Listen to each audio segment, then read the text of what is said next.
Good morning, Council. Good morning, Mr. Duren. Please be seated. Okay, just a few quick things before I bring the jury in. First of all, there was some discussion relative to the media access to the proceedings. We have attempted to try to clean up or to specify that during breaks that there would not be a live mic on. So I'm getting a nod from the back that that's and a thumbs up. So again, I just urge, thank you for that, number one. Number two, just in case there's any technical issue with that, I also encourage everyone to be mindful that during breaks that even though there's an intent and an ability to turn off the mic, there might be a situation where a mic is live. So I would just urge people to be mindful of that. Second, Attorney Duren, with respect to the two in-camera motions, I went back and I did grant those. Thank you, Your Honor. So I did. I don't know that came through to us, but Okay.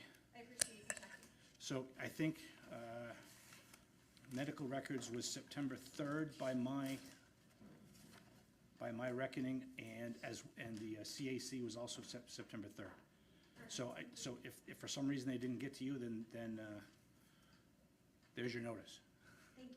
Okay, so if there's anything in those that I missed, but I simply granted them as is. Next, with regard to the motion to reconsider, again, I'm denying the motion to reconsider. I've got a few more comments to make with respect to that. I did review the transcript again relative to the statements at issue. And so adopting the reasoning as proffered by the defendant, but also a few more comments in that regard. Specifically, the state is offering the defendant's statement to the police as part of the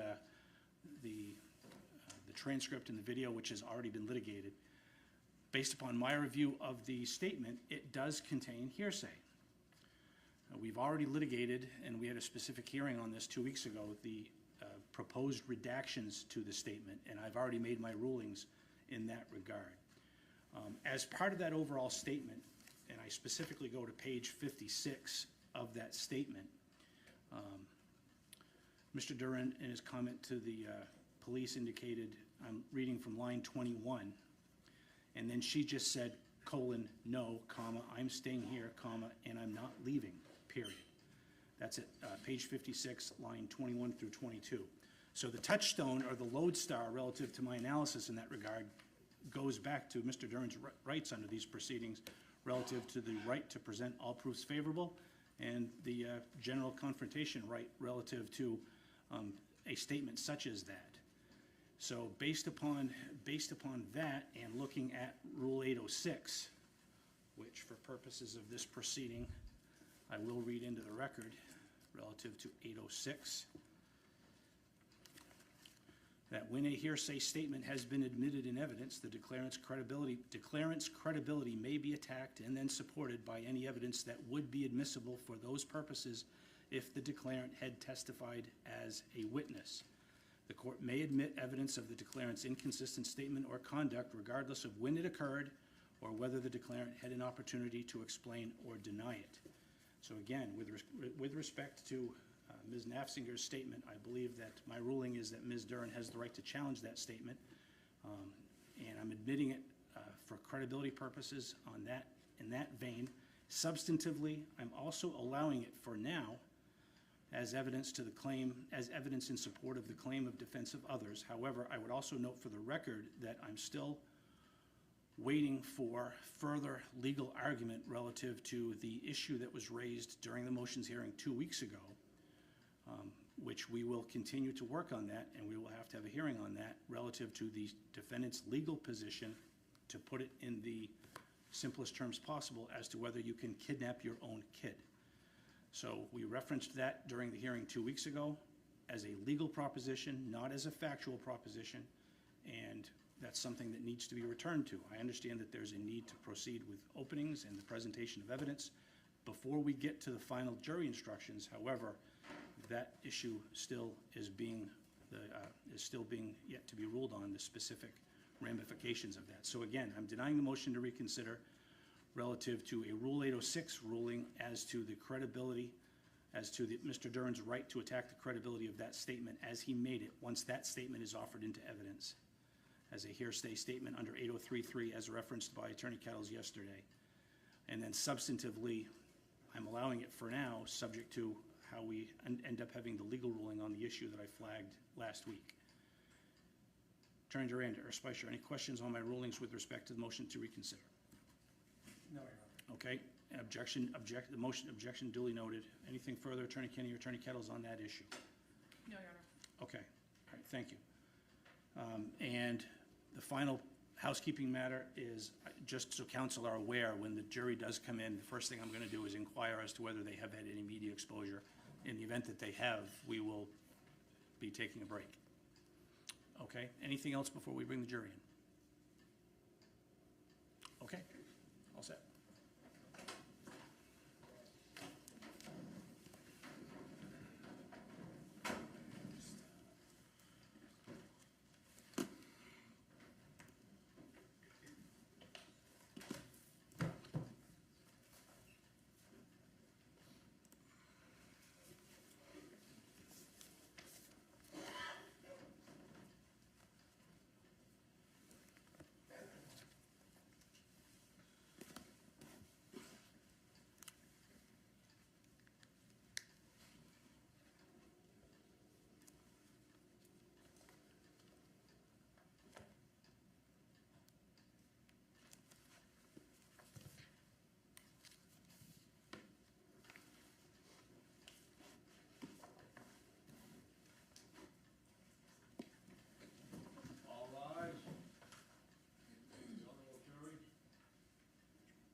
County Superior Court is now in session.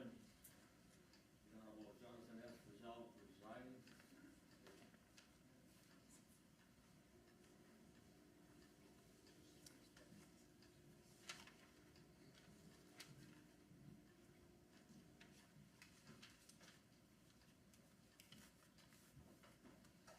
Okay, good morning. Thank you. Please be seated.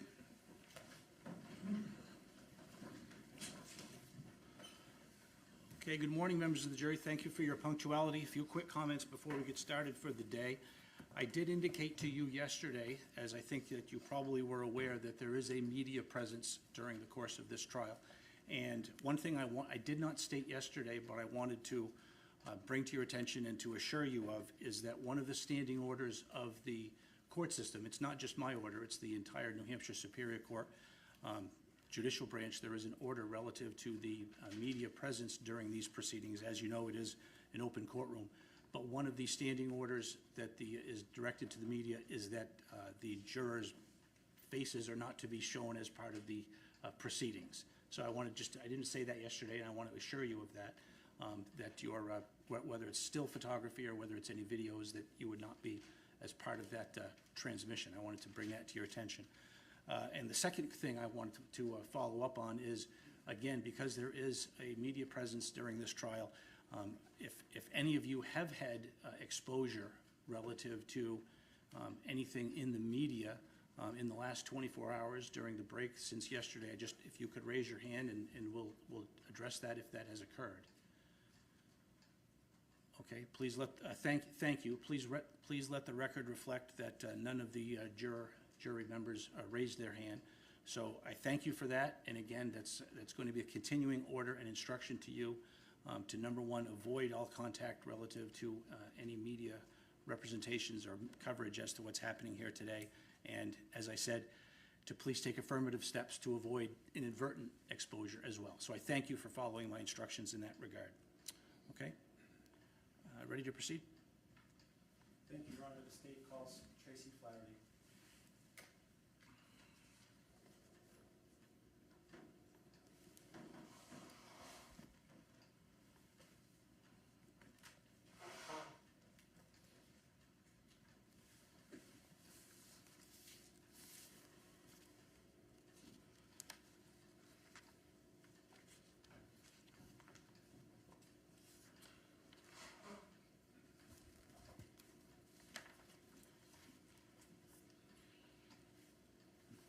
Good morning, ma'am. Could you please raise your right hand?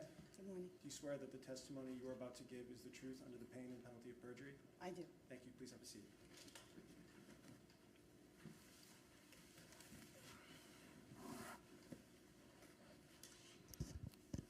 Good morning. Could you please tell the jury your name and spell your last name? Good morning. My name is Tracy Flahrty. First name Tracy, T-R-A-C-E-Y. Last name Flaherty, F-L-A-H-E-R-T-Y. Ms. Flaherty, where do you work? I work for the New Hampshire State Police Major Crime Unit. I'm an intelligence analyst. How long have you worked for the New Hampshire State Police? I worked for the New Hampshire State Police since 2016. Prior to that, I was an intelligence analyst with the FBI for 16 and a half years. Then I was an analyst with Liberty Mutual, Special Investigations Unit, working medical fraud. And I had my own business for a few years before joining the state police, where I provided training to private investigators and law enforcement on the techniques of intelligence analysis, how it can be used in cold cases and missing persons. Thank you, Ms. Flaherty. You mentioned that you are an intelligence analyst. We'll keep it specific to the New Hampshire State Police. What do you do for the New Hampshire State Police as an intelligence analyst? So I assist in major crime investigations. Those are typically homicides. I help generate leads by researching and locating individuals. I also review evidence that's collected. That could be based on a search warrant, so communication records, maybe financial records, social media. I may assist in looking at devices, depending on the needs of the case. Thank you. Ms. Flaherty, you mentioned locating people. Do you have any experience with New Hampshire State Police or the FBI or any other of your stops on your career in working with cell phone location data? I do. Since working with state police, I've had training in actual location data that's obtained from communication records from cell phone carriers. And about how many times would you say you've had the occasion to do that? Oh, I've testified about 10 times. This is, I think, my 10th trial, and I have probably worked on 75 to 100 different cases that involved communication records, and many of those involve location data. Could you describe any training you may have with regard to cell phone location data and communications data? Absolutely. So since joining the state police, I attended a training seminar from the FBI Cellular Analysis Survey Team, which is called FBI CAS Team. They're an elite team within the FBI that focuses solely on cellular analysis and location data. I've also attended some other courses from them. In addition, I have attended several online classes from their NDCAC, which is the National Domestic Communication Analysis Center. So they have to keep up with the technology. I've also attended training in person and live webinars from a vendor called Cellhawk. They have the software that I use to assist in the mapping. Okay. So, Ms. Flaherty, you mentioned mapping and using software. Could you explain what you mean by that? Absolutely. So when it comes to talking about a cell phone and location data, your phone is continuously, in order to use it, it's interacting with cell towers. It needs to connect to an antenna, typically mounted on a tower.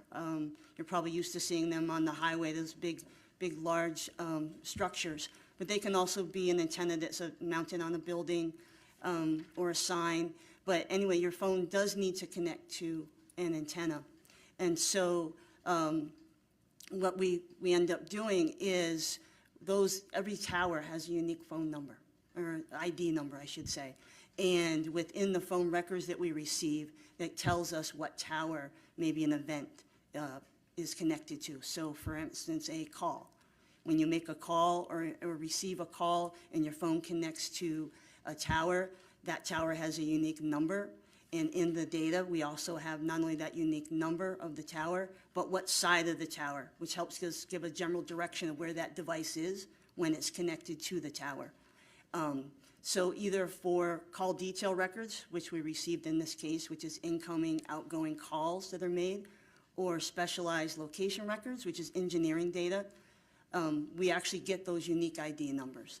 And the carrier also provides a list of all the towers and those numbers the sectors, which is that side of the tower that I mentioned, where the antennas are placed, and then how those sectors are orientated. And so by matching that up, and the software helps because it's a volume of data, by matching that up between the two, I can then map that latitude and longitude of the tower that's being used, and then know what side of the tower. And as we'll see in the maps, you can get an idea of general direction of the device and then movement of that device. Ms. Flahrty, thank you. That's quite a lot of information. I want to back up a little bit. You mentioned that you, in your work, doing this kind of work, generally use communications data. Are there different types of data that you receive related to cell phones? Yes. And who provides those? That would be the mobile carrier. So in this case, it's Verizon. So someone like Verizon, AT&T, some company Correct. like that? And that is data that those companies, is that data that they keep for their own purposes? Yes. So for billing purposes, they have call records for their subscribers. And for their own business purposes, they have specialized location records that is engineering data that they use to be able to make decisions on coverage, maybe where to put an antenna, how to orientate their antennas, or working on upgrading service in a certain area. So Ms. Flahrty, you mentioned something called call detail records. What are those? So call detailed records are similar to your phone bill. It shows calls incoming and outgoing. I'm able to see the date and time of the call, the numbers that are involved in the call. And if we are obtaining call detail records with cell site information, so tower information, then I see that unique number for the tower that's used during that event, along with what side of the tower, so the sector number. So we'll have a visual in a bit that I think will explain the issue of the size of the tower. So you talked about call detail records. Are you familiar with something called RTT data? I am. What is RTT data? That is the name for Verizon's specialized location records, or their engineering data. Basically, what that is it provides events when your phone is continuously interacting with the towers when it's on. The carrier's taking measurements of the speed of the signal from the tower to the device and back. And so when that measurement's taken, it gives an estimated distance of where that device is from the tower. So we're able to use that and kind of get a better idea of maybe where a device might be. Ms. Flahrty, in your experience, do cell phone records or communication data also include something called subscriber information? Yes. And what is that generally? That is the individual typically that is paying the bill and is subscribed to the phone, and oftentimes the user of the phone. Ms. Flahrty, on March 1st of 2024, did you become involved in an investigation involving someone named Dustin Duren? Yes, I did. Could you please tell us when that happened that day and how you became involved? I received a phone call from my team early morning hours, sometime between March 1st before 2:30 a.m. I received a phone call saying that they needed my assistance in initiating an exigency request for location data on a device that was associated with Mr. Duren. Ms. Flahrty, I'm going to stop you there. Sure. I apologize. You mentioned exigency. What is exigency in So- your experience? So exigency is a process that law enforcement is able to use in interacting with a carrier such as Verizon when there's an emergency and a concern for possible danger, death, or bodily harm. Is exigency a process that's available when perhaps it's not practical to get a search warrant? Yes, if it's deemed to be an emergency situation, yes. So in the early morning hours of March 1st, 2024, you told us that you were asked to use the exigency process to do something. Can you tell us what you did?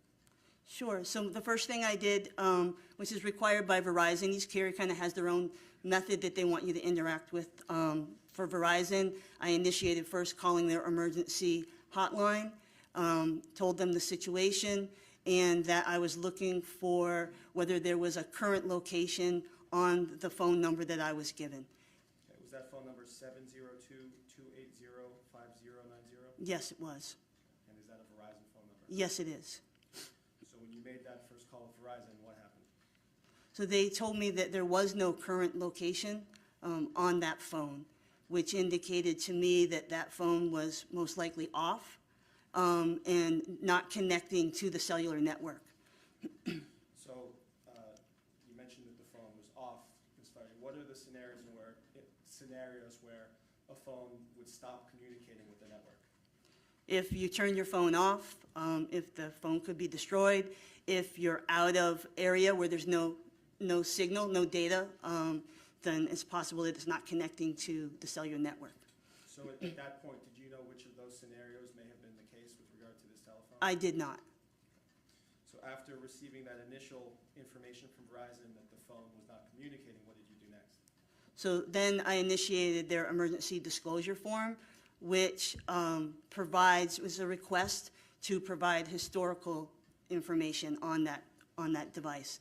So, such as asking for the subscriber to just verify the ownership of that device, and then asking for historical call detail records, so those calls, incoming and outgoing activity. Also requested the last known location of that device before it stopped communicating with their network. The request also was for that specialized location data and text detail.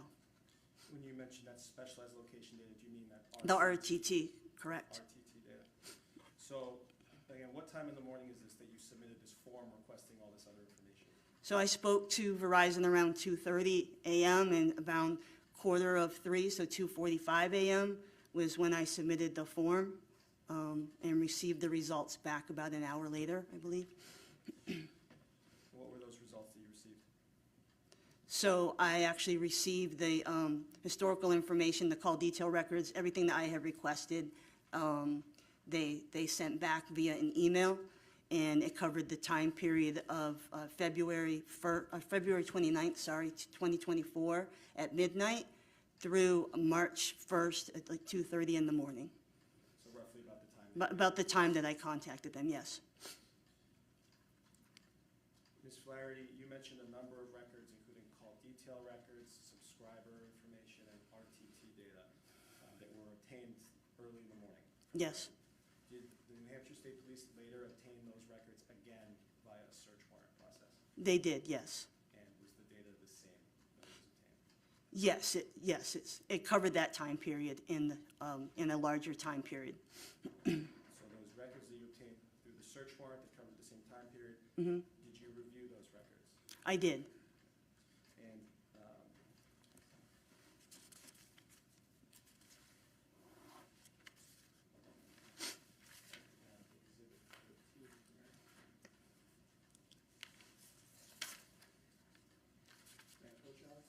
Sure, certainly.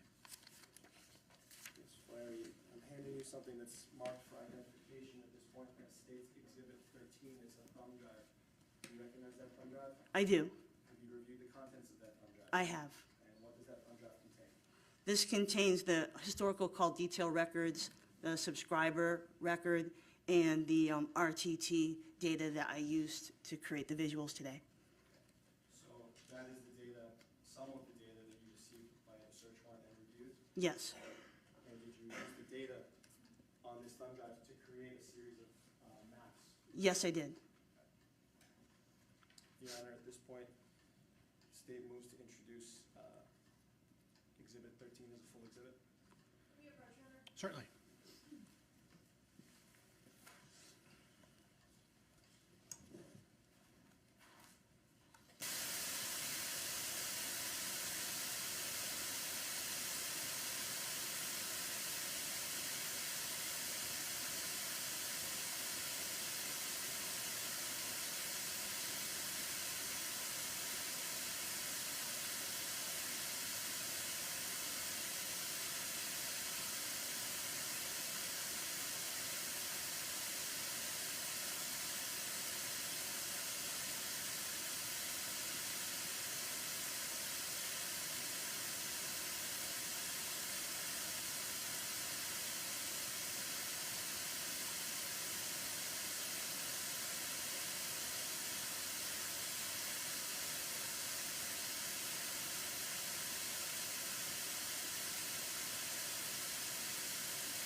for the conditional objection as indicated during the bench, yes, the objection is overruled, and the identification may be stricken, and it shall be considered a full exhibit. Thank you. This is Exhibit 13 for the record.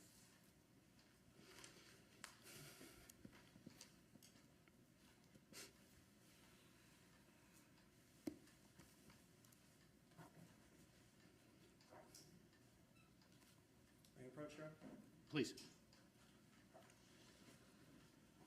Ms. Flaherty, you told us that you used the data on that thumb drive to create a series of maps. I've handed you a number of documents. The first one is marked States Exhibit 12A for identification. Could you tell us what this is? Yeah, this is a document that depicts two pictures of a cell tower, your traditional cell tower, with 3 sectors. It's just to demonstrate to the jury the tower and how the antennas are affixed to the tower and orientated. So this relates to some of your testimony earlier about how the data that you receive involves which side of the cell tower? Correct. is communicating? Correct. And if you can look at everything else, put that aside and look at the rest of those, what are those that you're looking at? These are maps that I created to assist in showing the actual movement of the device on February 29th, 2024. So when you say the device, do you mean the cell phone associated with Uh, data? Yes, the 702 number. Okay. The 702 number that you began receiving some of that data in the early morning hours of March 1st? Yes, And that's the same data that's on that thumb drive, Exhibit 13? correct. Okay. So you have Exhibits 12A, D, as in dog, E, F, H, I, J, K, and M. Should be. They do not have the exhibit labels on them. the back of it. No. There's a little red sticker. Okay, yeah, this one does. Yeah, this one didn't. Yes, you're correct. Sorry. With the exception of A, the rest are maps that you created. Yes, that's correct. Can you tell us a little bit more about how you created those maps? Sure. I had mentioned it a bit earlier. We obtained the data in spreadsheets from Verizon, Excel spreadsheets, and it's a large volume of data.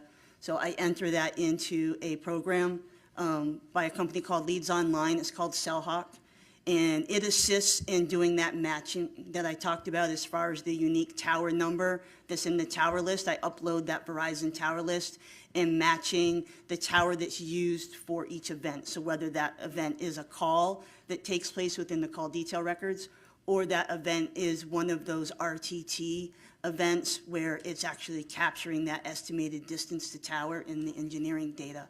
And so that helps me visualize and make these maps. And then for quality control, I mean, I look at the raw data, I look at the maps, and I make sure that it is correct. So, Ms. Flaherty, you mentioned that this data that you use to create these maps includes events, and that a certain event could be something like a phone call. Yes, yep, so calls, or I typically call an event if it happens to be like an RTT engineering data, date and time event. I want to ask you about that.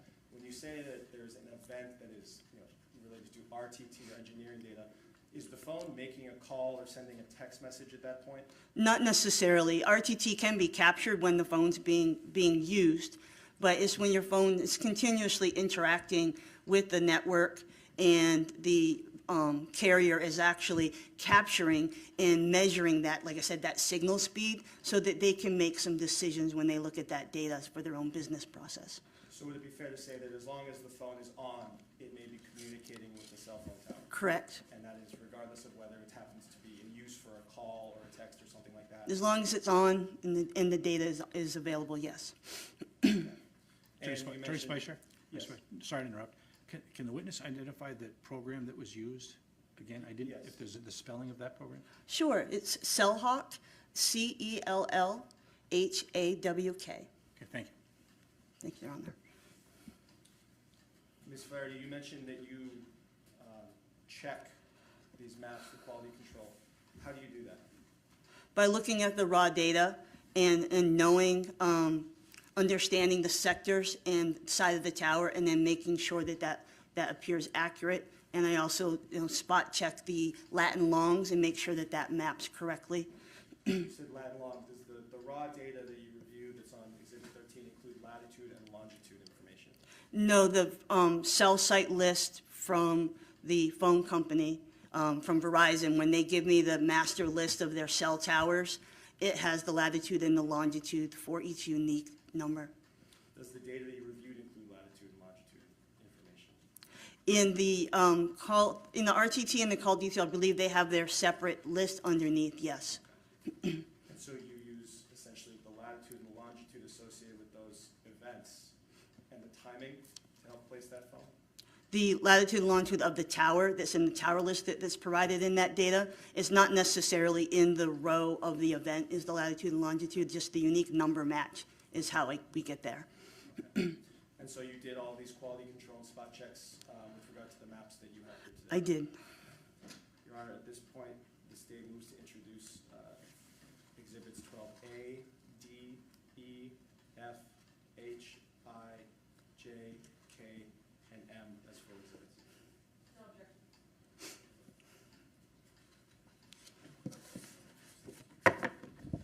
The identification may be stricken with respect to those specific exhibits, and they shall be considered as full exhibits.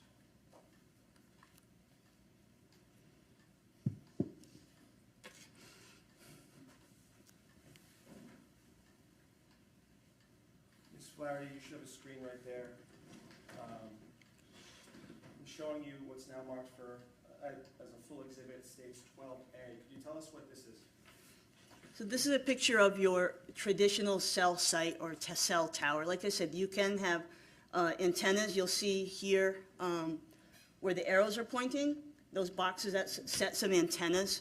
And so on each side of the tower, you can see it's kind of like a triangle on this particular tower. It's a 3-sector tower. And so there's set some antennas on there. Each of those towers, like I said, has a unique ID number. And that's where your phone, in order to be able to send, receive a call, use your data plan, text messages, you're going to be attaching to an antenna that's mounted on a tower. And when you mentioned different sides of the tower, this one has 3, correct? This one has 3, yes. And how do you use that information about which of those, in this example, 3 towers, when it comes to determining a location? So in the records, there'll be a column for like a sector, and it'll have a number, like a 1, 2, or 3. If it's like a 3G, you'll see actual sector. If it's an LTE, they're called an E-No-B number, and that'll be part of that number will have the sector, and that tells you what side. So using the side and some of the other data you mentioned, you're able to help Tell which side of the tower, yes. Ms. Flaherty, I'm showing you states Exhibit 12D. You see this? I do. So this is one of the maps you created. Could you please tell us what you're looking at? So first, just to draw your eye to the red oval, it has a 1063. That's marking 1063 Main Street. It's the address there. And what we have, all these maps are for the 702 phone number device. And the device is attached to the northern tower from that address. You can see, if you look at where it says 538 to the north. Ms. Flaherty, perhaps it would be better if you could come down. Can I? That'd be Yes, please. fantastic. Thank you. Why don't we step right up to this large screen in front of the jury here. And please continue. You were explaining this map to us. So, oh, thank you. Won't go any further? Okay. I will speak loudly so I can actually maybe point. Okay.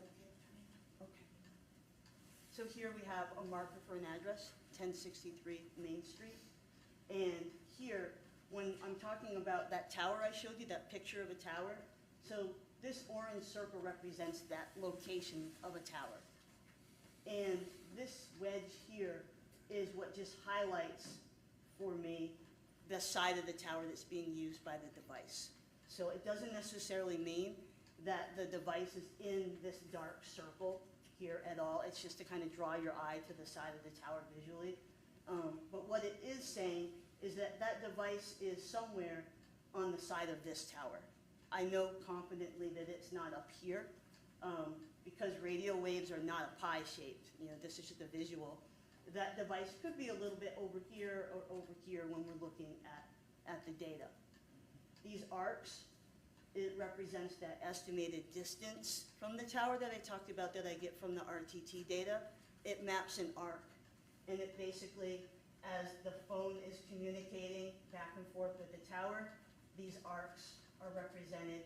And when you have a lot of lines and it gets darker, it just sits there a long time, you're gonna get a lot of hits when you know the phone is stationary. So that gives me that indication. So here what we have is the device is connecting to this side of the tower at 5:38. It's somewhere along this arc at that time. I can't say 100% where it is along this arc, but I can confidently say that it's somewhere along this arc. Okay? Ms. Flahrty, just to kind of sum up, so this map depicts which tower this particular cell phone was communicating at about 5:38 p.m.? Correct. And that's on February 29th, 2024? Correct. And this map is showing the city of Berlin, New Hampshire? Yes, it is. And so those arcs that you mentioned are the estimated distance from the tower, so as you mentioned, correct me if I'm wrong, that phone could be anywhere on that arc? That is correct. And you marked 1063, is that 1063 Main Street in Berlin? Yes, it is. And does that appear to be sitting right on one of those arcs? It is. Yeah. There's another tower beneath that. Can you talk about that, please? Sure. So then looking at movement, you see that 5:38, we have the device connected to this tower. And by 5:57:06, it is now connected down here to this tower on this side, and there are the arcs. That indicates to me a change in tower usage and most likely movement. Okay, so that's how I start to be able to decipher that. So what time was the phone communicating with that? And down in Berlin tower is 5:57:06. And that tower appears to be more in the center of Berlin? Yes. We're going to move to the next one. If you can just stay up there. This is State's Exhibit 12F. What are we looking at here? So we're looking at the same device, all the maps are for the same device. So once again, taking off those estimated distance to tower because it gets really busy, you know, and a lot of lines and circles. So just to simplify it, this is still that engineering data while the phone is moving, but it's just showing you the tower usage and the side of the tower, just removing those lines so it's not so busy. And so when we started with 5:38 up here north of Main Street, and then on that previous map I'd shown you where it was connecting to this side at 5:57. You can see it, then it kind of swings around, it's here, and the device then is connecting to a tower down here more towards the Borum area at 6:26. After that, I noticed that there is actually a connection over east on Route 2, heading towards the Bethel, Maine area. So around from 6:43 to 6:58, the device seems to stay connected over east when it travels. Ms. Flahrty, are you familiar with the area shown in this map, the Borum, Berlin area? I am. And so this map shows connection to a tower at 6:26 p.m., and then another tower further east several minutes later, 6:43 to 6:58. Is that about consistent with the amount of time it takes to drive on Route 2? In my experience, that's about a 15, 20-minute drive. You're now looking at States 12E. Please tell us what you see in this, or what this map shows. So just to continue to orient you, we've moved down to the 6:26. This was over at that time on east on Route 2. And then instead of there's no times, that moves along. And by 7:29, you can see that the device has moved along, and by 7:29, it's connected to tower in Whitefield. So it came back around and started to go south. So by 7:37, the device is connected to a tower down here in Carroll.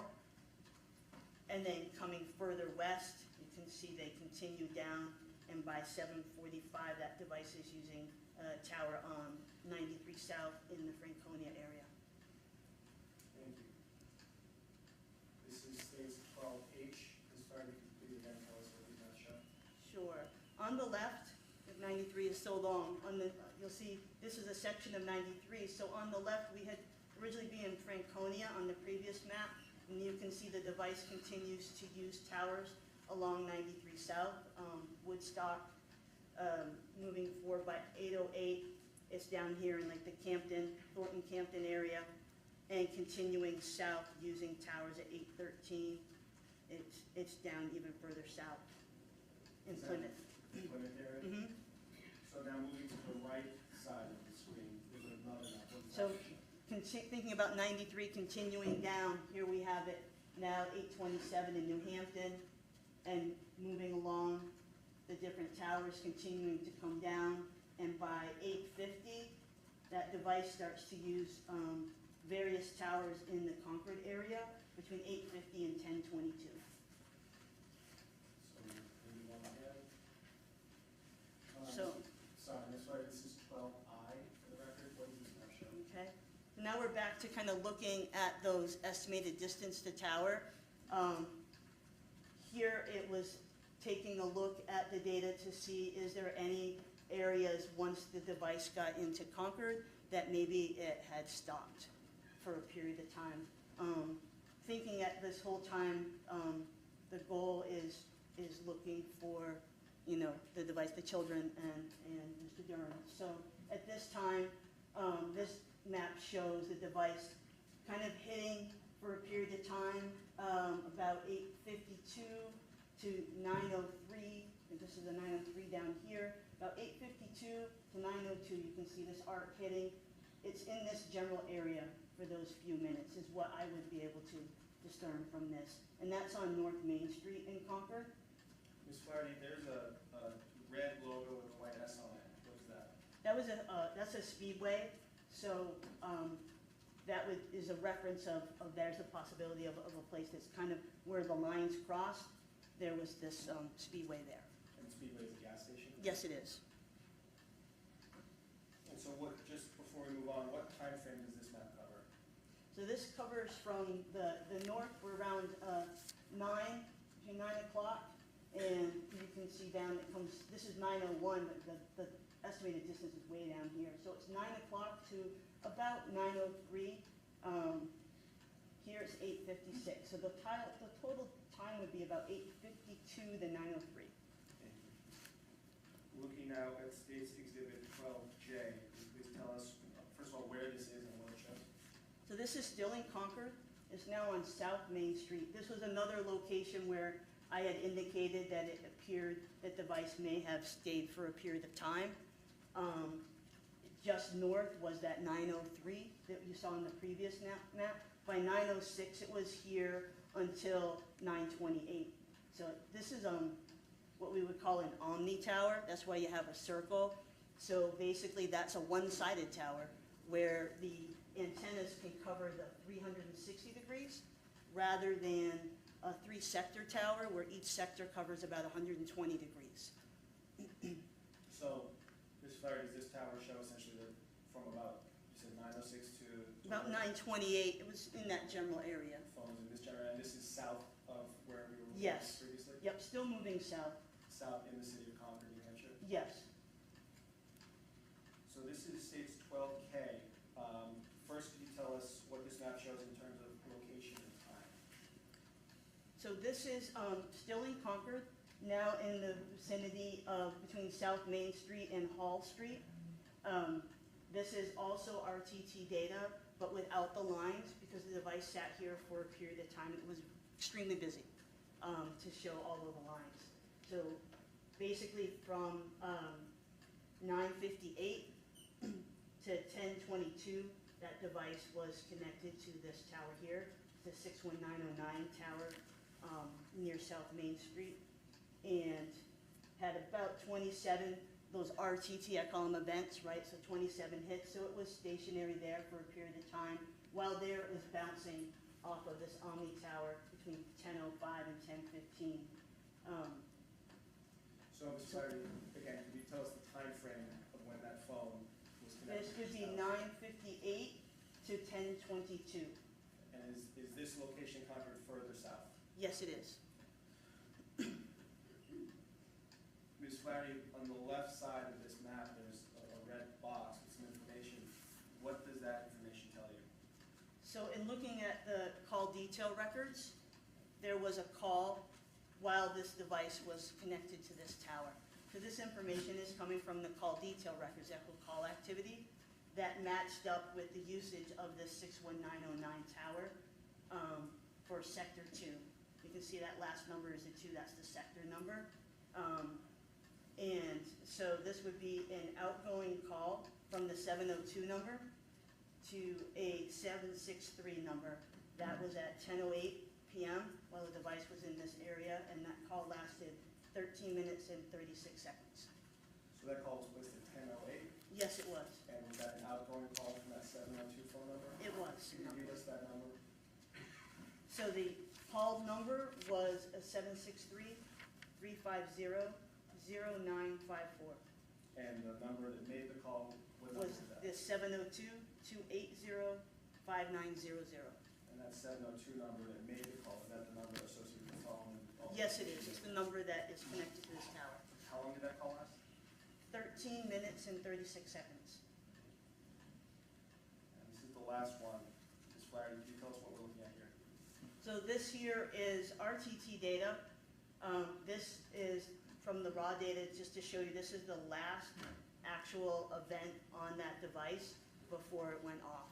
And it matches the time that we have received from the phone company as to the time that the last location for the device, which is the morning of, or the evening of February 29th, 2024 at 10:22:30 p.m.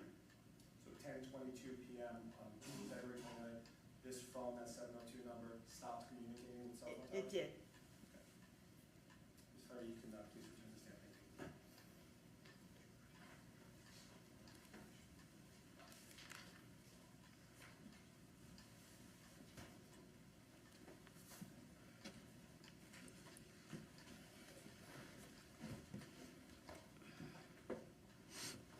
Thank you, Ms. Flaherty. The state has no more questions. Okay, all right, thank you. Counsel?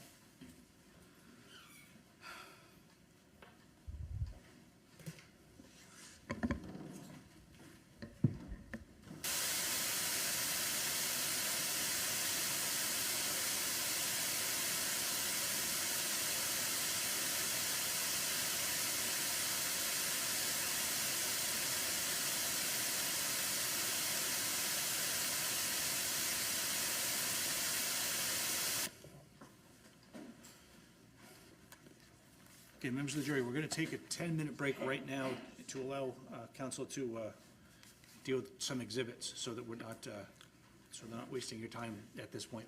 We may take another mid-morning break. We'll see based upon the testimony, but we will take a 10-minute break right now. So why don't we say 10:15? We'll resume at 10:15. Okay. Again, please do not discuss the case amongst yourselves. All right. Thank you. All right.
Thank you. Please be seated.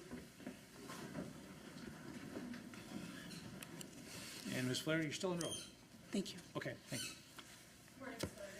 Good morning. So as part of your investigation, you received records first from Verizon through the exigency process, correct? That is correct. And then later on, you received records from the search warrant? That is correct. And the search warrant records did include a longer duration of time, correct? That's correct. Okay, so the first records were only February 29th to March 1st, less than 24 Less than hours. 24 hours, correct. Okay. And the second set were about a month or? That is correct, yes. Okay. And when you received the records from the search warrant, you reviewed all of those, correct?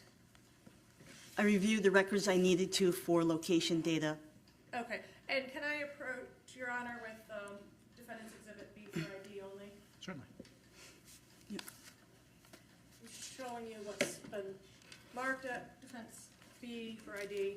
Right. Does that look like the records that you received from Verizon? That is, yes, that's, let me scroll down. I just want to, Yes. thank you. Yes. Okay, Yep. that's quite I a want- bunch. It is a lot of records, yes. To include the device that we're talking about, the 702 number 5900 ending, phone call records, correct? Yes, yes, the historical call detail records, correct. And text messages, correct? There was content and text detail, which is just the numbers that are texting back and forth, correct. Your Honor, may we approach?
So, Ms. Flaherty, you reviewed some of the records. Did you review the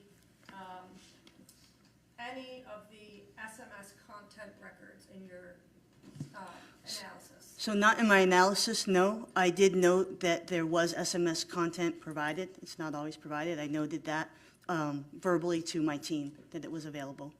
My focus was on location.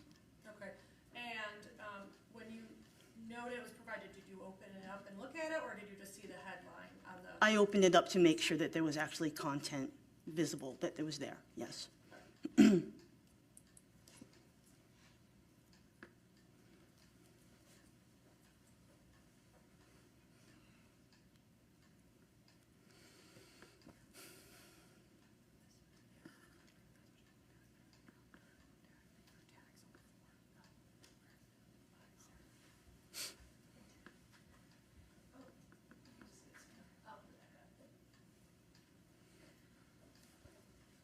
This spreadsheet, let me go back for a second on my file here. This preserved redacted SMS content spreadsheet is the document that you opened and looked at to confirm there was SMS or Content available, yes. If you go to the right, that's where you should see content. Correct. Okay, thank you. Mhm. Your Honor, may we approach?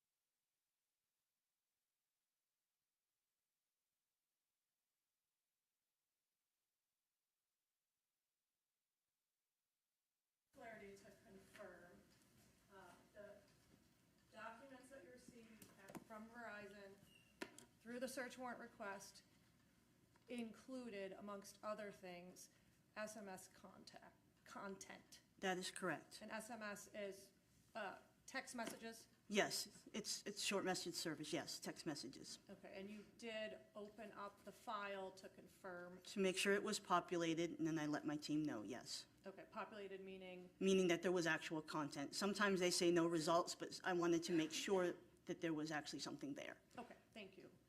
I would like to show you what's on State's Exhibit. I have your number. US 13.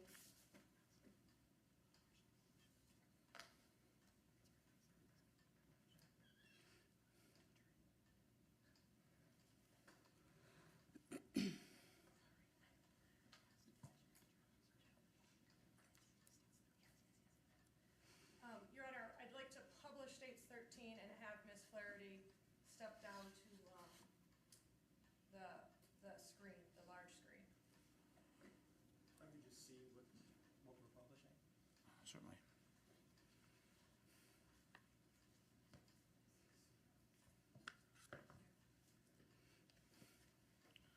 So 13 is a full exhibit, and you've confirmed what you're going to publish? Yes. Okay, all right, certainly.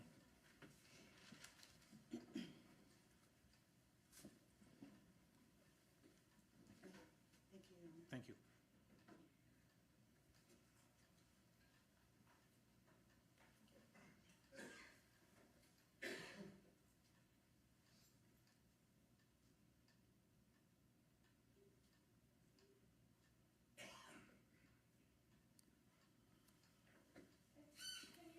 Can you see the highlighted row right there? I can.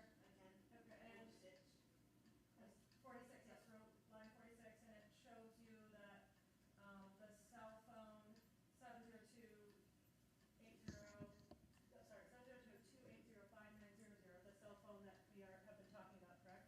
Yes. Dialed 603-752-3131 on February 14th, 2024. On the 14th, yes. Okay, thank you.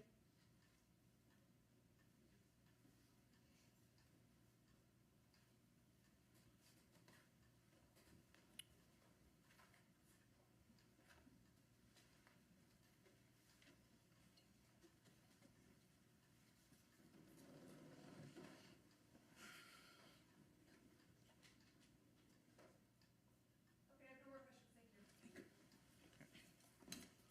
Be right. Okay, can Ms. Flaherty be excused? Yes. Thank you. Okay, thank you very much. Thank you.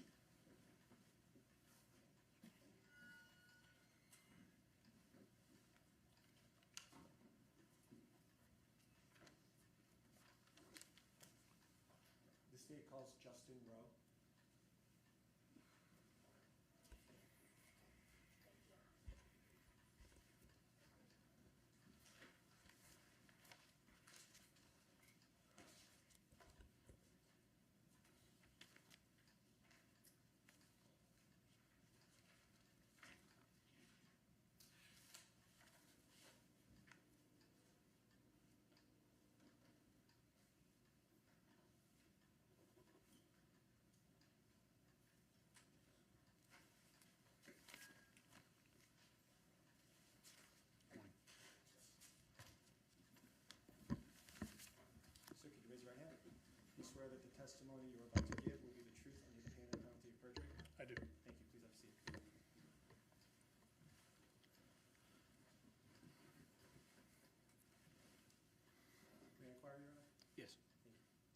Sir, could you please tell us your name and spell your last name for the record? Justin Rowe, R-O-W-E. Sir, where do you work? I'm employed as a detective sergeant with the New Hampshire State Police. How long have you been with the New Hampshire State Police? 25 years. What unit of the state police are you currently assigned to? The major crime unit. And just generally speaking, what does the major crimes unit do? We primarily investigate death investigations, homicide investigations. Sergeant Rowe, I'd like to ask you, what is an Amber Alert? An Amber Alert is a emergency alert that law enforcement can issue when we fear for the safety of a child. So fair to say that an Amber Alert relates to emergency situations? Yes, it goes out through the emergency alert systems.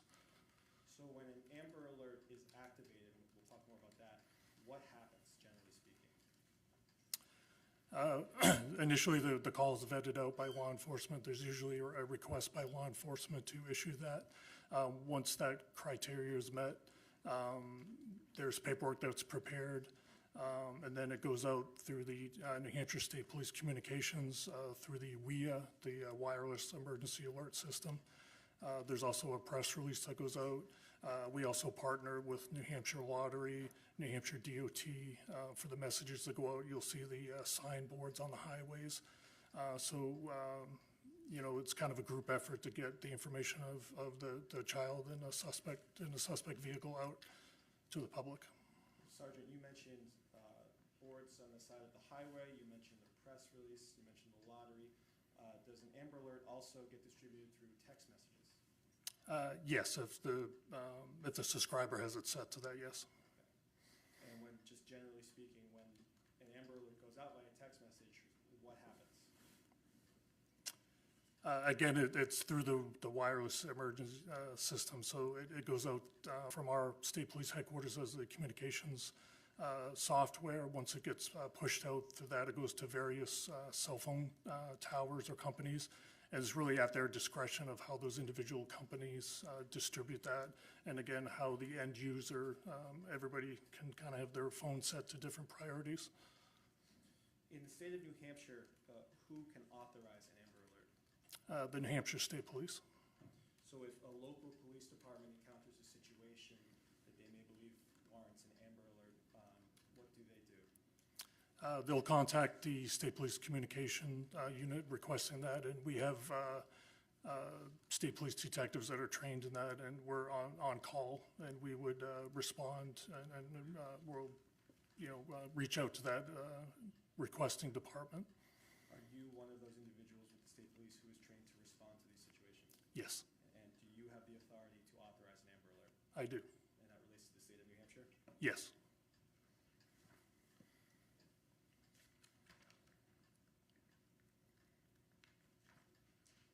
Sergeant, in the early morning hours of March 1st, 2024, did you receive some information related to an Amber Alert request? I did. Could you tell us what that was? So the State Police Major Crime was responding already up to the Berlin Police Department for a death investigation. The lead investigator, Sergeant Mallory Littman, telephoned me, so she was the actual, she was also on call to be the responding detective for the homicide, suspected homicide.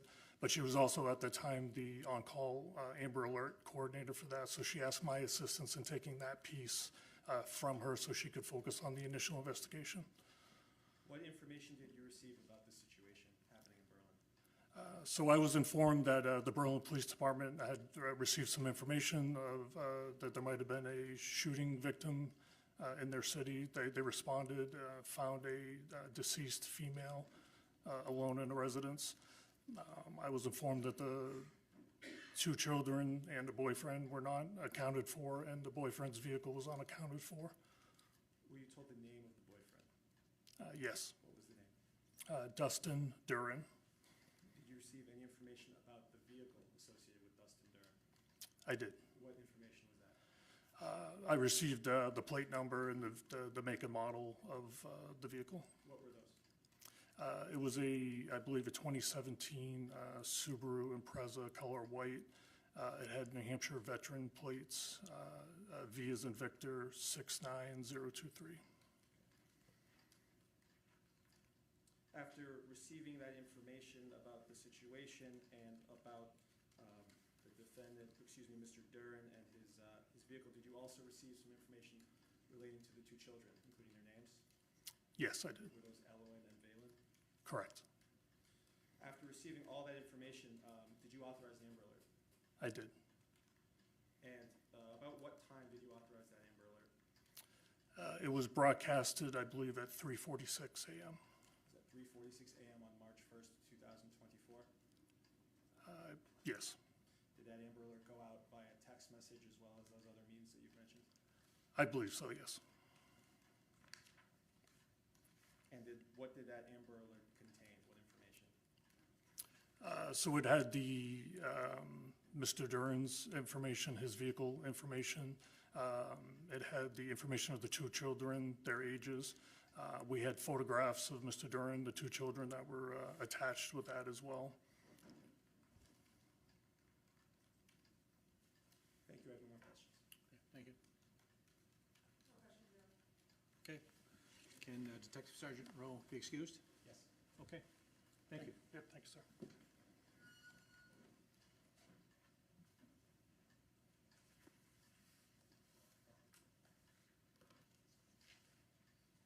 Your Honor, at this time, the state would call Ms. Carolyn Campbell.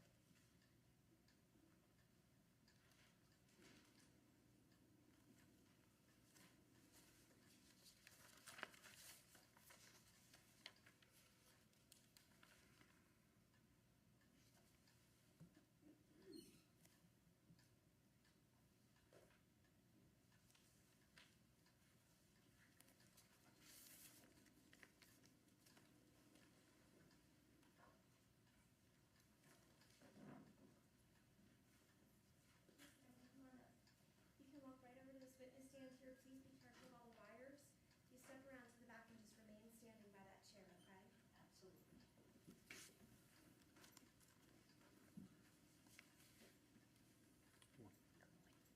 Ms. Campbell, could you raise your right hand for me?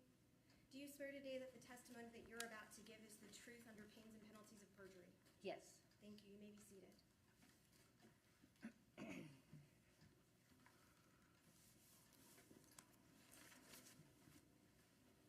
Ms. Campbell, you're all situated. There's some water there and a pitcher next to you if you do decide that you need some, okay? Okay.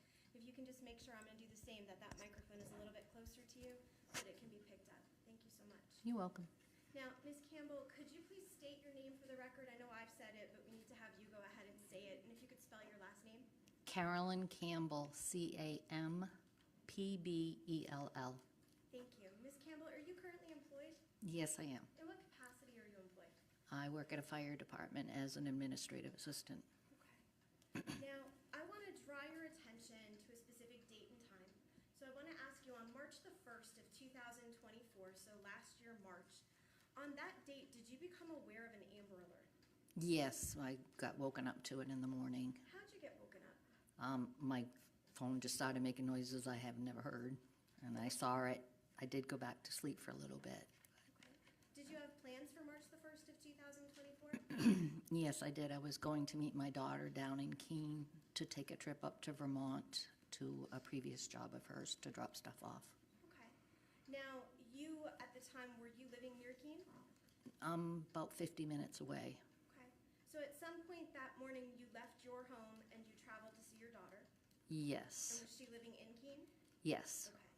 And it's going to sound like a really silly question, but you drove yourself from your home to your daughter's home? Correct. Okay. Once you got to your daughter's house, can you tell us what happened? Well, actually, all the ways there first, I was looking for a vehicle that they had announced on the Amber Alert. So all the ways there, I was looking. And when I got to her house, that was the first thing she said to me, "Did you get an Amber Alert?" And I said, "I did." What vehicle did you spend that 50-minute drive from your home to her home looking for? It was a white vehicle with a license plate of V as in Victor 69023. Okay, that's a license plate you remember to this day. To this day. How is it that you remember that number?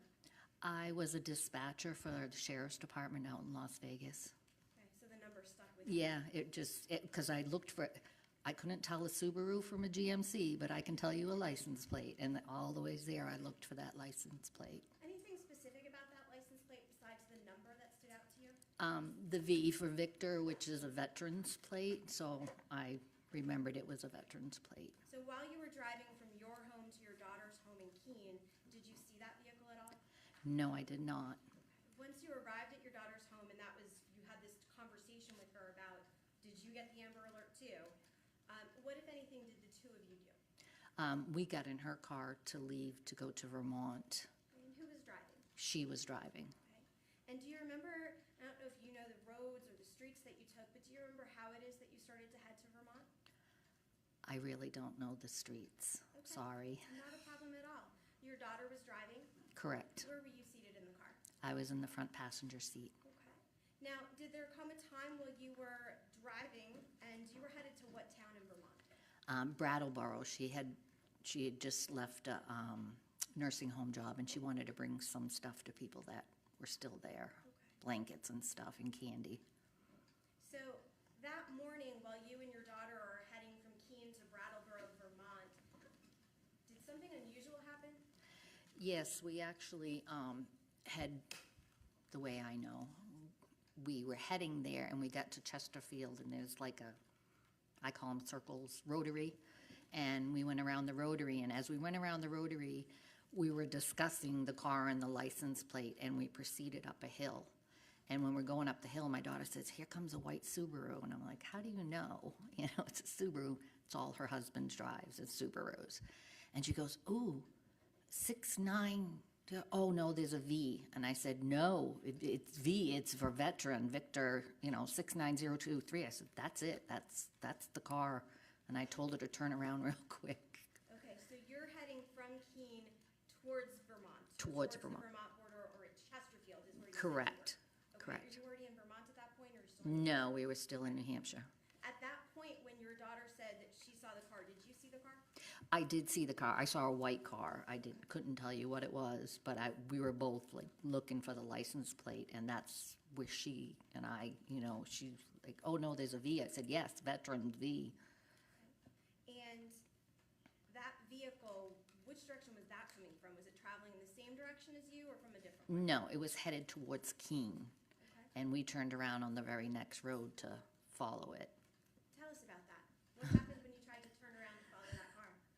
Well, she turned around, and we were at the end of a road waiting to turn out there.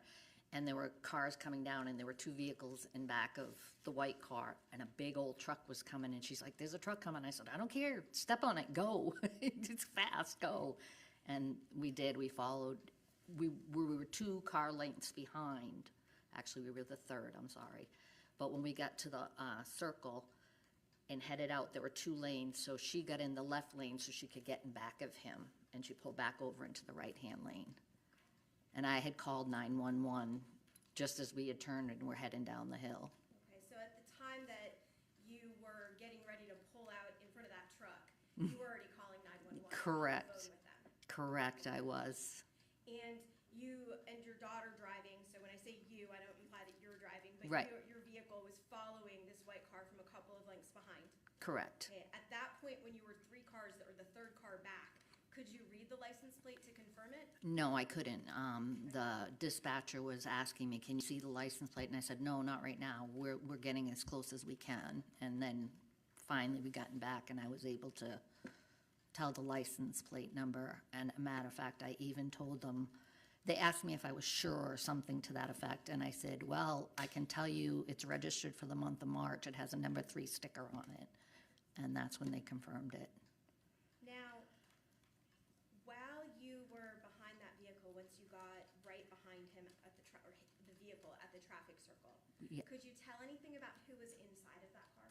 I could see a gentleman driving, and he had a baseball cap on. I didn't see anything else other than that, and he was looking in the mirror, so I kind of put my phone down on my lap and put it on speaker because I didn't want him to know I was on the phone. Okay, you could tell that the person was looking in their rear view mirror. Yeah, they were looking rear view and side mirror.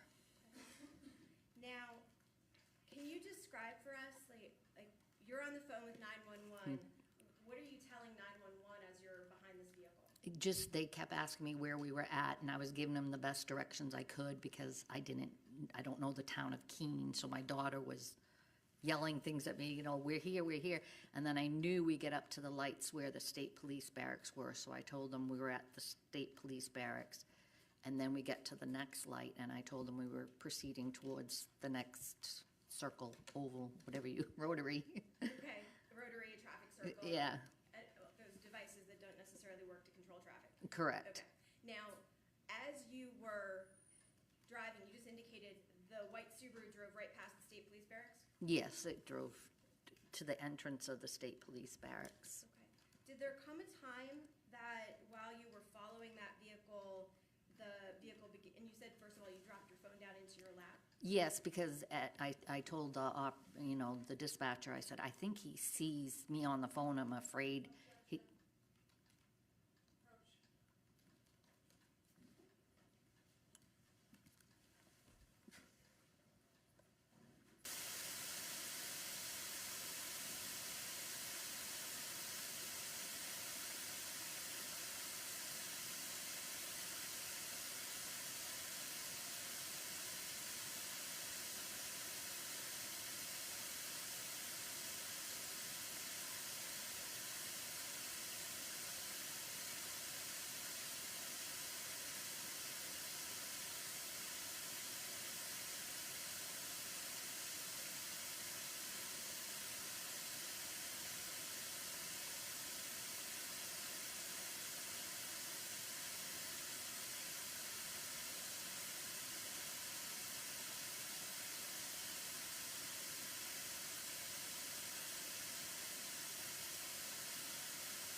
Okay, members of the jury, there's an objection relative to hearsay, which I'm sustaining, and I'm instructing you to just disregard the last component of the witness's testimony relative to a hearsay statement.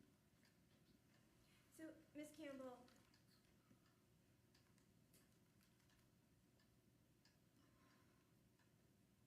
as you're testifying here today, right, we understand that you know what you told people, okay? But there is essentially a request that you not say what you told the dispatcher, just what you observed, okay? so I observed, got you, okay? Gotcha. So, So what you observed and what you were doing at the time that you were observing things, okay? okay, Even though we understand that you were, is it fair to say that while all of these things were occurring, whatever you saw, whatever was happening, you were relaying that information to the 911 operator? correct, Okay. And you were doing that so that they would know where you were, what was happening, and your concerns about what you were doing, which was following a vehicle that was subject to an Amber Alert. correct. Okay. Now, Ms. Campbell, was there a time while you were following that vehicle that it came to a stop? Inside the convenient MD, it came to a stop. Okay, can you describe for us how that happened? Like how we got there? Yeah, how'd you get there? We went down, I don't It's know okay the if you don't direction. know street names, Yeah, we're we local. went around the first rotary and I explained that which direction we were headed towards the McDonald's. And then there was another rotary and another rotary. And when we got to the last one, we went around it, and the blinker was on to turn into The McDonald's. blinker was on the Subaru that you were On the following? Subaru. Okay.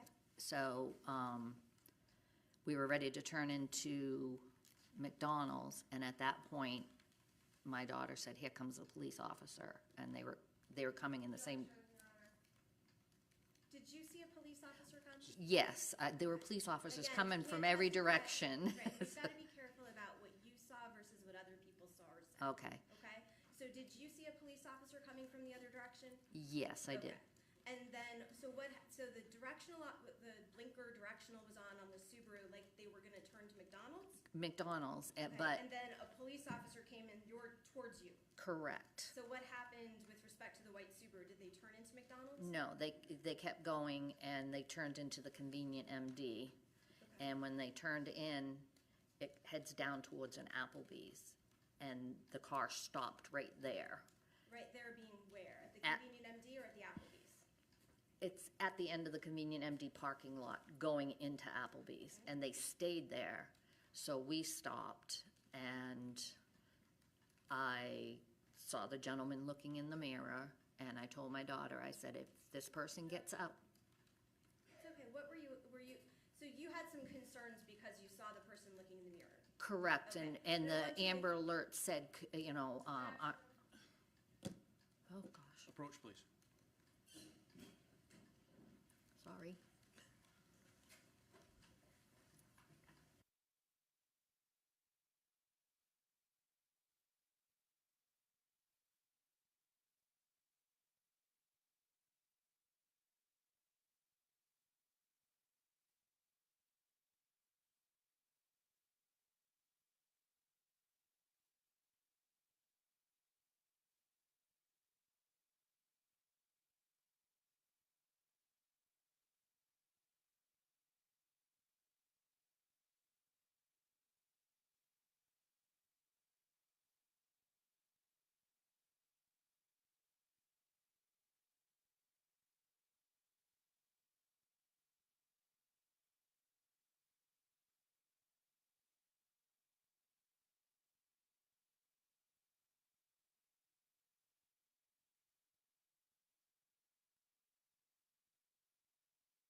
Hearsay objection sustained, but subject to rephrasing. Ms. Campbell, after the car came to a stop, this white Subaru came to a stop at the Applebee's or in the entrance to the Applebee's, you and your daughter inside of your vehicle stopped. Is that fair to say? Yes, Okay, where did you stop? probably about 10 or 15 feet behind the car. Okay. And while you were stopped, you've testified that you observed the person looking in their mirrors. Correct. Okay. You waited inside of your vehicle at that point? Yes. I Okay. did. While you were there waiting inside of your vehicle, did officers arrive on the scene? No, because the car ended up pulling forward into Applebee's in parking. Okay. And- Once that occurred, what happened with your car? We proceeded into Applebee's parking lot as well and parked on the opposite side, kind of diagonal from that Where you vehicle. could watch the vehicle? Correct. Okay. And your purpose for doing that, is it fair to say, is to make sure that if it left again, you were gonna follow it again? Okay. Correct. Did the vehicle leave again? No, it stayed in the parking spot. And did officers arrive at that time? A lot of officers arrived at that time, and we were basically blocked in. All right, and so you were there the entire time that officers were on scene at the Applebee's? Correct. Okay. court's indulgence. Certainly.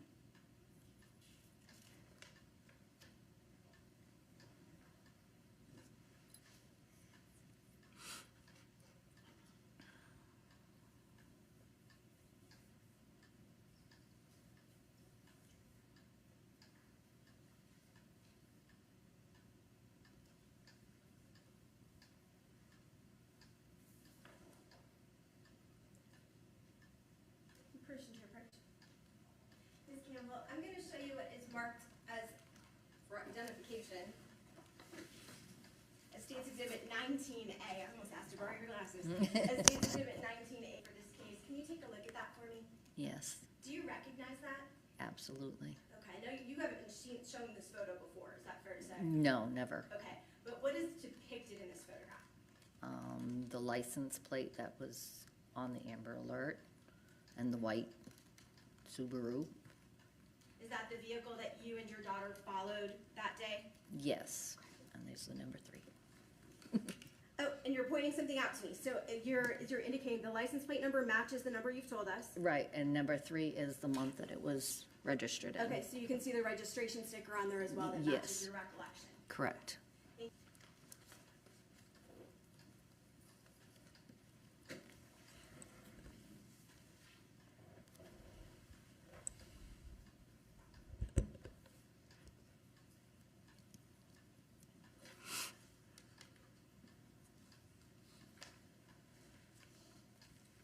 Good morning, Ms. Campbell. I just have a few questions for you. Okay. You testified that you received the Amber Alert from your phone in the middle of the night. Yeah, I don't know what time it went off. Yeah, when it woke you up. Correct. Okay, and then you went back to sleep for a little bit. And you live in Bennington, New Hampshire, correct? Correct. And you had to drive later on that morning to meet your daughter in Keene, correct? I had to meet her for 9 a.m. Okay. And when you when you woke up, you remembered about this Amber Alert and it was on your mind, right? Correct. Okay. So you were aware of the license plate number they were looking for Correct. in a white sedan, White, yes, Subaru, I think they said, or, white car, yeah. So when you're driving from Bennington to Keene, are you you're headed west, right? West toward the Vermont yes, border? Okay. And when you are headed, you get to your daughter's who lives in Keene? correct. Okay. You switch cars? Yes, we Okay. switched cars. So she's driving her car, you're a passenger. Correct. A map, that might help. Do you recognize what that is? Yeah, that's the Applebee's there. We came from, how do you tell? I think the road we came from was actually down here. Fair enough, but can you see Brattleboro, Vermont, or the border at least for Vermont, New Hampshire in that map? Where's Brattleboro? Oh, over here, correct. Yes, Okay. And so you were driving from Keene away from Concord, right? Away from Concord toward Vermont. away from Keene towards Vermont, Right. yes. Concord That, to me, that would east. be north. I'm kind of confused. You were headed toward Vermont. Correct. From Keene with your daughter driving. Correct. Okay. And the white car with the veteran plate that you observed was headed from Vermont into Keene, correct? Correct. And so you don't know where it had been, but it was driving in the direction of Keene from Vermont, from the border of Vermont. Correct. Okay.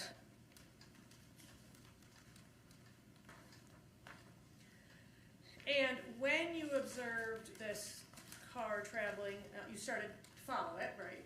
Your daughter did. Yes, we turned around. And you observed that it was driving with the flow of traffic, right? Correct. Okay, normal speed. Correct. Nothing erratic or concerning. No, And you went through some rotaries, roundabouts, traffic circles. And at one point, the driver put his blinker on to turn into McDonald's, right? That's where I thought he was turning into. That's where the blinker came on, was Right. just before McDonald's. And McDonald's is just a few, I don't know, a mile or so up from Applebee's? Oh, not even a mile. Not even a mile, okay. Couple buildings. Couple buildings, okay, thank you. So, but it didn't turn into McDonald's, it kept going. And you said it went to the MD convenience, correct? Yes. Or convenience Convenient MD, yes. Which is sharing a parking plaza with Applebee's? No, it's not sharing one. It has its own parking lot, but you can get from that parking lot to Okay, Applebee's. thank you. So, it's the car you observed stopped in the parking lot for convenient MD Yes. for like, what, less than a minute? I'd say about a minute. Oh, okay. And you were just sort of, you and your daughter lingering behind in your own car? Yes. With 911 the whole time? I was on with 911 the whole time until the police showed up. And then after a minute, it drove down into Applebee's parking lot, you said? Correct, to the left. To the left and parked in a parking spot, right? Correct. Okay. And then you went also into the Applebee's parking lot? But to the right To and the right. parked. Parked, observed the scene. Correct. And then how long after that did the police show up and block you in? They were there within seconds. Okay. I mean, I think, oh, never mind. Okay. Thank you. So, and then there was a lot of police activity, right? A lot. Yeah. And the driver of that white vehicle did not try to flee, correct? No, he did not. Just see if I can update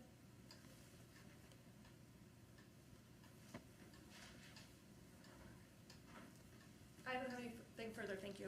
Okay. No, Your Honor. No redirect, okay. Can Ms. Campbell be excused? Yes, Your Honor. Okay.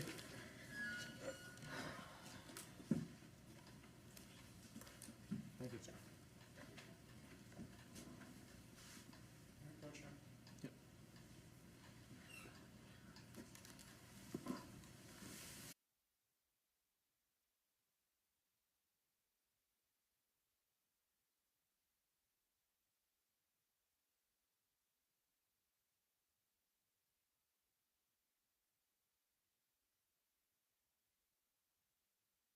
Whichever is more convenient. Not, Appreciate it, Your Honor. not now, but either before or after, depending upon the circumstances at the time, just so that we have a ability to plan and understand what the next steps will be, okay? Thank you, Your Honor. All right, we'll be back at 11:20, thank you. All right.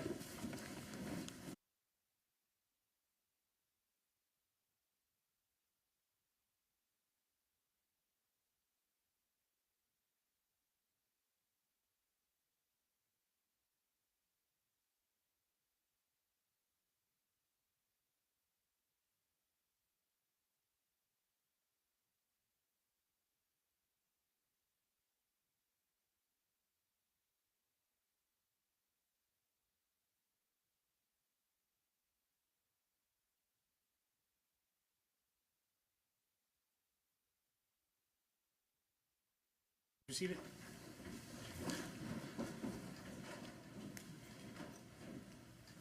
This name calls Joel Velez.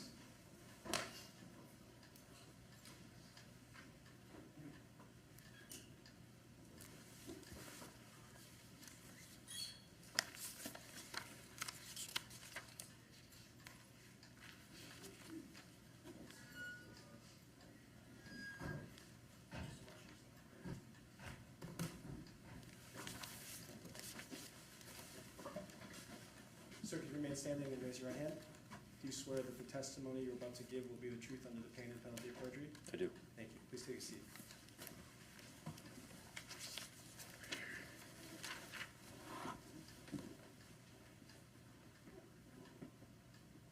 Sir, could you please tell us your name and spell your last name for the record?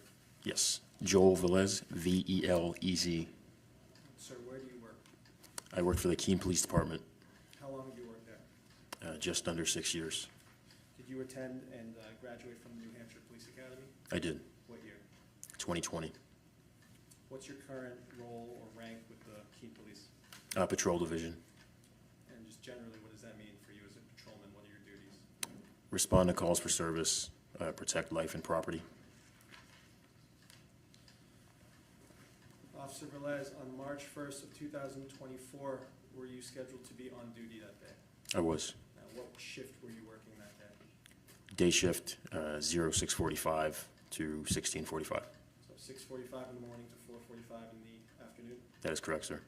Before your shift, were you woken up by something in the morning? I was. What woke you up? An Amber Alert that had gone statewide, I believe. When you responded to, or when you went to the police station for work that day, did you receive some further information related to that Amber Alert? We did. The whole shift did.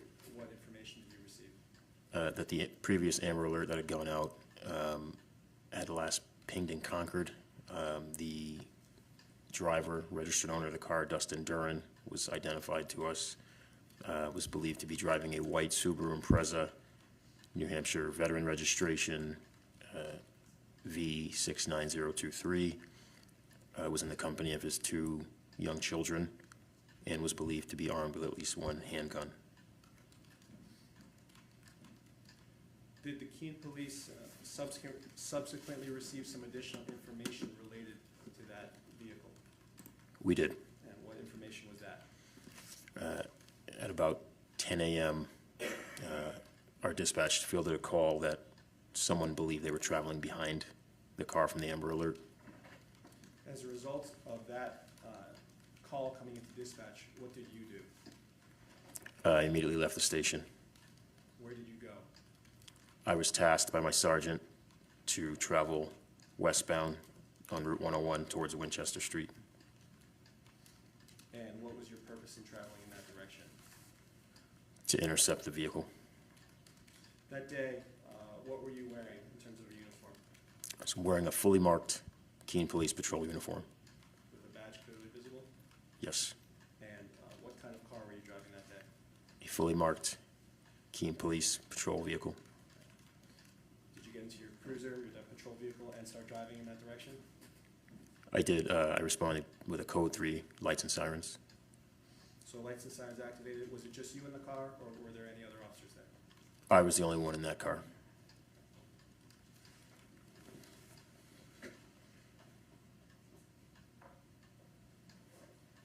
Officer, I'm handing you what's marked for ID as states Exhibit 14. Can you take a look at this? It's a map of Keene. What section of Keene does this show? So it shows Route 101, which runs east and west, Route 10, north and south, as well as the Winchester Street Key Road Rotary. And there are a couple of notations here. There's a notation for an Applebee's and for a convenient MD. Do you see those? Yes, I do. Are those accurate with regard to where those businesses are in Keene? Yes, they are. And is this picture a fair and accurate representation of this section of the city of Keene, New Hampshire? Yes, it is. Your Honor, this time the state moves to strike the ID and introduce Exhibit 14. The ID may be stricken with respect to Exhibit 14, and it shall be considered a full exhibit.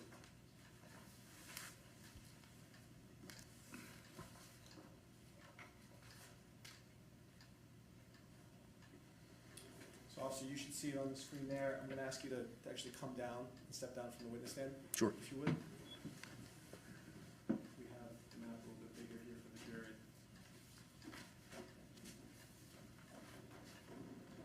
So if you could just stand up there, and we're going to, if you wait, give the microphone coming to record your testimony. If you stand off to the side so the jury can see. And please just make sure you speak into the microphone. Officer, what do you see here? It's a map of Keene. Okay, what part of Keene? Route 101 runs east and west. Route 10, north and south. Where's the police station in relation to what you see here? It's a bit further eastbound, up Route 101 here. And you see, can you point out for the jury the convenient MD Right and the Applebee's? here. And can you point out for them the parking lot situation with those two areas? And are they connected at all? They are. You can access here off of Winchester Street. You can access here off of Winchester Street. And then it's a shared parking lot for both. This little slip lane here is widget from Convenient MD, Applebee's. So officer, there are a couple of rotaries or traffic circles on this map, just for the record, and ask you about the larger one towards the bottom of the picture. What roads feed into that rotary?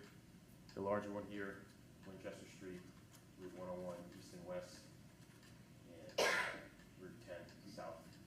So it's fair to say that the road going south out of that traffic circle is Route 10, but the road going north is Winchester Street? That's correct. And is it 101 east and west on both sides? That's correct. If you were to travel west on Route 101, would that take you in the direction of Vermont? It would. And then, as you said, if you travel east on 101, that's further into the city of Keene towards the police department? Correct. I'm going to ask you a couple more questions about this. Is there a McDonald's somewhere Yes, there is. in the area? Can you point out where it is? Sure. It's just north of the Key Road, Winchester Street Rotary, situated about here. So you mentioned Key Road. Could you point that out with your finger for the jury? Yep. This is Key Road, and it runs back into a shopping plaza. So, officer, if there were a car traveling north from that larger traffic circle on Winchester Street towards the second traffic circle, the smaller one, could that car turn left into the Convenient MD or Applebee's parking lot?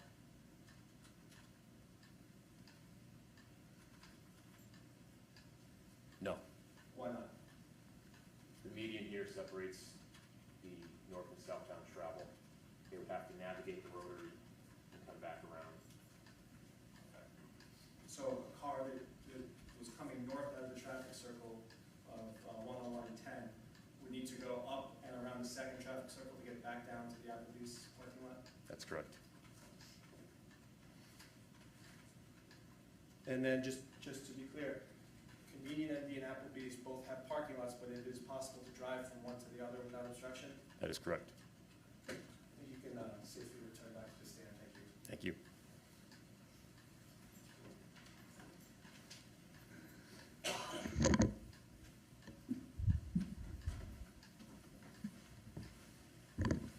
So, officer, you told us that you were at the police station, then you began driving. What route did you take to get to, well, I'll ask you this. Did you go to this area that we see on the map? I did. And did you go there directly?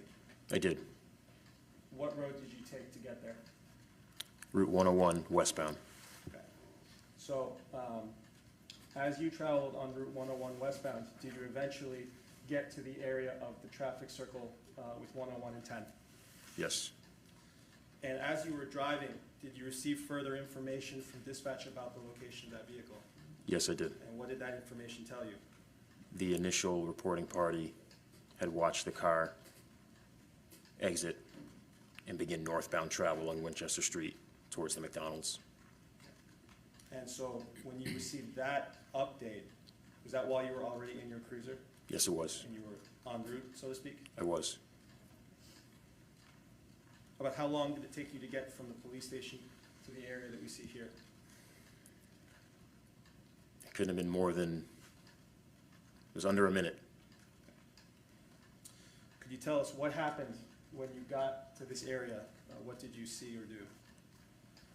So as I approached the rotary in the slip lane for Winchester Street, and we got that information, I saw what looked to be a white Subaru Impreza begin traveling northbound. So rather than continue westbound, I started traveling northbound on Winchester Street as well. You mentioned you saw a white vehicle, and at that point, did you know if it was the particular vehicle you were looking for? I did not know at that time. Where was this white vehicle that you saw? What direction was it traveling? Northbound on Winchester Street toward the second rotary, Key Road, McDonald's. Could you tell if it was coming from the eastbound, or was it traveling, or was it coming towards you from the west, or was it traveling in the same direction as you when it went north?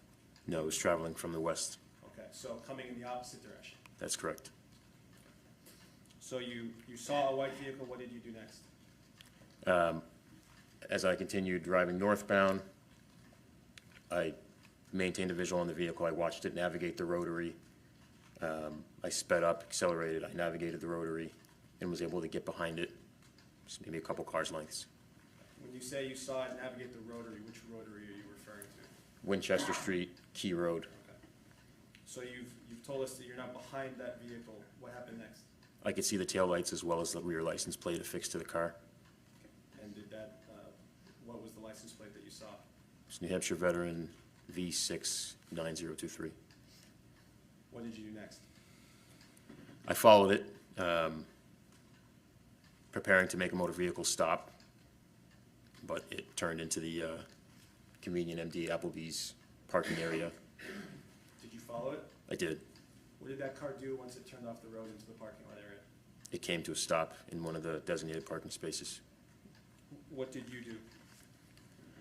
I told dispatch where we were, and I read the license plate twice, I believe, and dispatch confirmed that that was the vehicle from the Amber Alert.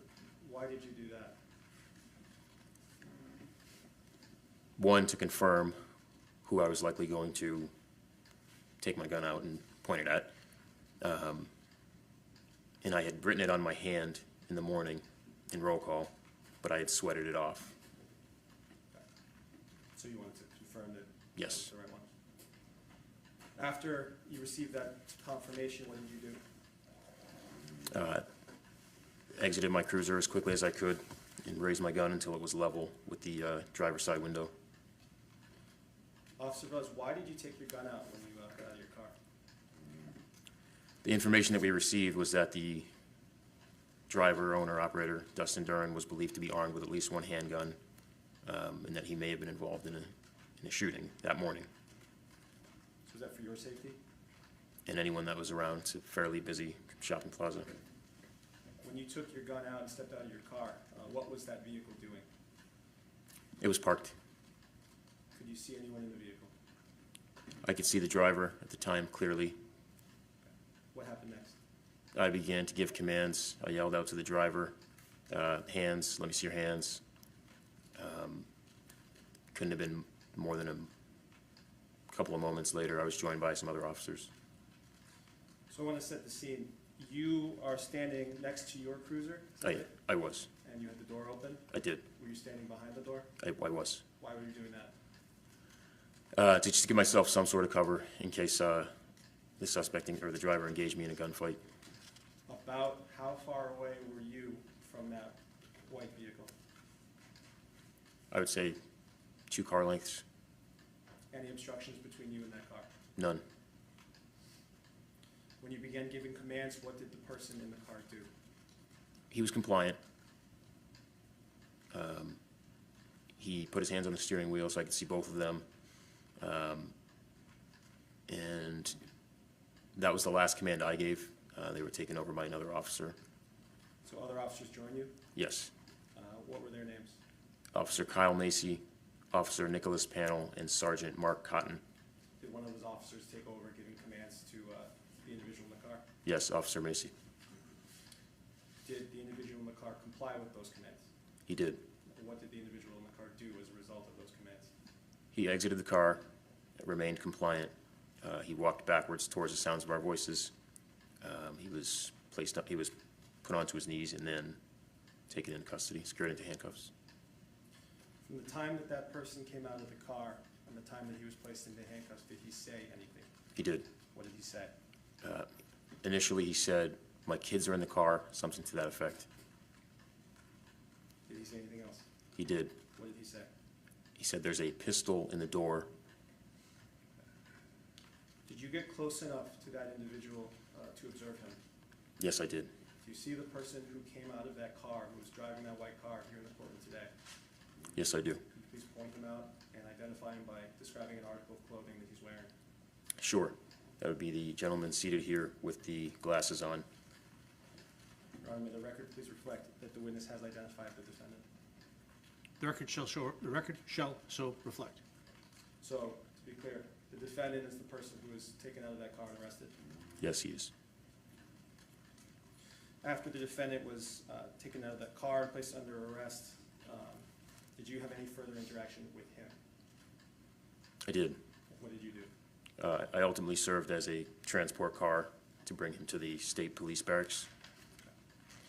Before that, after he came out of the car and when he was placed into handcuffs, what did you do? I approached the car, I was instructed by my sergeant to collect the 2 young children that were in the back seat with Officer Panel.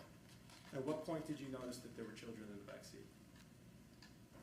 Prior to the defendant being secured into handcuffs, one of the, I believe it was the infant, poked her head up. Did you approach the car? I did. And which door did you go to? The driver's side rear. Okay. And when you got there, what did you see? The infant was in the back, and she was just kind of lying in the car seat. She wasn't strapped in or anything like that. She was wearing a diaper. It was overflowing with feces, and her the older sibling. Your Honor, can we approach?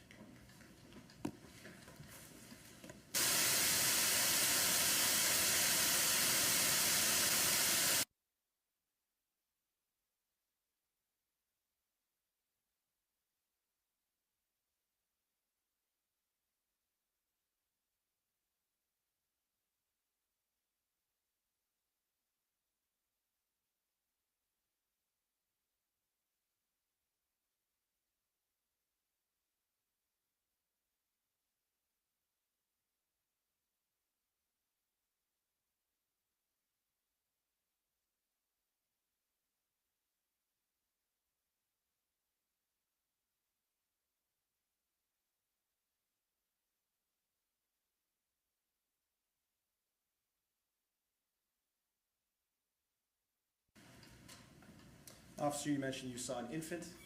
Was there a second child? Yes, there was. And what was her condition when you saw her? She was lying across the passenger side of the back seat, not buckled in. She looked terrified. Officer, what did you do when you approached that car? I opened the door. I asked Officer Panel to hand me a red flannel shirt so that I could wrap the infant up, and I took her to my cruiser, and I held her until EMS collected her from me. I'm sorry, I think there's noise. You held there until... EMS collected her from me. Okay. Officer Velez, on the day that we're talking about during the events that we discussed, were you equipped with a body-worn camera? Yes, I was. Okay. What is a body-worn camera? Its purpose is to capture any incident that we respond to as patrol officers during the course of our shift. Is it standard for you to wear that when you're on patrol? It's policy. Where is the body camera located on your person? Essentially in the center of our uniform shirt. So you're indicating in your hands kind of the center of your chest. That's correct. And when does that body camera turn on? There's a couple different ways to activate it. We wear looks like a watch. It's a remote. We can activate it. Any rapid movement running will activate it. Our emergency blue lights will activate it.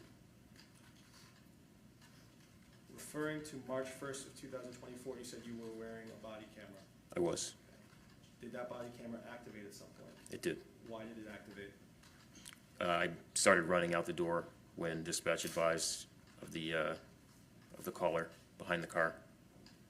And just one, I'm going to back up real quick. You mentioned that you wrapped that infant in a red flannel shirt. Where did that red flannel shirt come from? It was in the car. Officer Velez, I'm showing you what's marked for ID as State's Exhibit 15. Yes. You recognize this? Yes, I do. What is that?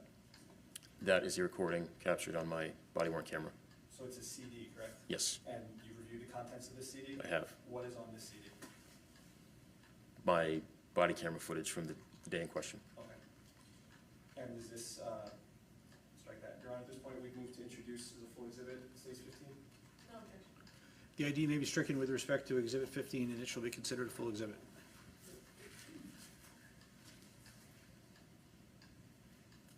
Now, officer, your body cam ran for quite some time this day, correct? It did. And that only captures a portion of the day that you were active. Is that correct? Correct. And is it fair to say that this video on that CD ends right as you collect that infant from that car? It does.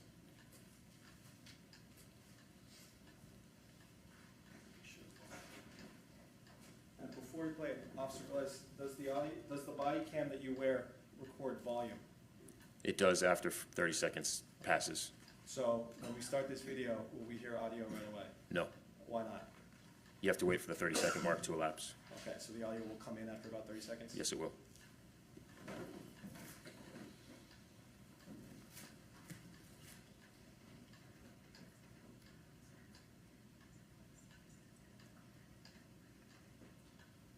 Before we started, Officer, when this video begins, where are you? In my sergeant's office. Okay, and is that at the Keene Police Station? Yes, it is. And then, just very briefly, when it starts, do you begin moving towards your cruiser? I do. And do you make a comment with a profanity in it? I do. And what is that comment? I spilled my hot coffee on my hand, so it's something to the effect of, fuck, that's hot. Okay.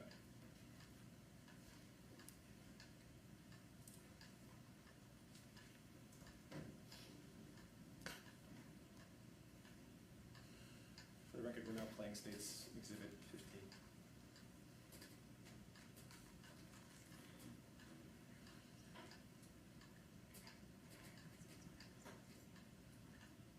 Well, I screwed up, but I was just gonna pause it there briefly. Officer, you saw a couple of other officers that quickly began running. What happened there? Dispatch had just told us that the caller was on the line behind the car.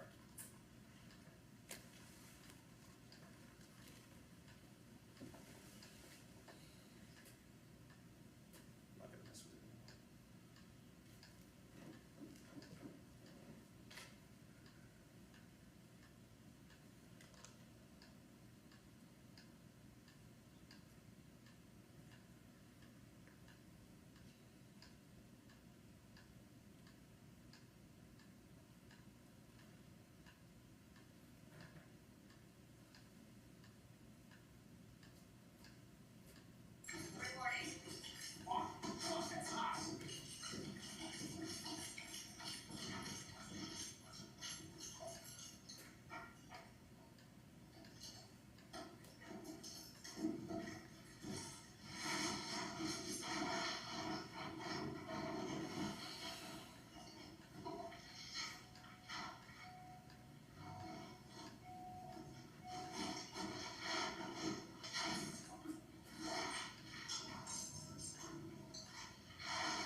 understand me? Don't you fucking move! Alright, hold on. I understand. You mind doing violence? Yeah, right here. Hey, pay attention to us. Put your hands on the car. Now get out. Turn away from us. Maybe the car is maybe in the back. Turn away from us. Walk backwards. Yeah, walk backwards. Yeah, walk backwards. I got it. Walk backwards. Down on your knees. Hands are off behind your head. Do not move. Yeah.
Officer Velez, you mentioned that you kept or held on to that infant until she was taken by EMS. That's correct.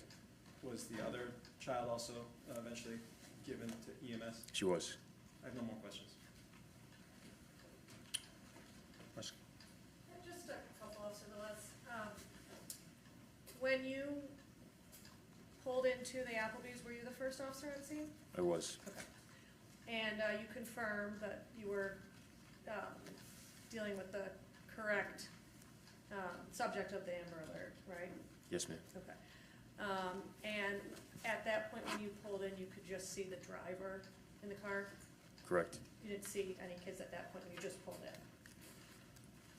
That's correct. It's fair to say, yes. Okay. And you started yelling commands, and you told us on direct, and we saw in the video that the drivers complied. That's correct. Okay. And when the driver opened up the door, he did yell, "Kids in the car," correct? When the driver did? Yes. Yes, he said something to that effect. Okay. And then he also told you that there was a gun in the car as well. Yes, ma'am. And he actually said it's on the driver's side door. He did. Okay. And then we heard you on the body cam yelling, "Pay attention to us." Was that because the driver was looking back to the back seat? So that was Officer Macy. Oh, okay, thank That's you. his voice. Did you observe, though, the driver looking in the back at that point? I don't recall, ma'am. Okay. Was that your voice when you said "kids in the car"? Yes, ma'am. Okay. And that was when the infant popped her head up? Yes, ma'am. Okay. Nothing further, thank you. Can you redirect? No, Your Honor. Okay. Can Officer Velez step down? Thank you. May be excused? Yes. Okay. All right.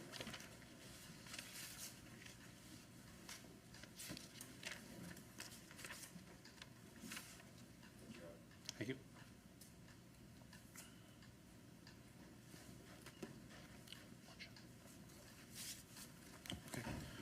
Okay, members of the jury, we'll stop there for the lunch break for the day. We'll stop there and return at, try to reconvene at 1 o'clock. Again, as I said yesterday, if you do happen to run into anyone, please don't take offense if nobody speaks to you, and I instruct you to not speak to them as well. And again, please do not discuss the case amongst yourselves or with anyone else for that matter, and don't conduct any research or transmit anything about what you've seen or heard as part of the trial. Okay, we'll try to reconvene again at 1 o'clock. Thank you.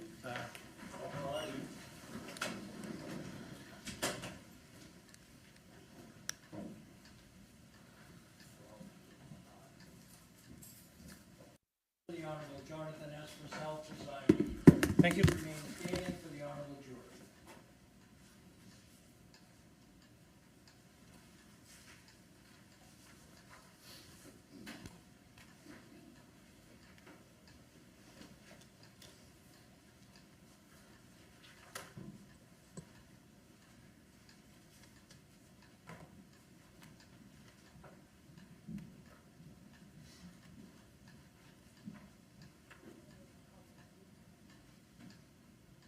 Hey, good afternoon, thank you, please be seated.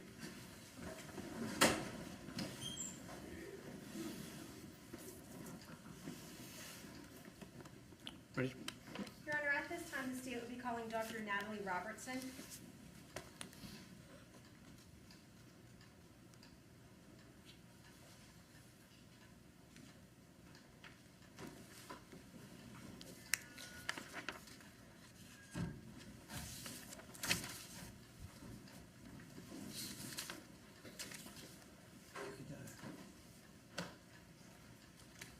Dr. Nat Robertson, if you could remain standing and just raise your right hand for me. Do you swear that the testimony you're about to give today will be the truth under penalties of perjury? I do. Thank you. You may lower your hand and be seated.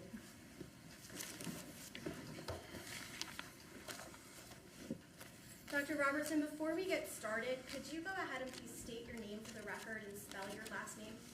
Natalie Robertson, Robertson. You're a medical doctor, is that correct? Correct. Can you tell us about the education or the training that you have in order to become a doctor? Yes. I have a Bachelor's of Science from Boston University. I have And my, I interrupt you very Yeah. quickly. Can you move that Oh, microphone yeah. a little bit closer? Thank you. is that better? Yes. Bachelor of Science from Boston University in Health Sciences, a medical doctorate from Drexel University, and I completed a residency in emergency medicine at Dartmouth Hitchcock Medical Center. And with respect to, or when did you graduate from Drexel with your MD? 2021. Okay. And at what point did you complete your residency? It was a 3-year residency, so So 2024. 2024? Yes, And are you board certified? I am. And when did you receive your board certification? I finished my last exam in March of this year. It took a couple months then, so. Okay. And you currently are board certified in emergency medicine, is that correct? Correct. Okay. Now, you indicated that you had or were a resident with Dartmouth Hitchcock Medical Center, is that correct? Correct. Can you explain to us what a residency is? Residency is the part of your medical training that you complete after you graduate medical school.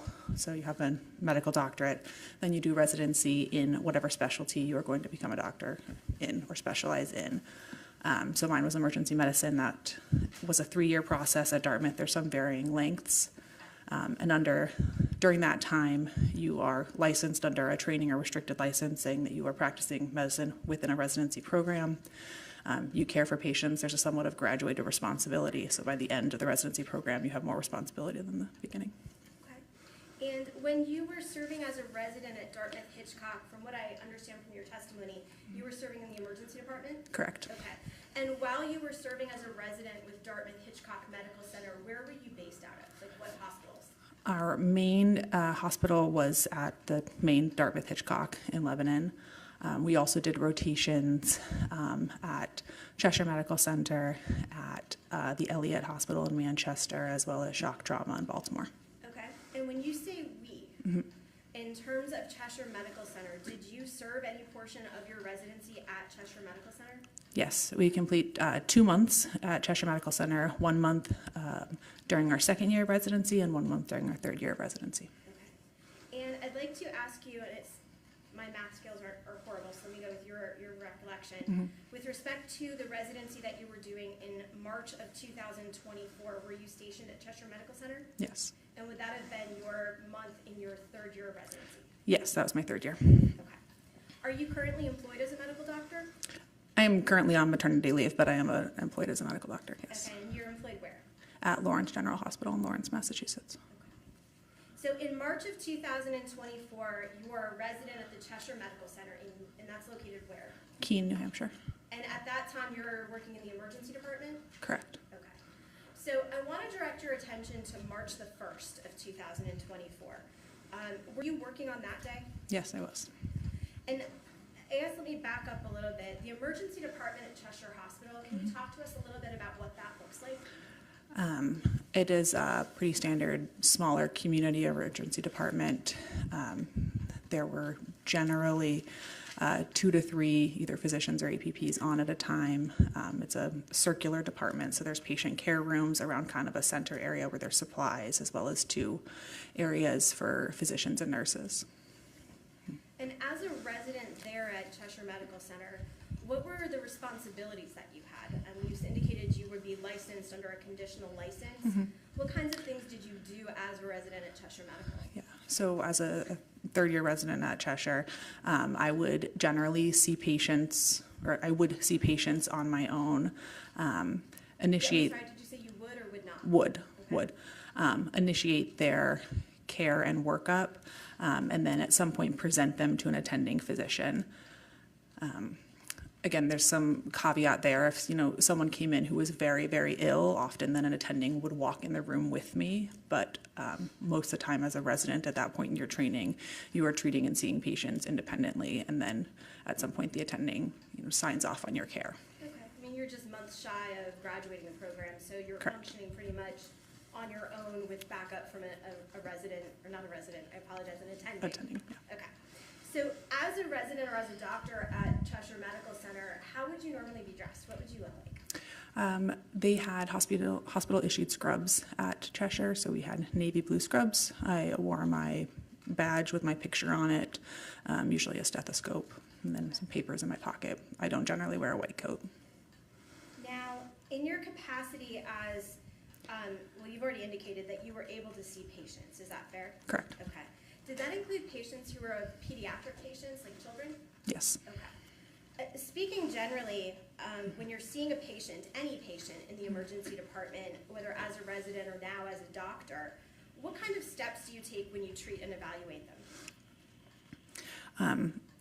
It depends a bit on the condition of the patient when they arrive, but assuming that they are a stable patient who's talking to me, we walk in the room. Sometimes the nurse, or if they're brought in by EMS, someone will give me some information before I walk in the room about why they're there. Sometimes I don't have that information. I walk in, I ask them why they're there. I check their vital signs.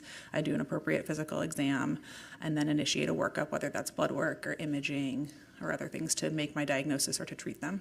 What's the purpose of getting information from the nurses or the people accompanying the patient, as well as the patient, before you just launch into your physical exam? Those people generally have other helpful information, not always. If there's a 40-year-old who walks in and has a stomach pain, they can probably tell me everything about their stomach pain. If someone is coming in by ambulance, they can provide me, EMS can provide me with vital signs that were taken in transport, or if they did any interventions already. If they're picking someone up from an accident, they can tell me details of the accident. They just provide a more holistic story of why they're there. And is all of that information that you would receive, whether from those sources like EMS or nurses or accompanying persons, as well as from the patient, including that child, are those all things that you take into account when you're evaluating and examining that patient? Yes.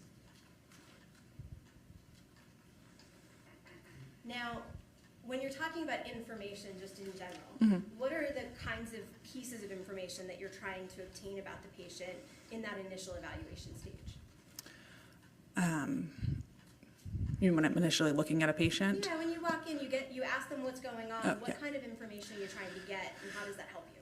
I'm trying to gather why they're there, why they're seeking care, and that directs me in what to examine and what tests to order. I'm trying to get information about their general health, their medical history, things like that, because again, that helps guide me towards what kind of workup they might need. Okay, when you say workup, what kind of tests you might order, what you might look for Correct. on your body? Yes. Okay. Now, in terms of, and have you, or let me back up, because there's multiple parts and I'm trying to ask it at one. Yeah. While you were at Cheshire Medical Center, did you have occasion to treat pediatric patients, like that 4-year-old you used as an example who had a stomachache? Yes, yeah. I see pediatric patients everywhere. I am. And do you see pediatric patients in your role as a doctor now? Yes. Okay. Is the approach that you use in evaluating and treating a pediatric patient, so a child, the same as the approach that you use when you treat an adult? It depends on the age of the child. Obviously, an 17-year-old is very close to an adult. A 3-year-old is not. But no, it has to be different depending on the age of the person. Okay. So when you treat a pediatric patient, and when you say pediatric, is it anybody under the age of 18? Yeah, I think I'm not a pediatrician. Yeah. I believe pediatricians are certified to take care of people up to the age of like 22 or 23. I'm not sure. I generally, colloquially, pediatrics is under 18. Okay, I just wanted to understand a range of what Yeah. age we're talking about. So when you treat a patient who is a child, and I'm not talking about those 18-year-olds, but somebody younger, under the age of like, say, 7, around the age of like 5, let's say. That seems like child, right? Yeah. Are there any extra steps or considerations that you have to make in conducting that examination or evaluation? So in a kid that age, around the age of 5 or 5 and under, obviously a lot of information gathering is not only from the patient but from other people, because they are not always, aware of their health history or have a, complete understanding of things around them. Also, the examination and everything, when you're talking to a child, you have to use age-appropriate explanations of things. They're more likely to be very scared of the medical system, and so there's a lot more effort put into making them comfortable, and to gaining their trust is a little bit more difficult than with an adult. Okay. No matter who you obtain that information from, the other people that you've talked about, whether it's caregivers or people with them, all of that information that you're gathering, are you using it in order to medically treat the child? Yes.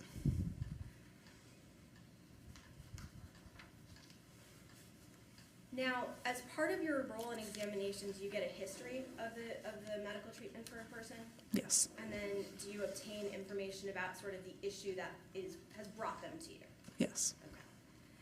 In terms of when you have a young child who's been brought to you and is being treated or evaluated in your emergency department, can you sort of walk us through what you would say and how you would handle talking to a young child in order to get the information you need to treat them? Yeah. So someone who's around the age of 5, generally, again, I get some information about why a person is in the emergency department before I'm in their room. A nurse has evaluated them, or they have come in by EMS. Somebody has some information for me. Then I walk in the room and I introduce myself as Dr. Natalie. I explain to them that I am a doctor that works here. I am here to help them. I'm going to do a checkup like they receive at their regular doctor. I tell them I'm going to listen to their heart and their lungs and check their ears and their eyes and their nose. I usually, make some joke about how I'm not going to give them shots like their regular doctor. And then around a 5-year-old can usually talk to me. And so I ask them, do you know why you're here, or what is bothering you? Some sort of open-ended question. What's a wellness check? A wellness check often means that a child is, that's not, I don't know if that's an official term, but I generally use that term, and many doctors do, as like a child is brought to the emergency department and they don't have a specific injury or complaint. They weren't at home having an asthma attack. They weren't in a car accident. But they are there for some reason where we are being asked to generally look at them and see if they are injured in some way. Did you have a specific shift that you tended to work at Cheshire as a resident that last semester? Short month? Yeah, Cheshire, we did not work overnight, so we were either working a morning shift or an afternoon shift. At some time on March the 1st of 2024, do you recall 2 young girls being brought into the emergency room of Cheshire Medical Center by ambulance and accompanied by police? Yes. Do you recall what purpose they were there for? As I recall, they were brought in for essentially a wellness check to check for injuries. Now, I want to focus specifically on the older of those 2 children. Did you physically examine a 4-year-old child named Caitlyn Duren? Yes.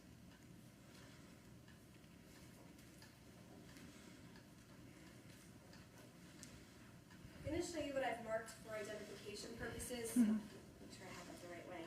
As State's Exhibit 16 in this case. Do you recognize this image? Yes. Okay. Do you know who that person is in the image? Yes, the Who is child you just mentioned, Caitlyn. Okay, so that's the child, Caitlyn. Now, in this image, she's seated, is that fair to say? Yes. Can you describe where she is in relation to Cheshire Medical Center? She is seated on a patient gurney. It looks like there's some blue kind of pads around it, which we sometimes use when children are seated so that they don't roll off of the gurney. And I can see in the corner, and do remember that she was in an enclosed room within the Cheshire Emergency Department. And what does that mean to be in an enclosed room? In the emergency room, sometimes people are in hallway beds or are different, trauma bays are things that just have curtains, and that is a room that has a door that closes. Permission to publish to the jury on it? I'm sorry, I skipped a step, I apologize. Your Honor, at this time, the state would move to strike the identification of State's Exhibit 16 and admit the item as full. No. The exhibit, excuse me, the ID may be stricken from Exhibit 16.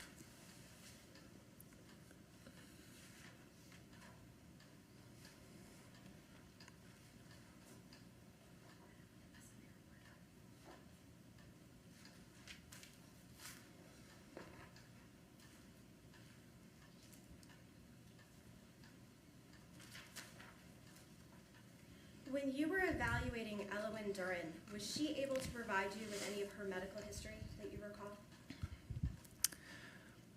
I don't recall specifically if she could tell me her medical history. Did she have a health issue that day that she asked you for help with? She did. On initial questioning, she did not, and then told me that she had an earache, or her ear hurt. What do you mean she initially told you she did? Like I said, when I generally ask kids open-ended questions, is anything bothering you? She did not have any complaints. And how did it come to be that she told you that she had an earache? I asked if anything hurt on her body, and she pointed to her ear. Okay. When she pointed to her ear, do you remember if she told you anything about why her ear was hurting? I believe I asked her, but I don't remember the exact quote. It's in my documentation. Okay. If I can see that.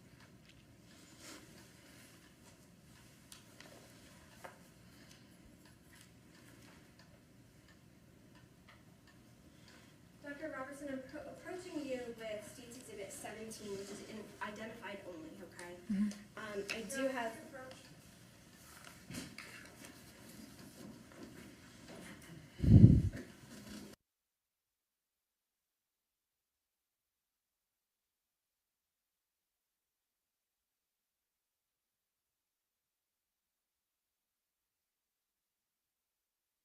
marked for identification purposes as State's Exhibit 17.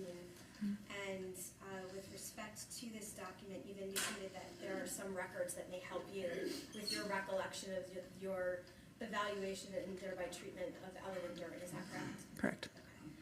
You are free to look through this entire document, and I would ask you to go ahead and make sure that these are the records that are associated with her. And I have a tag just so that I can find something easily. You can disregard that or not.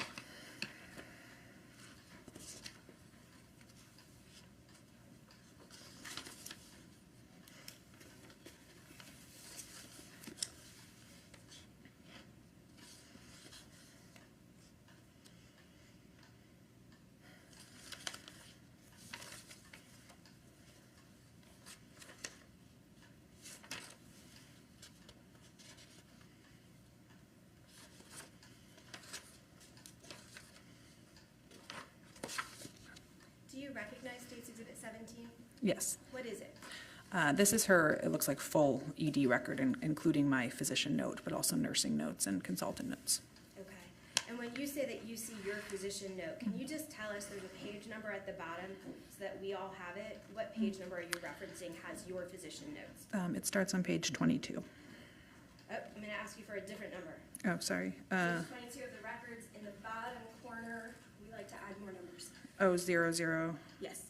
Okay, so 002598. 2598. Thank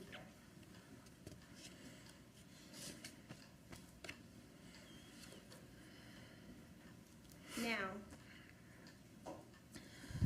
you had indicated that you had asked Caitlyn about anything that was wrong with her, and at first she had said no. Is that fair to say? I don't remember the exact way that I phrased the first question, but looking at my notes and with my recollection, I believe she did not initially have a complaint. Okay. And when later, did you inquire as to whether she had any injuries? Yes. And is that the moment where she told you that her ear hurt? Yes. And which ear did she point to? Pointed to her left ear. Okay. Did you then ask her, and without telling me anything at this point, but did you then ask her? Oh, absolutely. If you can put them right on the side, if you can close the medical records, if you can put them right up on the table there. Thank you. Did you then ask her how her ear got hurt or how it was injured? Yes. Okay, can I ask you in terms of examining, treating, and evaluating somebody, why is that important for you to know? Yes. So if a child tells me their ear hurts, I ask them more about why it hurts or if it was injured in any way. An ear hurt can mean that there's an infection. An ear hurt can mean there's an injury. A follow-up question to why an ear hurts is very important. Those are very different pathologies. Okay, and so depending on the answer that you're provided with, you know whether you're essentially swabbing for an ear infection or looking for something deeper or more meaningful. Is that fair to say? Yeah. Okay. Now, and again, without saying anything just yet, did Elowen give you, and not telling us what she said, just trying to be very clear, did Elowen explain to you how her ear was hurt?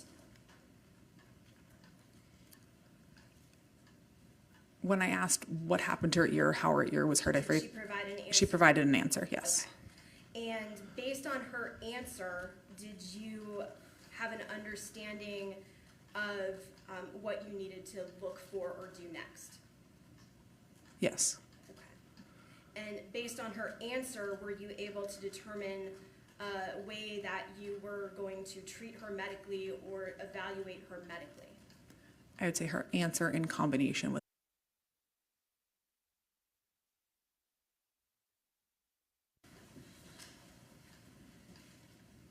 Dr. Robertson, when you inquired as to Elowen's injuries and asked her how she had gotten hurt or how her ear had become hurt, what did she tell you?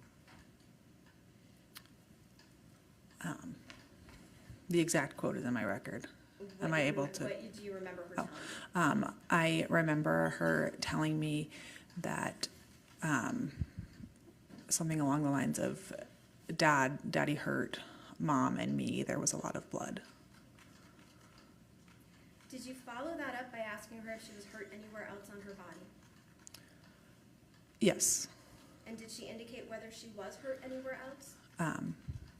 Again, my record, I believe, it says she gave me a vague answer of yes, but couldn't pinpoint anywhere else specifically that hurt. Okay. And I see you hesitating a little bit. With looking at State's Exhibit 17, help refresh your recollection. Yes.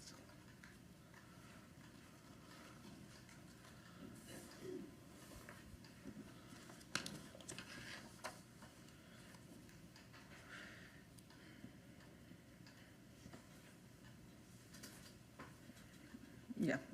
So, yes, I asked her if anything else on her body hurt. She stated yes, but when asked to point where, she says, I don't know. Now, based on hearing that information, that the dad hurt her and Mom and there was blood, was there anything else that you had to consider besides her ear in terms of your examination or evaluation?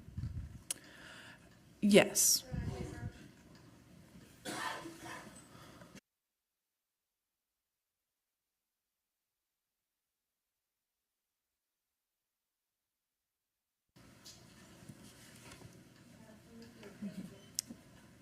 Now, I did want to ask you, you had indicated that when you said the statement that Elowen gave to you about why her ear was hurting, you had said, I think.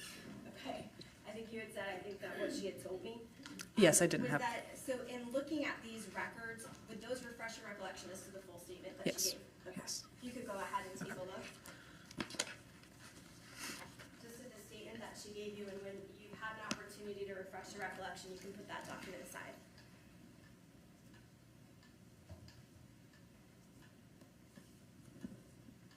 Okay. Did she, was the information that you gave us, which was that Dad hurt me and Mom, is that the full context of what Elowen had told you? No. Okay, what did she say? Mom and Dad were fighting, and Dad. Mom and. Sustained. The document is now aside. Did that help refresh your recollection as to what Elowen told you? Yes. I know it's about a year and a half ago, so I understand. What did Elowen tell you? Mom and Dad were fighting. Dad hurt Mom and me. There was a lot of blood. Based on the fact that blood was mentioned, you had indicated just a minute ago that that made you have to look a little bit differently at Elowen, is that fair to say? And that would be a bad way of phrasing it, so I apologize. Yes, I mean, my job was to generally look for injuries on her. The fact Now, that, based on the information that she gave you, what kind of an examination, or how did you examine Elowen Duren? so based on that information, her complaint of some sort of pain or problem with her ear, I did a more full ear exam, which just basically on a child is looking in their ear, moving around the ear. In general, how I examined her is she received a full exam. I checked her skin all over her body for signs of injury. I, did a neuro exam where I observed how she was communicating with me, how she was moving her extremities, checked her pupils, looked at her eyes, looked at her mouth, her nose, listened to her heart and lungs, felt her abdomen. Okay, and in conducting that examination, is it fair to say that you didn't find any injuries on her body? Correct. Okay, and her neurological, like her talking to you and her movement of her limbs was fine? Yes, her neuro exam. Without any possibility that she had any head injuries as well, correct? Yes, she had a normal neuro exam. Now, with respect to the ear, when somebody comes in and complains of ear pain, did you have any information that you had received that you used for the purpose of medically diagnosing what may have been wrong with her ear? Yes. What information did you use to help figure out what her ear pain may have been caused by? As in like what I was told by pre-hospital people? So before, when you say pre-hospital. Sorry, you mean- police, EMS, fire. Okay, so Yeah. when Elowen came into the emergency department, she was accompanied by ambulance first, and then there were police officers with her, correct? Correct. And you When I received- saw her, she was in a room already, so I don't know who exactly walked her into the emergency room. Perfect. When you saw her and she was in the room, was she by herself, or were there officers with her? There were officers with her. I do not remember whether I asked them to step out or not. I do and don't. Sometimes it depends. Perfect. Were you able to diagnose in any way what her ear pain was caused by? I was able to deduce what I thought likely caused her ear pain. Okay, and what, if anything, was your, and when I look at records, there's the words MDM, or the letters MDM in the medical records. What does Yeah. that mean? That's the medical decision-making portion of the physician note, which is basically where I discuss, what I think is going on with the patient. So if a patient has ear pain, that's where I sometimes explicitly list all the possibilities of what ear pain could be, or sometimes I just list the pertinent negative things, like it's, was not infected, was not this, and then come to some sort of conclusion. Okay, so based on all of the information that you had from Elowen and from all of the other persons that you talked to when you were gathering the history and information you needed for your medical diagnosis, first of all, did you see anything when you conducted a physical exam of her ear? No. Okay, and you looked inside of it with that pointy thing with the light? Yeah, the otoscope, yeah. Thank you. So did you, or were you able to make that diagnosis? Yes, the diagnosis that I came to is one that there's not a test that proves it, so. Okay. And what did you indicate was your diagnosis with respect to Elowen's ear pain? I think that she had injury to her ear due to loud noises, being in close proximity to a loud noise. Court's indulgence.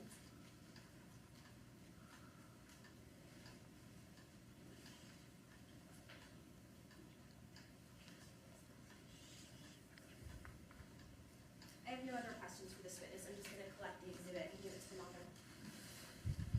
Thank you, Doctor. Thank you.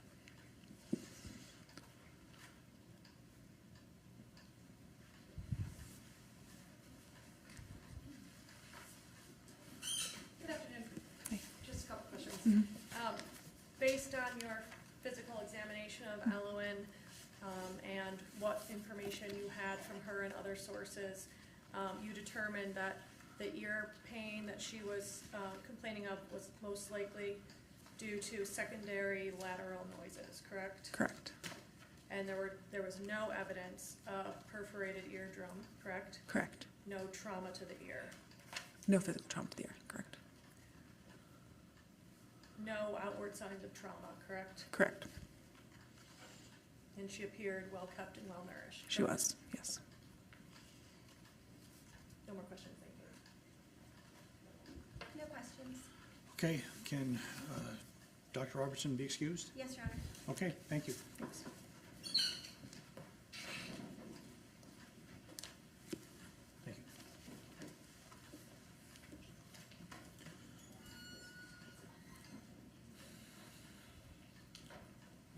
else? Nicholas Post.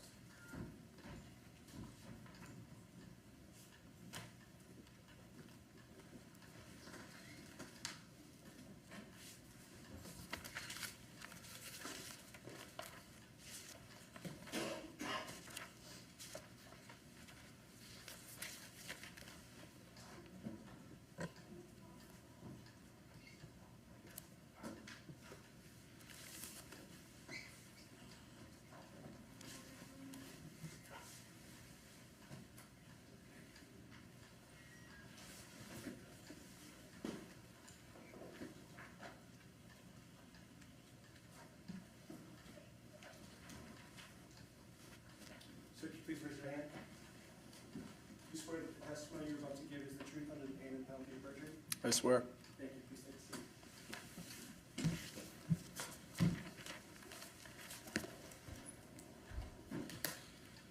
Good afternoon, sir. Could you please introduce yourself to the jury and tell them your name and spell your last name? I am Nicholas Post. Last name is P-O-S-T. I am a trooper with the New Hampshire State Police Major Crime Unit. Trooper, how long have you been with the state police? Just over 12 years.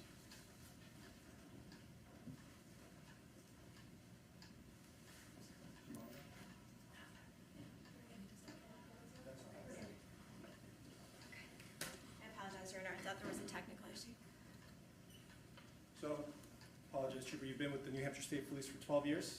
Yes. And you're currently assigned to the Major Crime Unit? Yes. How long have you been with the Major Crime Unit? It'll be 3 years in December. Trooper, do you have any experience processing crime scenes? Yes, I do. Can you tell us what it means to process a crime scene? Crime scene is preserving and documenting the scene as best as found it and preserving evidence for later prosecution. Specifically, do you have any experience documenting vehicles as part of your investigation? Yes, I do. Okay. And do the same principles apply when you are documenting a vehicle? Yes, they do. Okay.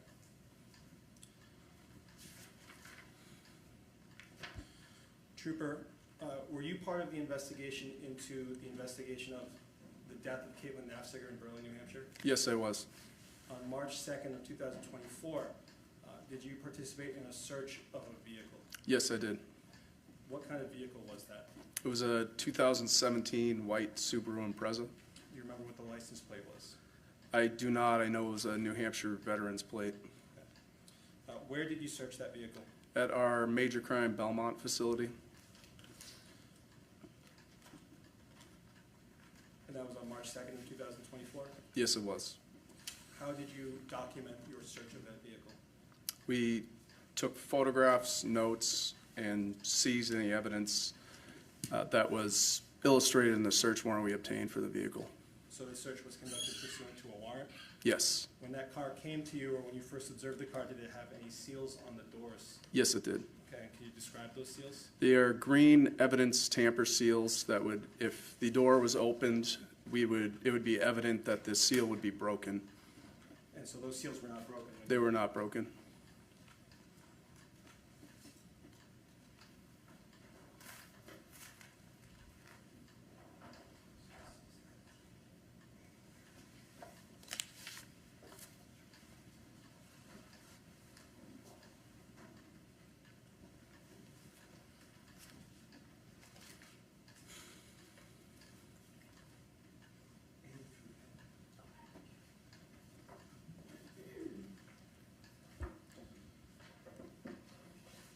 Trooper, how many people were present during that search of the vehicle?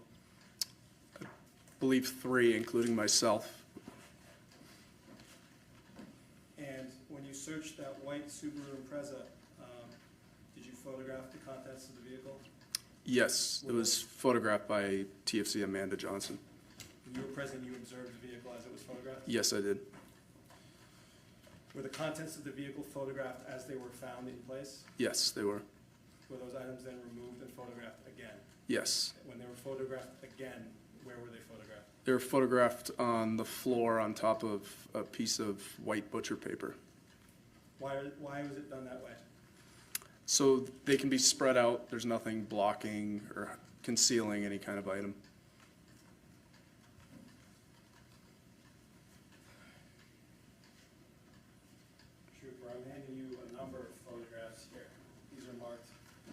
ID as states 19A through J and 23A through N. Can you please look at those? Yes.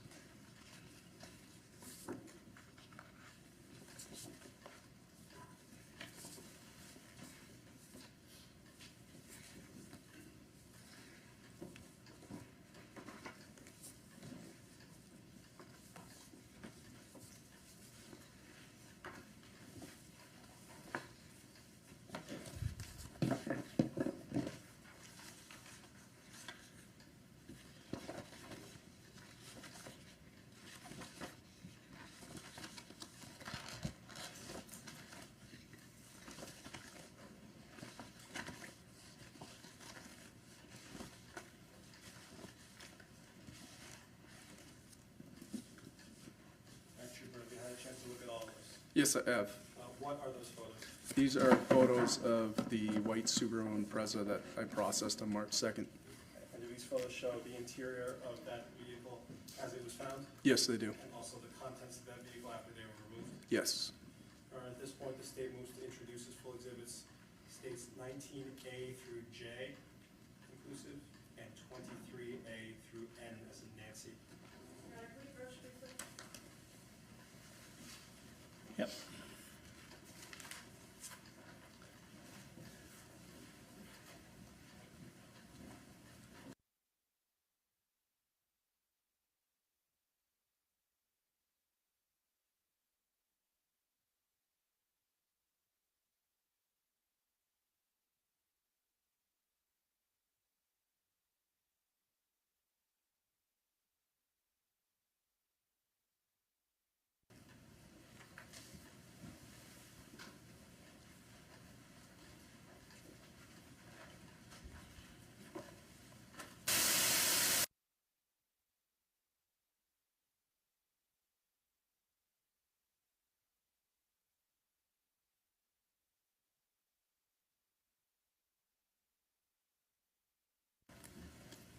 Attorney Spicer, you've requested, The state moves to introduce exhibits 19A through J and 23A through N as in Nancy as full exhibits. okay, any objection? No objection. Okay, the ID may be stricken with respect to exhibits 19A through J inclusive and with respect to 23A through N inclusive, and they shall be considered as full exhibits. Trooper Post, you have a screen there. I think we can safely do this without having to get up. I'm showing you states 19A. What is this? This is the 2017 white Subaru Impreza. And what does the license plate say? It says V as in Victor 69023. It's a New Hampshire veterans plate. This is the vehicle you searched as part of that investigation Yes, it is. on March 2nd, 2024. Do you see the green pieces of tape over the doors? Yes, I do. Is that the tamper seal tape that you talked about earlier? Yes, they are. Trooper, I'm showing you states 23A. What does this show? This shows the front passenger side area of the vehicle. Is this as it was when you found it? Yes, yes, it is. And what items do you see there? See a pillow, fruit cups, a blanket. And now showing you states 23B. What is this? This is the contents of the front passenger side area. Okay, so have these contents been removed for photographs? Yes, Is it that same pillow and blanket that you saw in the front seat? yes, it is. This is states 23C. What are these? These are the remaining items from that front passenger's area. Can you tell the jury what those are? Is fruit cups, pajama pants, a diary, paper towels, a water bottle, and cleaning wipes. Are those pajama pants for an adult or a child? For an adult. Showing you states 19B. What do you see here? This is the rear passenger's area behind the driver. And what do you see here? See a car seat, some food, water on the floor, a bottle inside the car seat, and what appears to be a pink jacket. This is states 19C. What is this? This is a view of the same area looking towards it's from the rear driver's side passenger area, looking towards the right of the vehicle. What do you see on the far side of that car? On the See a passenger side? pillow. It looks like some kind of item that could store, that it's hanging from the seat that could store things. This is states 23D. What is here? There's water, pink jacket, and crackers, and the off the camera to the left is the car seat. And where did these come from? These came from the rear passenger driver's side area. And that black item there, is that the item you were referring to earlier? That's the item that was attached to the back of the driver's seat. States 23E. What are these items? This is fruit snacks, crackers, water, booster seat, and men's underwear. So on the left of this image, is that same black item? Yes, So did these items come from the same part of the car? yes.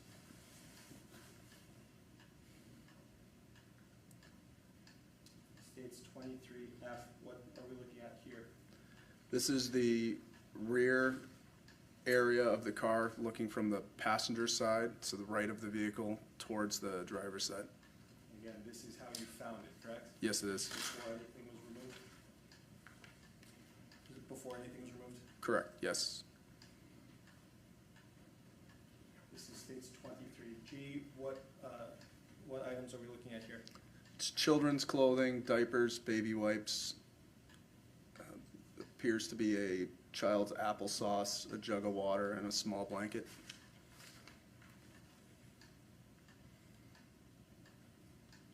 This states 23H. Can we see some of those same items you just described? Yes, And then there's additional items. What are those? yes. It's additional clothing. The black electronic, I believe, is some kind of computer device. I'm not sure.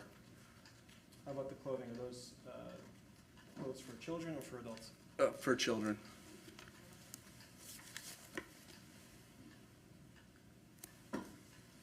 States 23I. What are we looking at here? This is clothes for children and for an adult. So is there a shirt there? So there's a shirt there, yes. Is that a dark green shirt? Yes, that's an adult size shirt. And some underwear as well? Yes, Adult underwear? yes, And then there's a penguin shirt. Is that for a kid? yes. What are we looking at here, sir? This is 23J. This is a pillow, 2 jackets, and a mirror for the driver to be able to check on the child in the back seat. Those jackets, are those for an adult or a child? For a child. And there's some sort of plaid item there. What is that? That appears to be the gray plaid jacket or sweatshirt is what it appears to be. For an adult or a child? Child. This states 23K. What is in this photo? The 2 articles of clothing in the middle are shirts for an adult. How about that pink item top right? Be a hat for a small child. And then to the left, we can see part of an item. Do you know what that is? Appears to be a stuffed animal.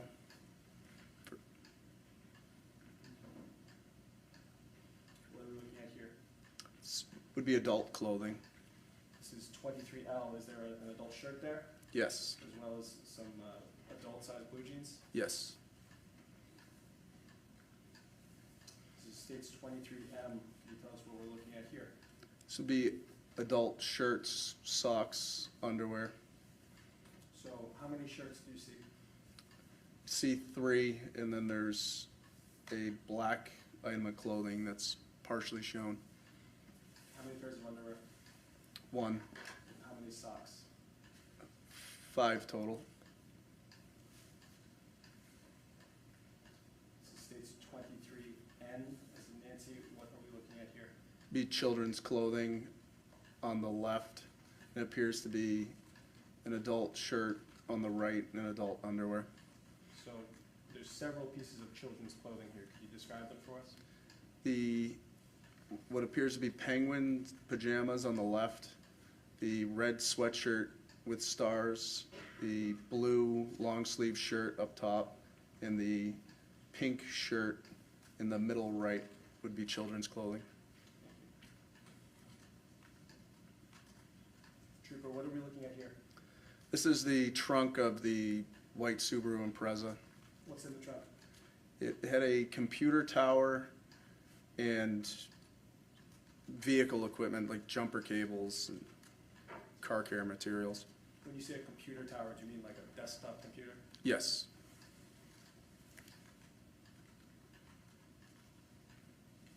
Trooper, what are we looking at here? This is the driver's door. Any items of interest in that door? There's a firearm in the driver's door pocket. Is this how that firearm was found? Yes. So this is where that firearm was when the police opened the door? Yes.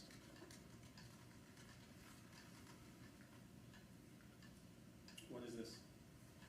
This is a Beretta 9mm pistol. Is this the same firearm that we just saw? Yes. Just a closer view? Is this just a closer view? Yes. And where is that firearm pointing right now? The muzzle would be pointing to the left as you look at this picture.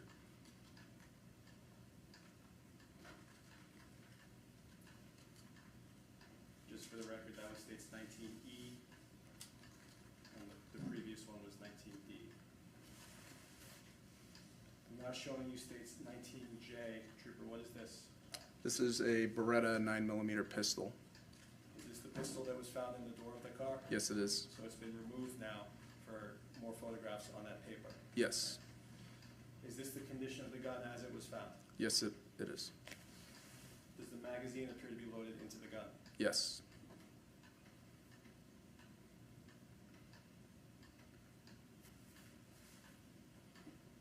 Trooper, is this the same gun? This is states 19F? Yes. So this is the same gun, obviously it looks a little bit different. Can you tell us why? The magazine was removed from the magazine well. The slide was locked to the rear and a cartridge was ejected out of the chamber.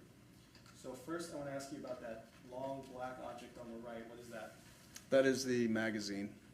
And so what is a magazine? The magazine holds the ammunition for the firearm.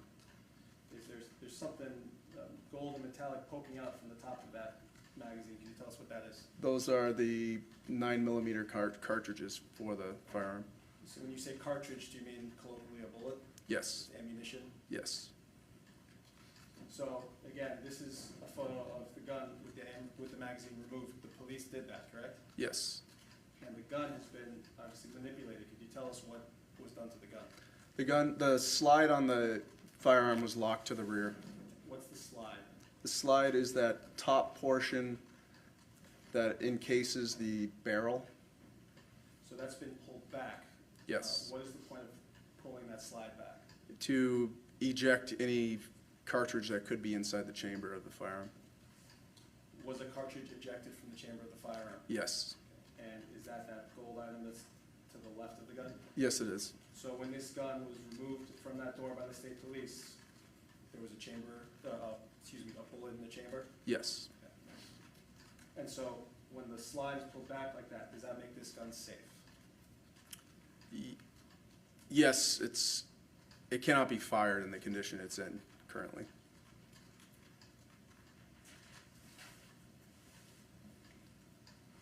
Trooper, there's an object there with some letters underneath. Can you tell us what we're looking at? This is a 9mm cartridge that was ejected from the chamber of the firearm. So this is the bullet that was in the chamber of the gun? Yes, it is. And those letters, what do those indicate? That is the exhibit number. The A after the 2 would indicate it's a sub-exhibit from the firearm itself, indicating that it was found within the firearm. And this is states 19G. I'm going to go back to states 19F. What is the exhibit number for the gun? KPP2. So the gun is KPP2. Looking again at 19G, the bullet in the chamber is KPP2A. Yes. This is the magazine that was inserted into the magazine well of KPP2. And what are those items above the magazine? That is the ammunition that was inside the magazine. So when this gun was found, all those items of ammunition were inside the magazine? Yes. Can you tell us how many there are? Appears 13. And that 13 is in addition to the one that was in the chamber? Correct. And so does that KPP2B refer collectively to those rounds and the magazine? Yes.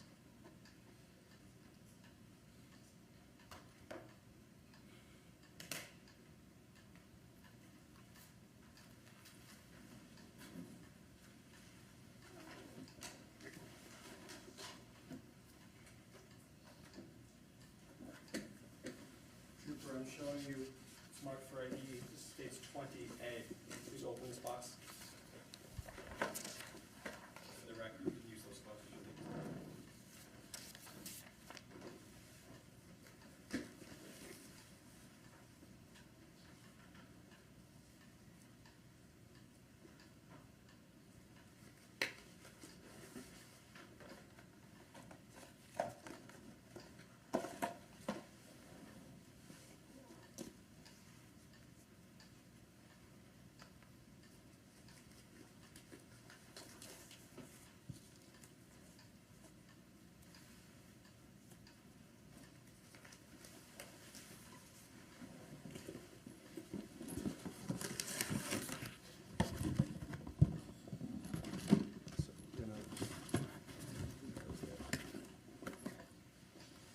Trooper, we'll have you get down and show this in a second, but what do you see in this box?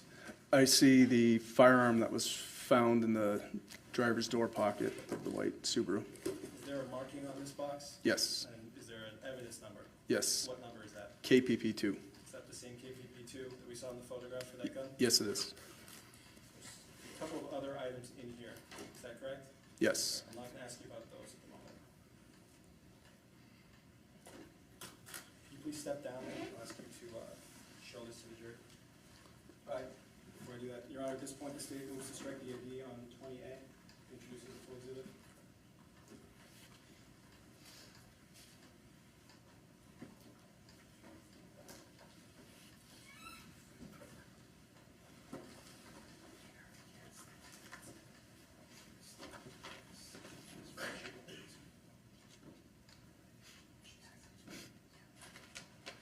No objection, Your Honor. No objection. Okay, the identification may be stricken with respect to Exhibit 20A, and it shall be considered a full exhibit. I'll ask you to just show this to the jury so you can see it. Trooper, there's some zip ties in that box attached to that gun. What is the purpose of those? It's to secure it inside the box so it doesn't move around. Any trace evidence could fall off it or be destroyed. Can the gun fire as it is right now? No, it cannot. Thank you.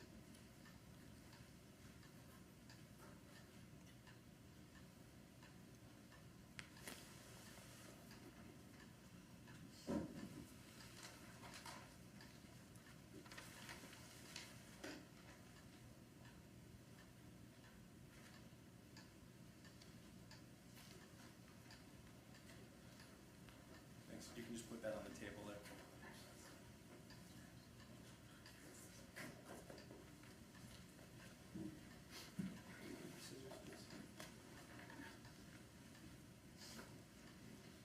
Trooper, I'm handing you two more items, states 20B and 20C for ID. First, I'll ask you about 20B. What is this?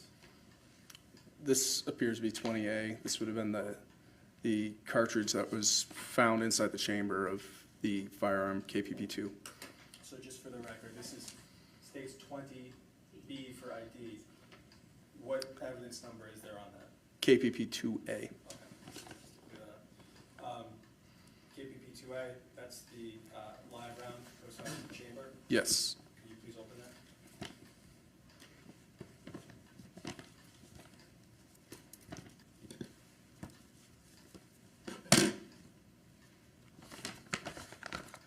Remove it. Yes. Is this the same live round that was removed from the gun that we just saw? You Yes, searched it on March 2nd? yes. State moves to introduce 20B as a full exhibit. The identification may be stricken with respect to 20B, and it shall be considered a full exhibit. We'll put that down for now, just somewhere it's not gonna roll away. And now, I'll ask you about case 20C for ID. Does this have an evidence number on it? Yes, it does. What's the evidence number? KPP2B. And that's the evidence number for the magazine and the ammunition found in it? Yes, For that gun that was in the car? That you Yes. searched on March 2nd? yes. Please open this as well.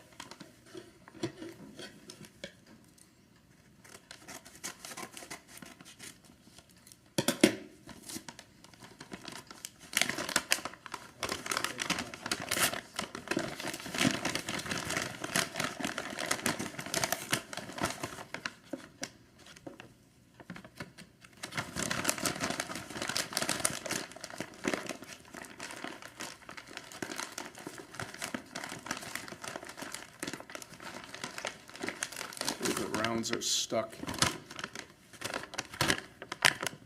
to tape.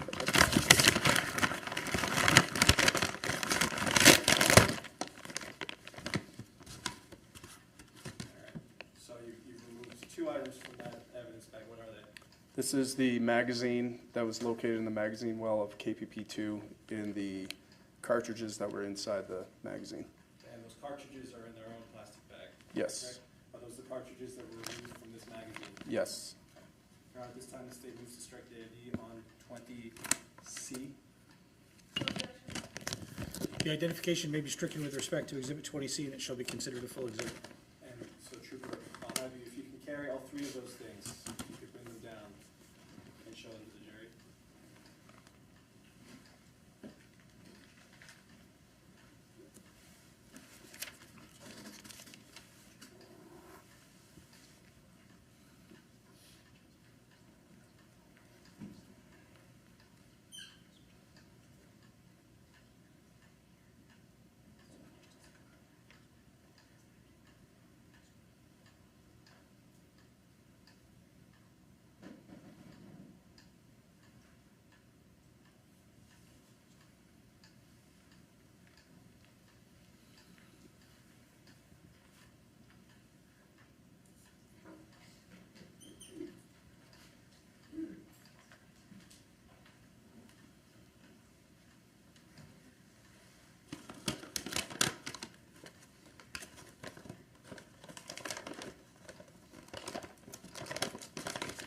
Trooper, if you could put those back into those bags, that would be great.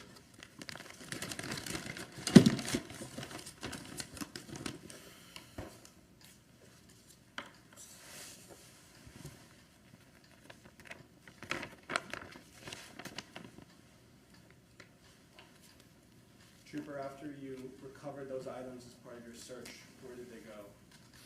They went into the bags in front of me today. They were sealed and ultimately brought to the New Hampshire State Police Forensic Laboratory.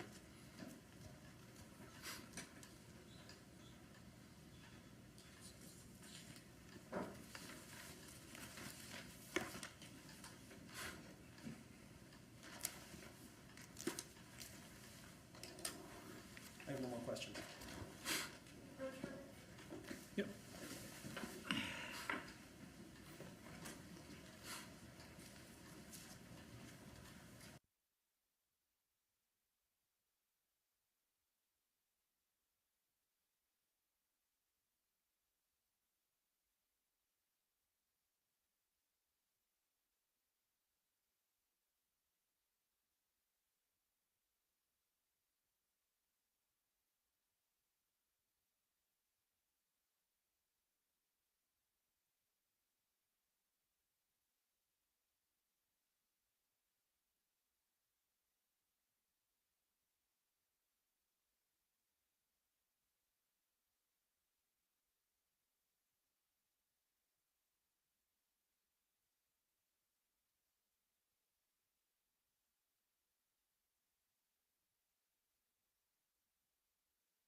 Nation of this witness, we will take the mid-afternoon break right now.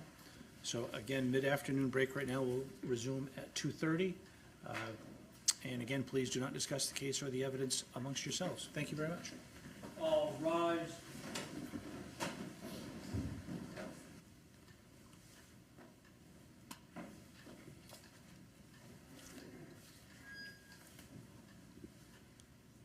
Thank you. Yes. I hope so.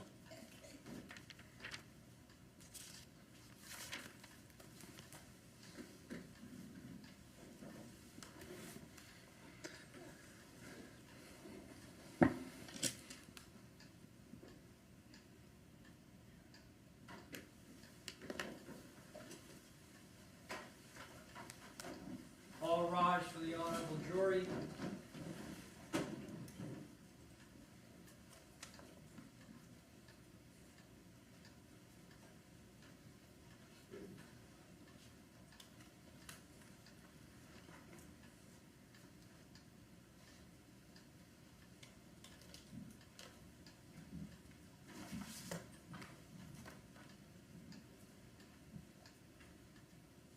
Wabash County Superior Court again is in session with the Honorable Jonathan F. Frizzell presiding. Thank you. Please be seated.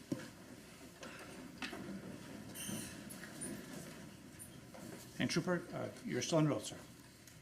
I'm sorry. And you're still under oath. Yes. Okay. Good afternoon, Trooper. How familiar are you with the Beretta 9mm pistol? I'm not very familiar, no. Oh, okay, so that's not what you, that's not your service weapon? No. Okay. Are you aware of its safety features based on your handling of, In this the case? photos, yes. Okay. Why don't I have you then step down to get closer to the jury with exhibits 19. J? 19F.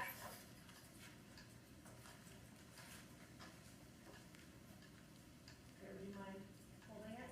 Thank you. So 19F you're holding.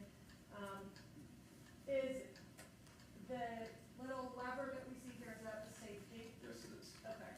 And right now, the safety is pointed down, which means it's on, correct? Correct. Usually there would be a red dot showing when the safety is off. Okay. And so to turn the safety off,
15 capacity. 13, Yes. yes. When it started, it had 15 capacity, right? Correct, Okay. yes. So if someone inserted the full 15 bullet capacity magazine into this pistol, they would have to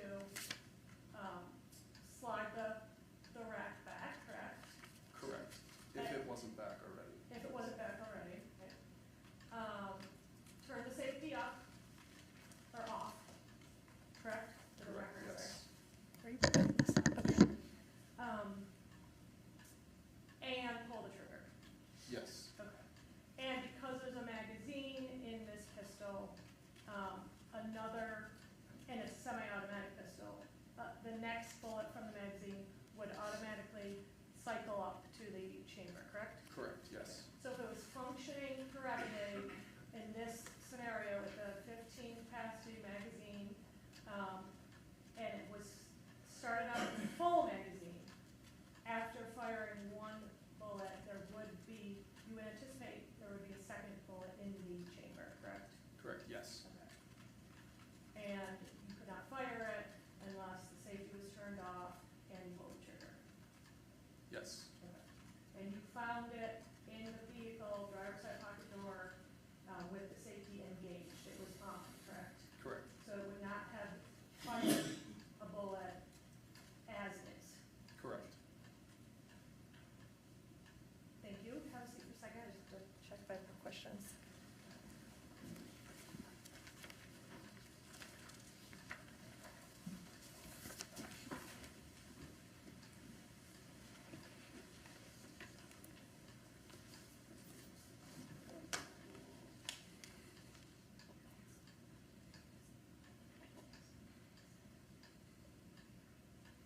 I have no more questions. Thank you, Trooper. Redirect? Just briefly, Your Honor. Trooper Post, you mentioned that the safety was on, and you talked about pulling the slide back. Fair to say that there are a number of steps that need to be taken before a bullet can be fired from a gun like this? Yes, So that the purpose of those, would that be that the gun doesn't go off accidentally? correct. So that when the gun fires, it's because the person wanted to fire it? Yes. No more questions. Nothing further. Okay, can Trooper Post be excused? Yes? Okay, thank you. Thank you, Your Honor.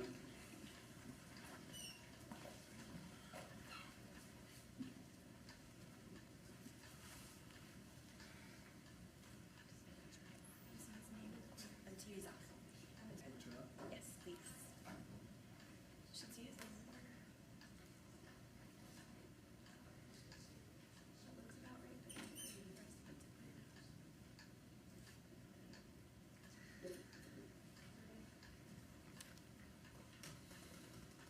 Your Honor, at this time, the state would call Jill Therriault.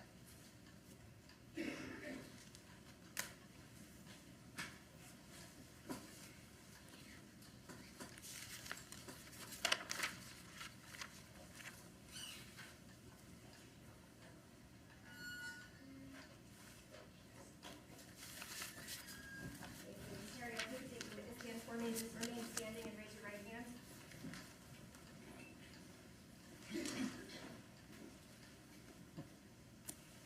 Here, look at me. Ms. Therriault, do you swear that the testimony that you're about to give today is the truth under penalty of perjury? Yes, I do. Thank you. You may lower your head and have a seat.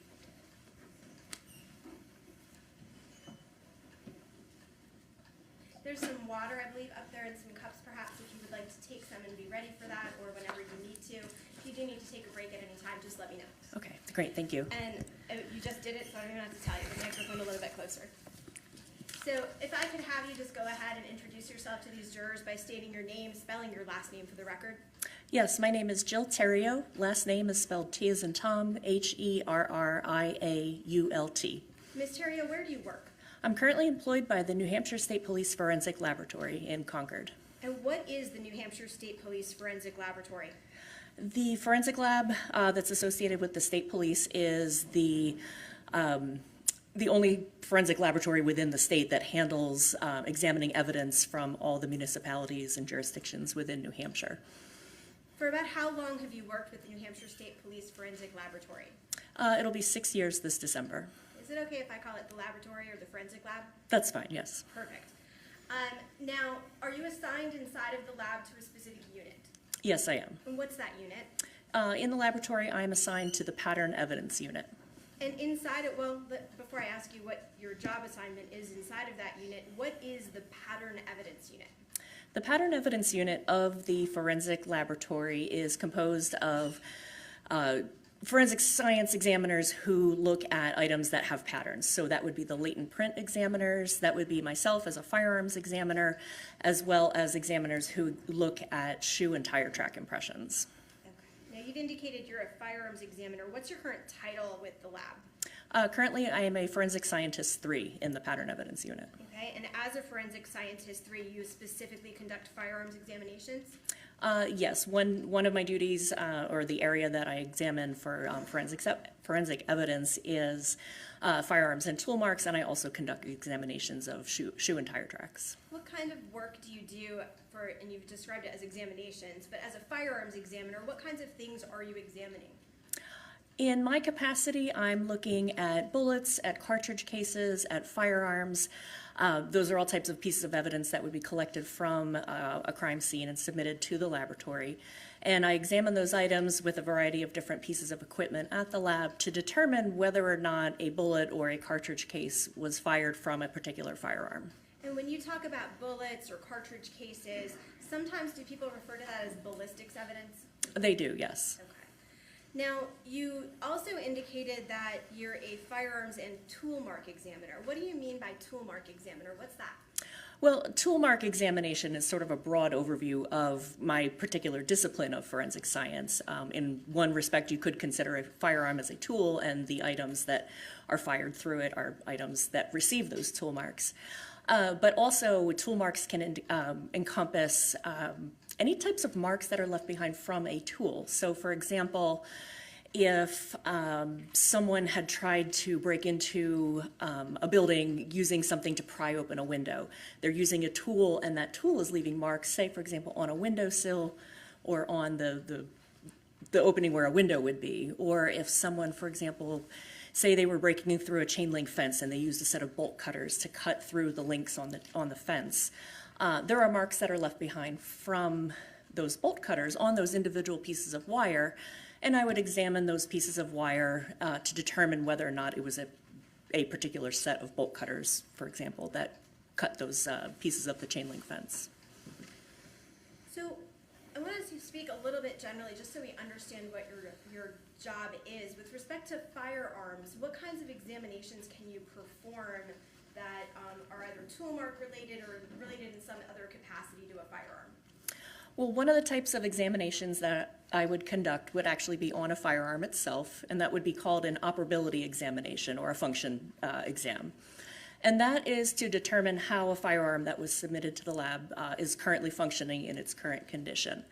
So I have a variety of steps that I follow to examine the firearm, determine its operability, is it safe, is there anything wrong with it, is it going to fire in the way that I expect it to, what are the safety features of it, with the end result of actually selecting ammunition from the laboratory to supply and test firing that firearm.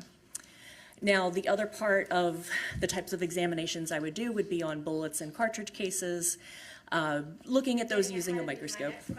Oh, I'm so sorry. I apologize. It's okay. Just with respect to ballistics, those ballistics items that you're talking about, bullets and casings, when you generally are talking about examinations of those, can you go ahead and explain to us what those examinations would be? Yes, so looking at bullets and cartridge cases collected from a crime scene, there's various features that would be left behind on those items from the gun that fired it. And I'll use a variety of equipment at the lab to look at those items to determine specifically whether or not they were fired in a particular gun.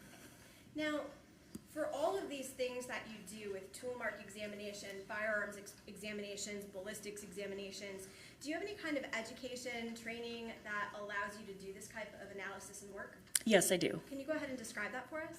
Well, before I got started in the field, I did receive my Bachelor of Science degree from Rutgers University in 2001. But the main course of the main area where I learned how to become a firearms examiner was with my employment with the Miami-Dade Police Department down in Miami, Florida. When I was hired on by that department, in the forensic lab down there, I began an in-house training program that was conducted under the supervision of a senior firearms examiner. And that 2-year training program included learning how firearms operate, learning about ammunition and how ammunition and firearms function together, using the equipment in the lab to look at those pieces of evidence, as well as other types of testing that a firearms examiner would conduct. So again, that training period was 2 years long. And in addition to that, in 2004, when I began working at Miami-Dade, I was also selected by the ATF, which is the Bureau of Alcohol, Tobacco, Firearms, and Explosives, to participate in their 1-year National Firearms Examiner Academy. And that 1-year program that was in conjunction with my in-house training consisted of examiners from all different laboratories across the country that were my instructors, and again, learning about guns, how they operate, how bullets and cartridge cases interact with guns, how to examine bullets and cartridge cases under a microscope, as well as several other types of testing that a firearms examiner would do. And you mentioned that you were previously employed in Miami-Dade as a firearms examiner, it sounds like. Is that correct? That's right. For how long have you held a position as a firearms examiner or as a firearms and toolmark examiner? Now it's been over 20 years. So I spent 10 years at the Miami-Dade lab down in Miami, Florida. I spent 6 years as the section supervisor of the Connecticut State Forensic Laboratory. And for the last almost 6 years, I've been here in New Hampshire. In addition to conducting your own examinations of firearms and ballistics evidence, do you also serve as sort of a peer reviewer or review analyses that are conducted by other people in the department for accuracy? Yes, I do. Is that a standard procedure for the state lab? It is, yes. So is it fair to say that any work that you do, there's another person who checks your work? It is, yes. Now, while you've been employed either in any of your agencies that you've worked with, Miami-Dade, Connecticut, or here at the New Hampshire State Lab, have you undergone continuing education as you've been employed? Yes, I have. Okay, what kinds of continuing education have you had? Well, as a member of an organization called the Association of Firearm and Toolmark Examiners, I'm able to attend, attend training seminars that organization holds once every year in different cities across the United States. And that training is a week long and encompasses technical presentations by my peers. There's smaller workshops, but that's typically about 30 to 40 hours of training for that week. And in addition to other types of training that may become available, such as like firearms courses, that would be called armorers courses that teach a student how a particular make or model of firearm operates, like taking it apart, putting it together, troubleshooting, and other types of webinars, forensic-related webinars that might be available to stay current on the topics in the field. Do you undergo, as part of your position with the New Hampshire State Lab, any type of proficiency examination pertaining to your work as a firearms or ballistic evidence examiner? Yes, I do. Can you explain that for us? Proficiency testing is a type of testing to ensure that forensic scientists are competent in their field. The laboratory will receive from a private company essentially a practical test. I don't know what the answer is to it. It could be, for example, in the field of, it could be firearms related, so it could be bullets, it could be cartridge cases. And that type of testing to test my skills to ensure that I'm competent in conducting this type, where I would examine those pieces that are, again, the answers are unknown to me. And so you're being provided with physical items for you to conduct an examination on, and that's the test. It's not a written test you're talking about. Correct. It's a hands-on practical test, so bullets or cartridge cases.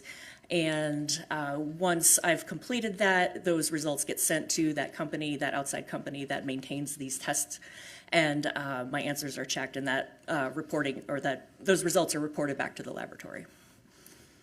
Over the years, and I guess let me just ask you this, is there a certification or a need for certification to perform your job? There's not a need for it, like a requirement, but I do hold a certification in firearms identification. Can you explain what that is? So for the professional organization that I belong to, the Association of Firearm and Toolmark Examiners, they do offer certification in 3 areas. So in firearms examination, in gunshot residue, and also in tool marks. So I hold a certification in firearms examination. I've held that since 2009. And to maintain that certification, one has to attain a certain number of continuing education credits for each year that you maintain your certification. And so that goes along with attending the conferences and things of that nature to maintain those certification points. Over the years, if you know, at least that you've been at the state lab here in New Hampshire, do you know approximately how many examinations you conduct or have conducted with respect to firearms and ballistics evidence? Oh gosh, I couldn't give you a number off the top of my head. Trying to think of the number of cases that I do per year, it would be pretty numerous, I would say. Now, have you previously testified in court as an expert witness in the area of firearms and ballistics evidence examinations? Yes, I have. Approximately how many times? Between Florida, Connecticut, and here in New Hampshire, it's been over 100 times. And you have been qualified here in the courts in the state of New Hampshire as an expert witness in that area? Yes, I have. Your Honor, at this time, the state would offer Jill Therriault as an expert witness in the area of firearms and ballistics evidence. No objection. The court hereby recognizes Ms. Therriault in the areas identified as an expert witness. Thank you. Ms. Therriault, with respect to the case that you've been called here to testify about today, can you explain to the jury how you received this case or became involved in this case for examination? Well, these items of evidence that are related to firearms, they are submitted to the laboratory for a series of testing that goes on, whether that's latent prints or DNA. The firearms unit is typically the last unit to examine those items that have been submitted for analysis. So once the other units have completed their testing on a particular set of items, then it would be my turn to conduct that. And as of the time of when this case took place and when these items were submitted to the laboratory, there's 2 of us in the pattern evidence unit that can conduct firearms examinations, one of which is my supervisor. So typically any type of casework that would come into the laboratory would fall to me. Before we really get started, I want to show you some physical items and see if you recognize what these are.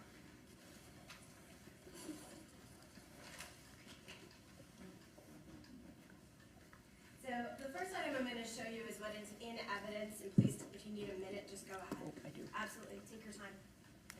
Okay, thank you. There are gloves there. There was another box somewhere, but those are there. If you need them. Okay. So I'm showing you what is in evidence as State's Exhibit 20A. For the current moment, I'm just going to ask you to look at the item and not remove it from its container. Yes. I mean, it's in evidence, but it just.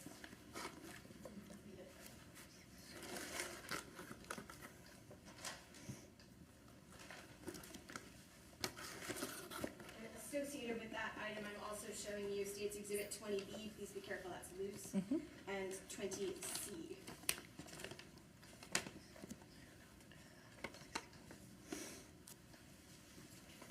Okay. With respect to State's Exhibit 20. Okay.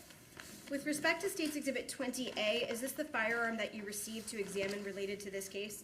Yes, it is. Okay. And with respect to State's Exhibit 20B, is that the magazine for that firearm and its related ammunition that you received? Let's see, 20, I'm sorry, which exhibit was it? 20B? 20B. Oh, I went backwards, so I apologize. Is 20B the live cartridge that you received as part of evidence with this weapon? Yes, it is. And with respect to State's Exhibit 20C, is that the magazine for that firearm? Yes, it is. And there's also related unfired ammunition, is that fair to say? In that item, yes. Just correct my notes. I apologize.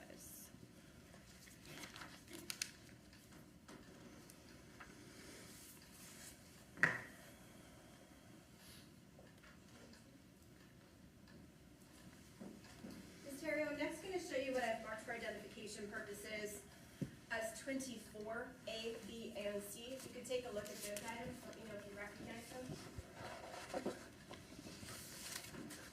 Yes, I do recognize these. What are they? These are enlargements of photographs that I took of the items of evidence that I examined in this case.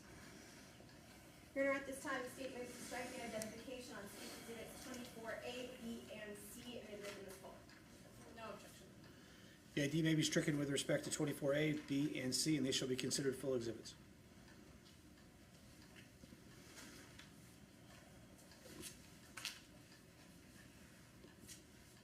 you look at, I took them away, if you need them back, let me know. But State's Exhibit 24A that you just looked at, that photograph of the weapon, Yes, is that consistent with how Exhibit 20A looks now? it is, yes. Just so that we can all look at things together. Maybe.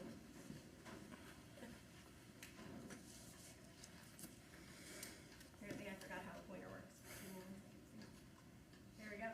So I've got up on the screen, and you should have it next to you, and it should be in front for the jury to see as well, State's Exhibit 24A. And you've indicated that State's Exhibit 20A, as you look at it, it's in the same sort of position now. The photograph on the screen here is how I received it when I first, before I did any examination of it. And how it's in front of me is in a slightly different position as far as its position inside of the box, but it appears to be in the same condition that when it left my custody. So with respect to that weapon, when you received it, can you explain to us how you begin an examination as to that item? So to examine a firearm that comes to me at the forensic laboratory, first, like we have in the photo here, I want to document how I received it. So I'll take a photograph of the outside of the package and then a photograph of the items that are inside of that package. And here we have a pistol, another plastic bag that was created by another examiner at the laboratory, and my little blue ruler that's in the photo. The first steps for my examination of a firearm, well, first I will take it out of the box, ensure that what's in the box is supposed to be there, and make sure that there's nothing missing. But my first steps for examining it are essentially walking through and looking at first the make, the model, and the serial number that's typically stamped somewhere on the firearm. And then I have a series of steps that I go through, and I have a worksheet that walks me through just documenting the physical condition of the gun. So again, make, model, serial number, the safety features that this firearm has, the overall condition of it, like is it in good condition, does it look like it's a little beat up, the overall condition of it. I will look down the gun barrel to see if there's any obstructions, and there's also some characteristics inside of the gun barrel that are visible to your naked eye. I will note some characteristics that are inside of the gun barrel.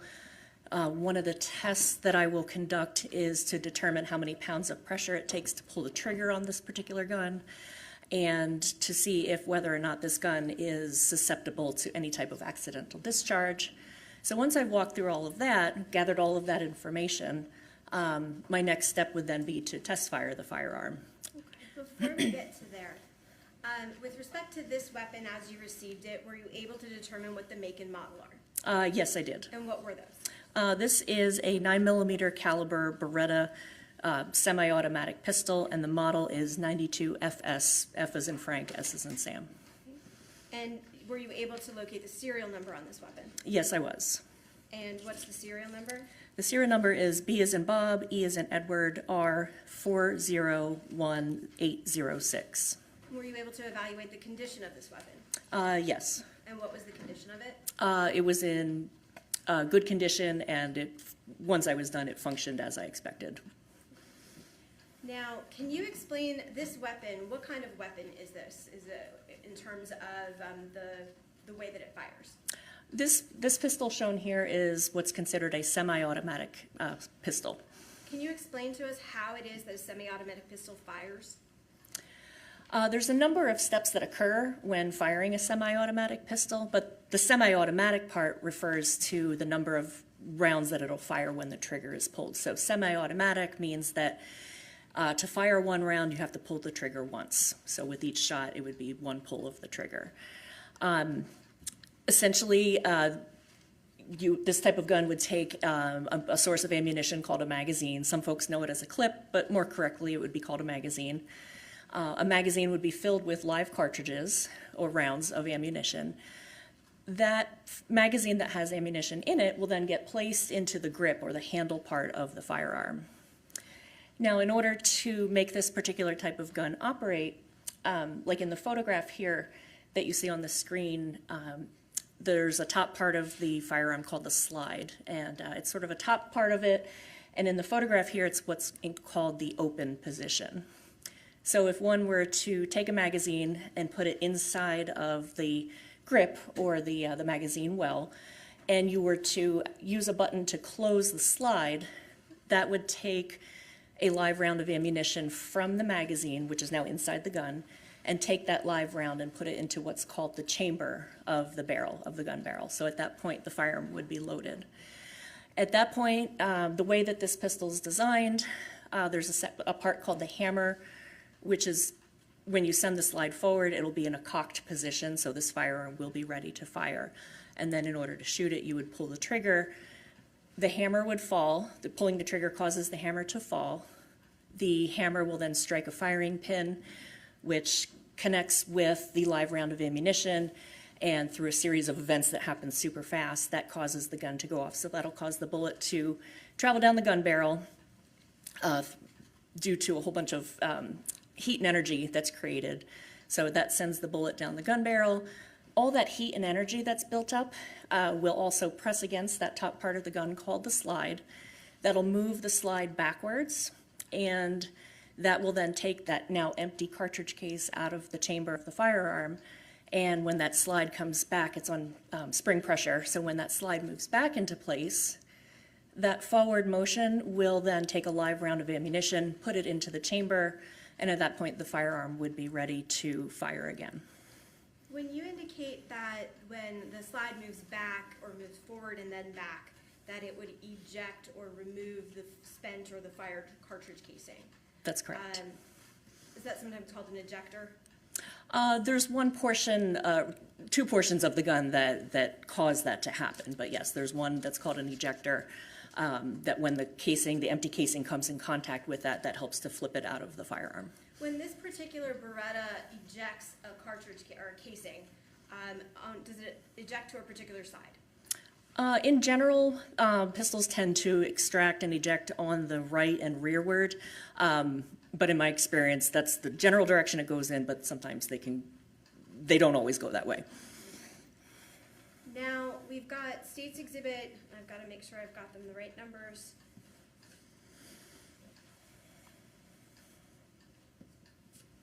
So we've looked at 20C, which is the magazine and the ammunition, correct? Yes, 20C is the magazine and ammo. So moving forward on here, I'm putting States 24B, which is in evidence on the screen. Is that what you're seeing in States Exhibit 20B? Yes, that's right. That's correct. Can you explain to us what those items are? So in this picture here, again, this is a photograph that I took of the items that were inside the package.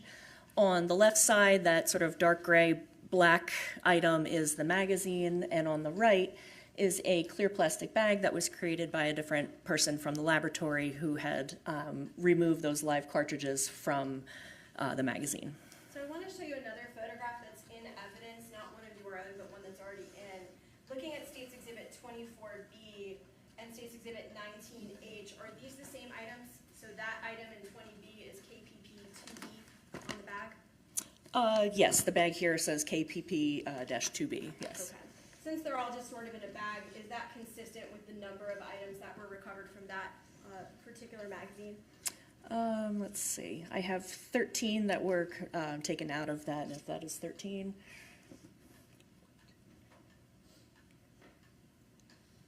Well, 13, yes, 13 are being showed in the photos. Okay. That magazine for this weapon, the one that you examined in States Exhibit 20C, my notes are messed up, so I apologize, 20C.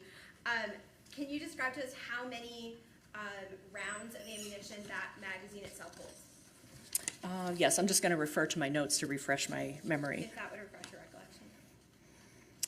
recollection. Yes, so this magazine is capable of holding 15 cartridges, 15 9mm cartridges. Now, we've heard the terms throughout this trial and now through your testimony, rounds, live rounds, I'm sure I've used some of them mistakenly, cartridges, projectiles, bullets, casings. Can you explain those terms for us? Like, what kinds of terms are we talking about for the evidence that you examined relevant to this case? So typically, with the terminology that I would use for a live round, which is perfectly acceptable terminology to call that, is also known as a cartridge. A cartridge is typically made up of 4 components. that being a bullet, a cartridge case, gunpowder, and a primer. Do you have a demonstrative aid that you have with you today that might be able to help us understand the pieces of a cartridge? I do. Okay, if you wouldn't mind. Your Honor, asking permission for the witness to approach the jury in order to demonstrate to them and explain to them the components of a cartridge or a live round. Certainly. Okay. Okay, so the item that I have here, this is a plastic model of a live cartridge. It's just plastic, it's oversized, it's not an actual real piece of ammunition. But as I was saying, the cartridge, or a live cartridge, is made of 4 components. So first there's the bullet, which is this guy, and this is typically seated in the mouth of a cartridge case. The bullet can be made of a number of different types of materials, sometimes copper, sometimes lead. A cartridge case can be brass, sometimes can be other material as well. Housed inside of this cartridge would be the gunpowder, so that's all filled up in here. So once that has gunpowder in it, the bullet fits in here like this. Now on the back of the cartridge is this little round area here. This is called the primer. And the way that this operates in a firearm is that when this is put into, say we're talking about a semi-automatic pistol, when this is put into the chamber of the gun and the trigger is pulled, the firing pin from the gun will strike this primer. The primer is made of a shock-sensitive material. So when that firing pin strikes it, it causes a small detonation, which then in turn causes the gunpowder to burn, and that's what builds up all that heat and energy that sends the bullet down the barrel of the firearm. And depending on what type of firearm you're shooting, this empty cartridge case can be extracted and ejected, or again, depending on the gun, it can remain inside of the firearm. So for comparison purposes, what parts of a cartridge or a live round are you able to use to conduct a comparison or to examine as part of your work as a ballistics or firearms examiner? So the parts that I would be interested in comparing would be the bullet that was fired from the gun, so these things are now separate. Bullets can be collected from crime scenes or autopsies or things anywhere where a crime has occurred with a shooting.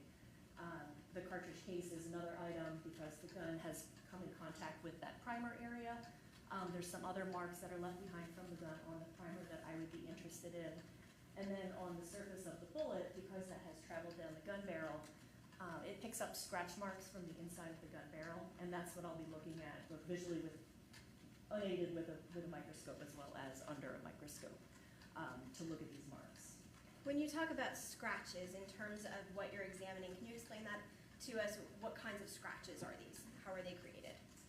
Well, when we're talking about that type of marking that's left behind on a bullet, the inside of the gun barrel is, it has areas of what's called lands and grooves, which are areas of high and low that are carved into the gun barrel by the manufacturer.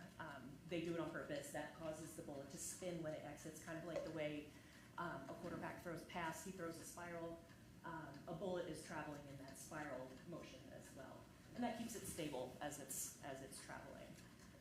Because the bullet is a snug fit inside of that gun barrel, those areas of high and low are going to scratch or scrape that surface of the bullet. So as it's traveling, it's gaining these marks from the inside of the gun barrel. And that's what I use to do a comparison of, say, 2 bullets to each other, or a bullet from a scene to a bullet that I have test fired. Thank you.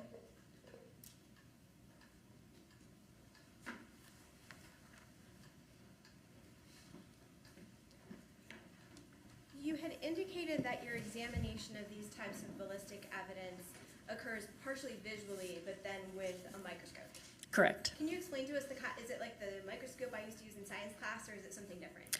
It's similar to the one we had in science class. The device that I use is called a comparison microscope that takes 2 of those types of microscopes, connects them through a series of mirrors and prisms that lets the user look through a set of eyepieces and see 2 things at the same time.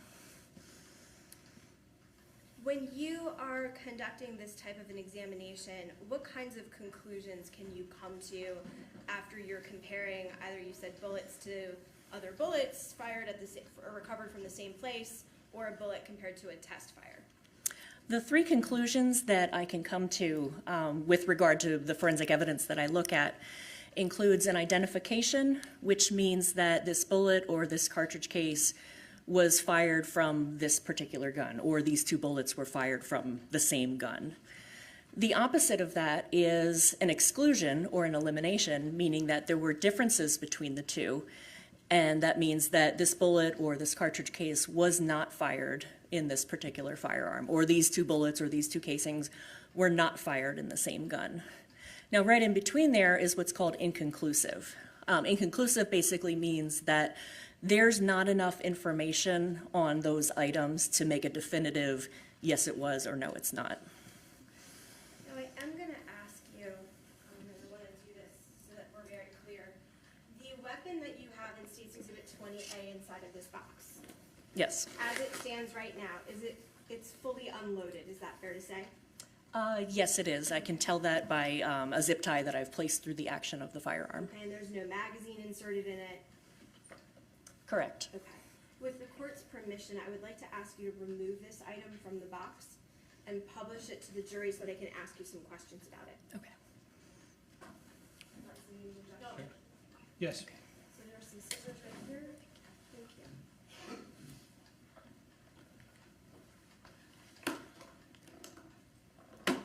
And for the record, Exhibit 28, correct? 20B. Oh, A. I apologize. My letters are a little off in my notes, so I Thank you. apologize.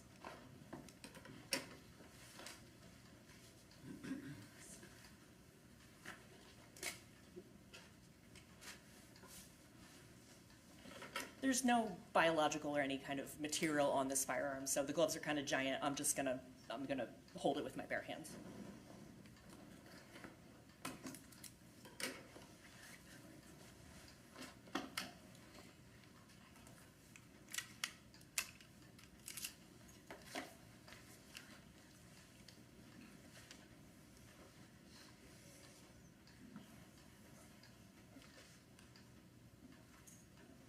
Thank you.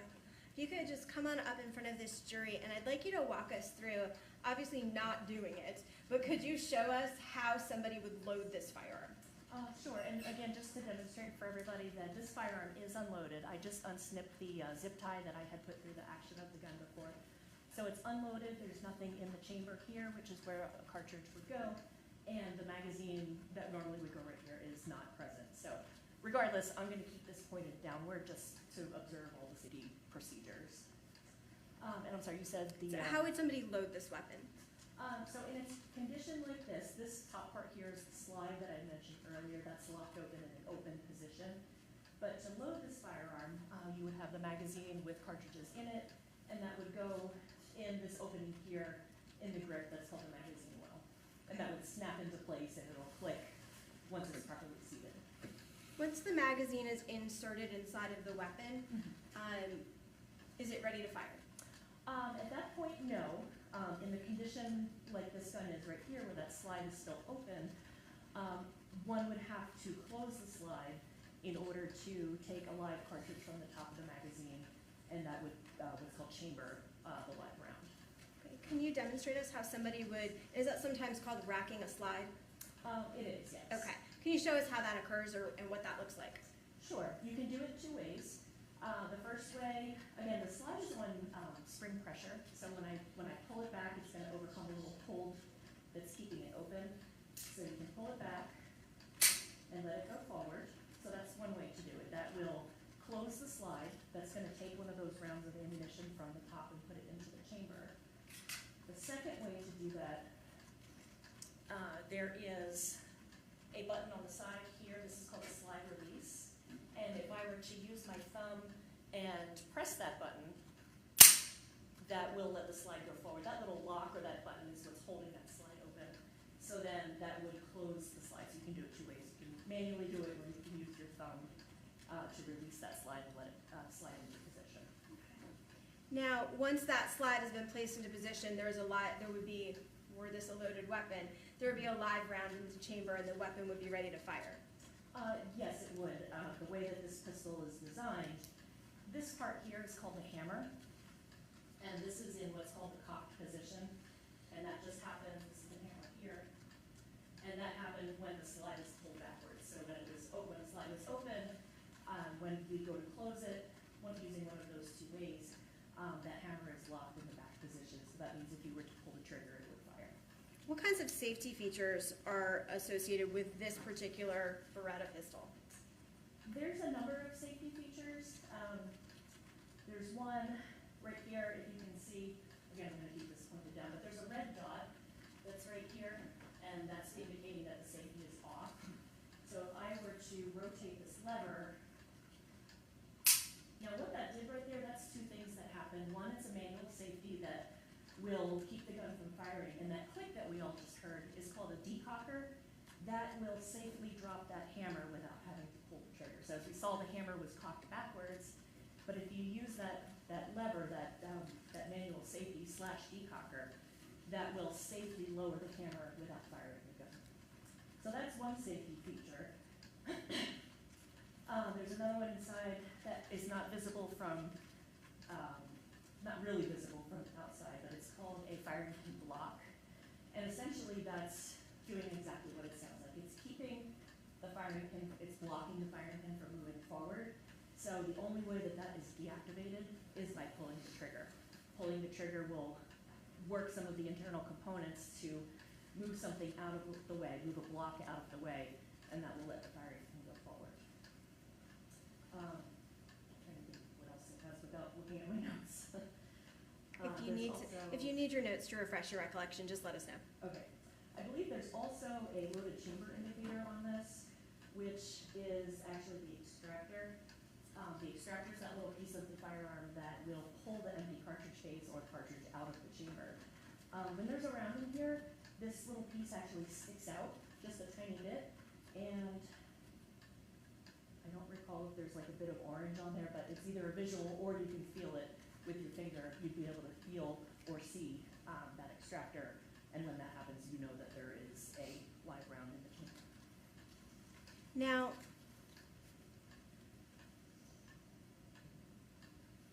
not sure I'm going to phrase this correctly, so please correct me.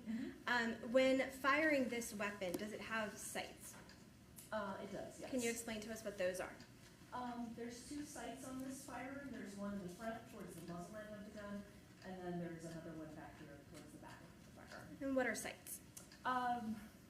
They are on the firearm to assist in aiming at a target. And you had described to us earlier when you were seated and without the weapon in your hand about ejecting from the gun. Can you show where that ejection would occur from on this weapon? Yes. So what I'm going to do here is open the slide and lock it open. So on the top of the gun here, there's this opening. Inside here is the chamber. This is the chamber. That's where the live round or an cartridge case would be. So the extractor and the ejector, when this slide is coming backwards, that will cause the decocker, decocking the gun. That will fly out of this open area here. So when this slide is open, this little area here, this opening, is where that empty casing, or if you were extracting a live round, that's where that would fly out of the firearm. And I think one more question before I give you a break and let you sit down. With respect to this weapon, you indicated that part of your examination involved testing to see how much force was required to pull the trigger. Yes. How much force, or can you demonstrate or explain to us how much force is needed to pull this trigger? Well, specifically, I'd have to go back and refer to my notes for the exact poundage of how much force it takes to do this. But this gun operates in what's called single action and double action. Single action refers to what happens, how many things happen when you pull the trigger. So when it's in single action mode, sorry, this is kind of a long explanation to get there, but It's okay, whatever you need to get us there.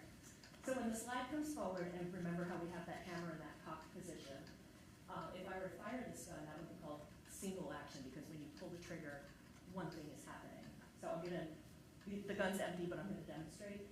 So this would be how many pounds of pressure is what I'm measuring to make that happen.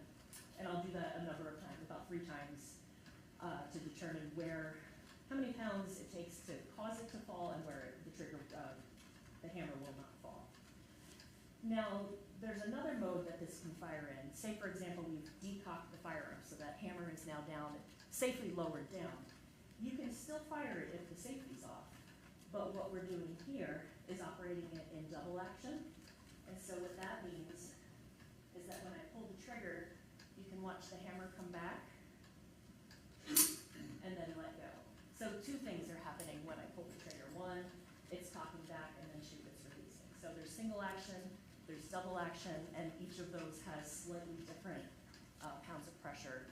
I'll refer to my notes for the exact, but there's different pounds of pressure to be able to pull the trigger for each of those modes. Thanks so much. You can go ahead and return to your seat.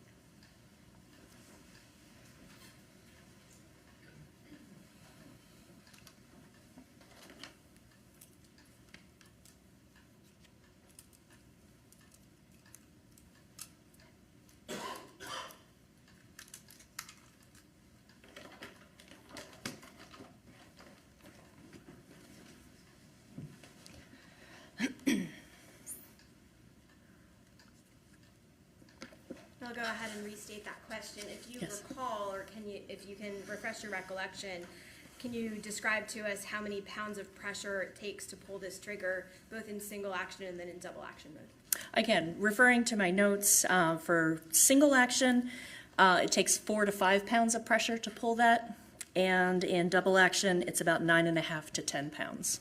Is there something that you can give us, sort of a real-world measurement, but 4 to 5 pounds, what does that equate to? 4 to 5 pounds would be about a bag of sugar from the grocery store. If you can imagine how much that weighs. I think these days it's 4 pounds because they're smaller. 9.5 to 10 pounds would be a large bag of flour, for example, or a gallon of milk, maybe a little bit heavier than a gallon of milk. So if you can imagine sort of the weights of that, that's how much pressure would be put on the triggers in either single or double action. Now, you had indicated earlier in your testimony that part of what you had done was test this weapon for functionality, and that you did find it to function as you expected. Yes, And is that partially by firing the weapon and checking to see if it operates? it is, yes. And did you conduct any tests to determine whether the weapon could jar off? I did, And yes. what is jar off? That means, that's a term that I use to determine if a gun is susceptible to an accidental discharge from some kind of jarring action to it. Was this weapon susceptible to jar off? It was not. Now, before I move into the other evidence that you received in this case, specifically the evidence from the scene, in test firing a gun, can you explain to us that process and what you do with the test fired round that you recover? When I go to test fire a firearm, typically that's the second part of what I do. First, I typically would look at bullets or cartridge cases, and that kind of steers me in the direction of what type of ammunition I would need to test fire, just to try to look at things that are similar to what was recovered from the crime scene. So I would then select an appropriate type of ammunition, typically 3 cartridges, but I'm not limited to 3, but typically 3. The laboratory that I work in has what's called the test fire room, and in that room is it's essentially a tank of water that's connected to sort of a pool filter that when I fire into it, the water slows down the bullet so that it's not damaged, so that I can examine it under the microscope. The pool filter part just kind of sucks it out of the tank and deposits it into a little a basket for retrieval. But I will choose the appropriate type of ammunition for the case. I will test fire the gun, and I'll test it as well in single and double action. And that's to determine how the gun's functioning. Why into a water tank? That's typically the type of bullet retrieval device that forensic laboratories use. There's sort of variations on a theme of that, whether or not they're vertical or horizontal, but essentially the water slows the bullet down enough so it's not damaged when it hits the water, and then it's in a good enough condition for me to microscopically examine it. So let's move on to the other evidence that you received, because you received this weapon and all of its parts, but you also received some additional materials that you were asked to look at in order to conduct a comparison. Is that fair to say? Yes, it is. Okay. I'm going to show you what is, I'm sorry to pile up so many things on you. I'm showing you what is in evidence as State's Exhibit 28 and as State's Exhibit 29 for this case. They're already opened if you want to take those items out and look at them.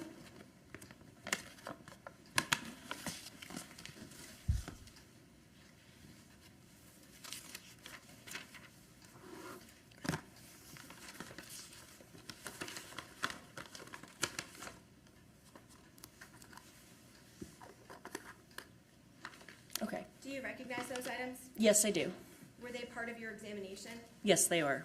Now, those are casings and a projectile, is that fair? A casing and a projectile, fair to say? Correct, yes, one casing and one bullet, or one Is projectile. there some way in which you know that you examined those two items yourself? There is, yes. Can you explain what that is? Excuse me. Well, first I recognize my initials on the outside of the packaging, but more specifically on the items themselves. On the cartridge case, I will have scribed like with an engraving tool on the body, on sort of the body part of the cartridge case. I will scribe the case number, the item number, and my initials, so that way I know that this is the case that this belongs to, which I can see here. And then on the bullet, once that has been cleaned, I will also inscribe that same information, the case number, which particular item number this is, and my initials. Now, once you examined those two items, you were able to choose an ammunition that matched up with them, is that fair to say? Yes, it is. Inside of State's Exhibit 20A, there's a small envelope. Does that contain your test-fired rounds that you fired into that water tank and recovered? It does, yes. Now, with respect to your examination of the casing and then the projectile, could you walk us through what you did? So once I have examined, well, first on a preliminary basis, I will have examined the bullet and the cartridge case, gathering all of the physical characteristics of each of those items. Again, filling out a worksheet that asks for all of the pertinent information. So if I'm talking about the bullet, it would be how much does it weigh, what caliber is it, what is it made of, any type of damage to it, and I'll conduct that same sort of overview of the cartridge case. Once I've done that, then on the microscope that I use to conduct the comparisons, I will use one of the test-fired bullets that I just shot from the firearm, and I will put that on one side of the microscope, and then the evidence bullet on the other stage of the microscope. And again, looking through the eyepieces on this piece of equipment lets me see those two things at the same time. And so I will, on the bullet, look for those scratch marks that I discussed earlier, those individual characteristics that are unique to that particular gun, looking for that same pattern, matching that pattern that I see on the surface of the bullet from the crime scene. And so once I've done that, I can come to one of those three conclusions, and I'll conduct a similar examination on the fired cartridge case, again with a test-fired cartridge case on one side of the stage of the microscope and the one from the scene on the other. And again, looking for agreement, matching patterns that I'm seeing on the two of those to determine whether or not this bullet or this cartridge case was fired in this gun. So with respect to State's Exhibit 28, which is the casing, Yes. were you able to make a determination or conclusion based on your examination of that item? Yes, I was. What was your conclusion? I determined that the cartridge case was fired in the Beretta pistol. And where were the markings that you looked at that allowed you to determine that? In terms of generally, what kinds of tool marks did you see? Sure. Again, I'm just going to refer to my notes.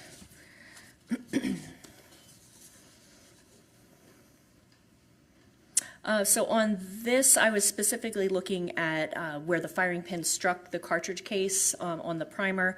So there were details in that impression of the firing pin of the gun on both my test fires and on the fired cartridge case. And then there was another area of the primer of the question cartridge case that came in contact with the gun called the breech. And I also saw agreement of those areas, those corresponding areas on the cartridge cases. With respect to State's Exhibit 29, which is the bullet, and I'm just going to show a closer-up image of that item. In State's Exhibit 24C, is this the bullet or projectile that you received?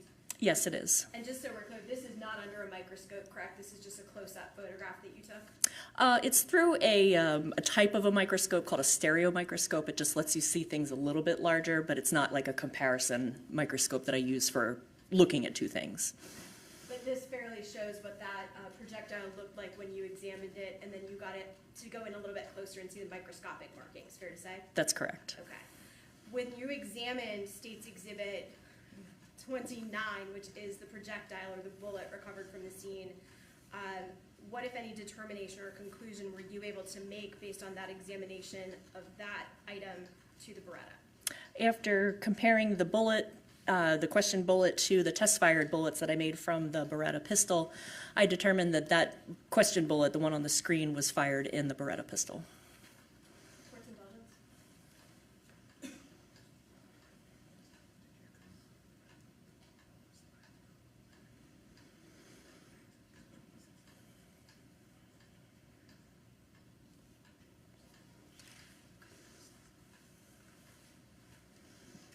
Just one question about this particular Beretta handgun. If there were a magazine, a loaded magazine inserted into that weapon, is it possible to insert that magazine without simultaneously loading a live cartridge into the chamber? I'm sorry, could you repeat that one more time? I'm sorry. Is there any way to put a 15-round magazine into that Beretta handgun and not have one of the rounds load into the chamber and be ready to fire? Yes, Can if you explain that? I sure will, yes. If you took the magazine that had ammunition in it and simply just placed it in the gun, whether or not the slide is open or closed wouldn't matter at that point. But if you were to just place the magazine, the loaded magazine, into the pistol, there would not be any round in the chamber of the gun because that slide hasn't moved back and forth to be able to take one from the magazine and put it into the chamber. So that would be whether the slide was open or closed. So let me ask you if you can take the gun and come over here and show us how that would work. Don't insert the magazine, but go ahead and show Sure. us how that would work.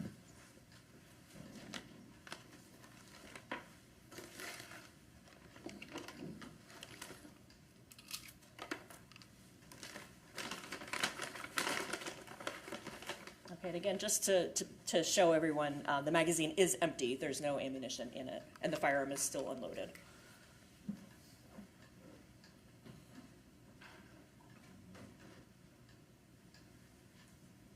So if this magazine had ammunition in it, again, it would be placed into the magazine well of the firearm. So I'm just going to kind of hold it in front here. The only way that you would be able to get around from here into the chamber would be to pull the slide back and let it go forward, which would then take that first round that's on the top of here and put that into the chamber. But if the gun was simply, I'm going to talk this real quick. If the firearm was simply like this, with the slide closed, and you took your magazine with ammunition in it, again, it's empty. But if you were to put it in like that and didn't do anything else, there would not be a round in the chamber.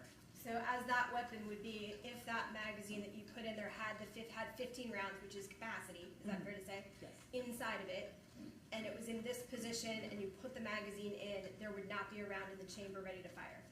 Right, because the slide is closed, there's no ammunition, well, in this case, there's no ammunition in that, but if there was some in here, and you were to just simply put this into place, there's nothing in the chamber of the gun as of yet.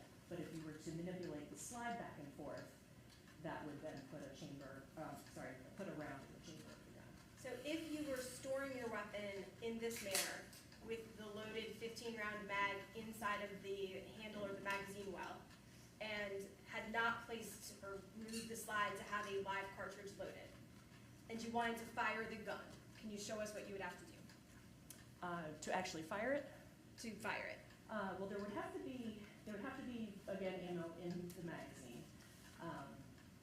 You would take this isn't gonna work quite as well because this is empty and it's gonna hold the slide open because this is empty, but I'll demonstrate from here.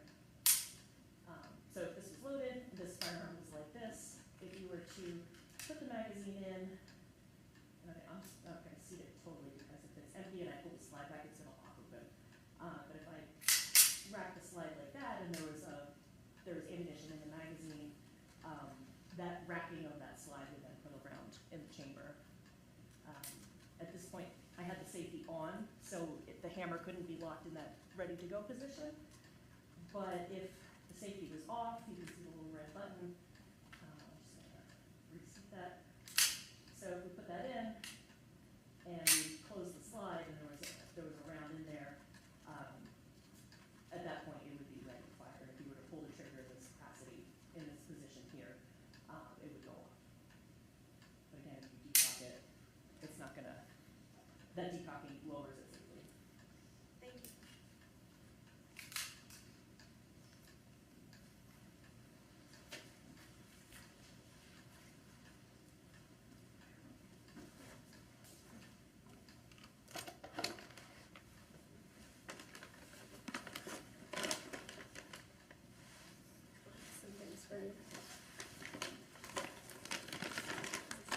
That's the cartridge case.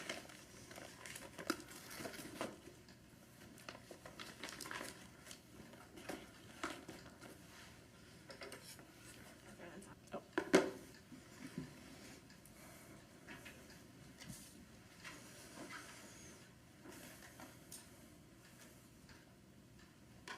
have no further questions for this witness. Okay. So very briefly, Sure.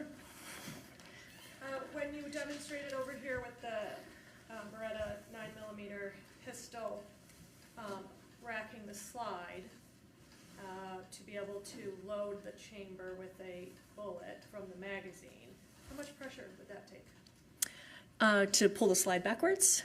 That's not a measurement that I have. It is under spring pressure, so there's, I couldn't even begin to put it like a poundage pressure because it's not something I'm able to test for. Oh, how can you test for the trigger pressure? Well, for the trigger, to see how much pounds of pressure it takes to pull the trigger, I have essentially what's, it's called a spring gauge. It kind of looks like a scale, like you would use to measure how heavy your luggage is before you go to the airport. But that has a hook on it that I can place on the trigger of the gun to determine how many pounds of pressure in single or double action to do that. But there's no device to measure how much pressure it is to pull the slide backwards.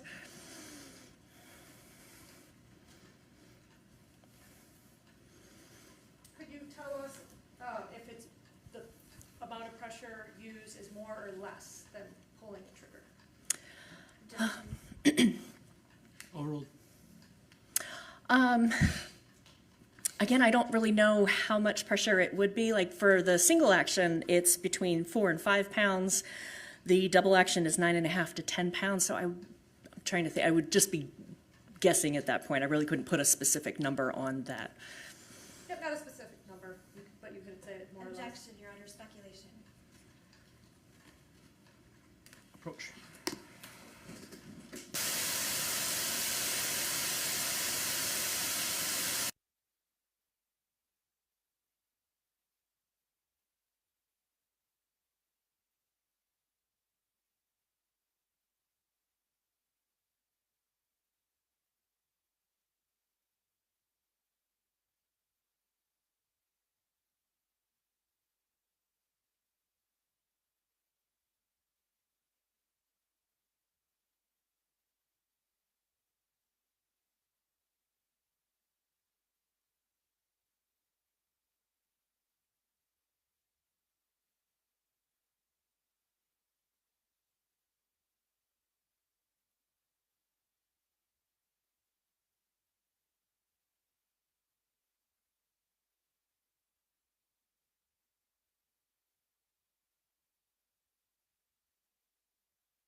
So during your examination of this pistol and today, you were able to feel how it is to pull the trigger single action, correct? Yes. And you were able to feel how it is to pull the trigger in double action, correct? Yes. And you were able to feel how feel the force used to pull the slide back, correct? Yes. And just in how it feels, does it feel like it's as much pressure or more? Is that fair to say?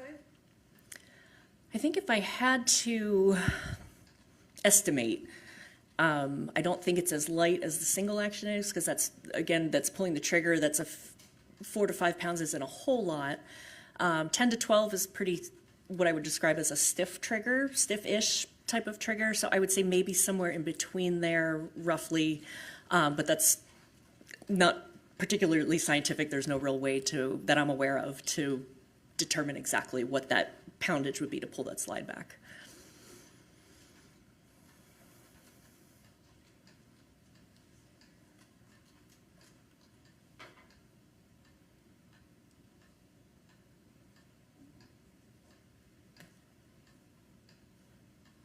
No more questions, thank you. Redirect. No, Your Honor. Okay, can Ms. Therriault be excused? Yes, Your Honor. Okay, thank you. Thank you.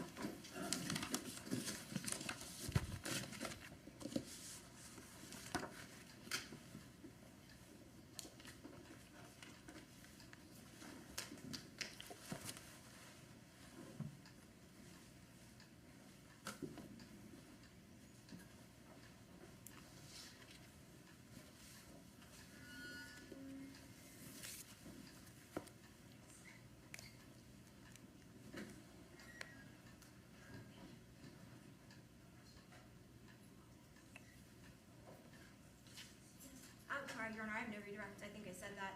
Sure. Your Honor, I'm sorry, I was waiting for the court. I don't believe at this time that the state has any further witnesses to call today. For today, okay, all right, thank you. Thank you very much. Okay, so members of the jury, scheduling in a trial, obviously as part of the jury selection process, we informed you it would be a 2-week trial. Witness scheduling in these matters can sometimes be a little bit difficult, so to speak. I will inform you that we're making good progress over the course of the trial.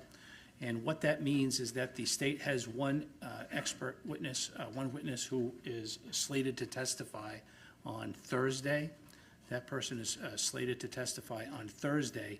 And based upon consultation with counsel relative to the order of witnesses, what has been determined is that we can have that other witness besides the 2 witnesses the state intends to call, that they can be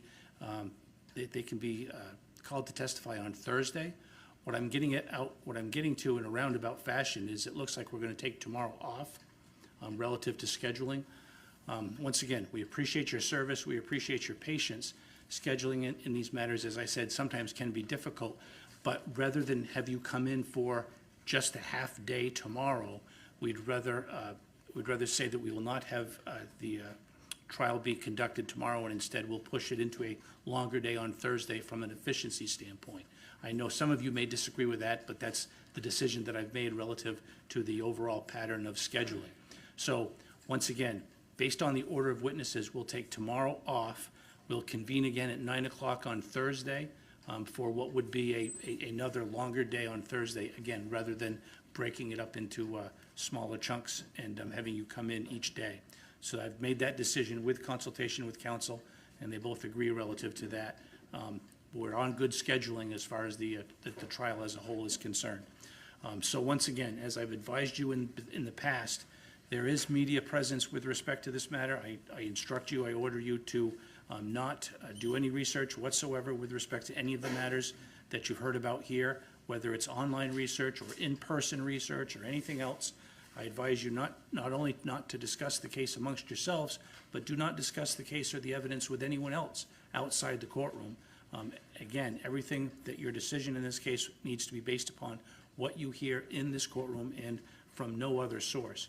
And if there is any information that I receive as to any interference with those instructions, I will be forced to take action with it. So again, I appreciate your respecting my orders in that regard. And again, please take affirmative steps to avoid inadvertent exposure to any of the media accounts. And finally, again, through your own social media, if you choose to do so, please do not discuss or broadcast any aspect of the case whatsoever. Again, I appreciate your service, I appreciate your patience, and I appreciate your willingness to abide by these instructions. Counsel, anything else before we excuse the jury for the day? No, Your Honor. Okay, so 9 o'clock on Thursday. Thank you very much for your understanding under the circumstances, and we'll see you then. All rise.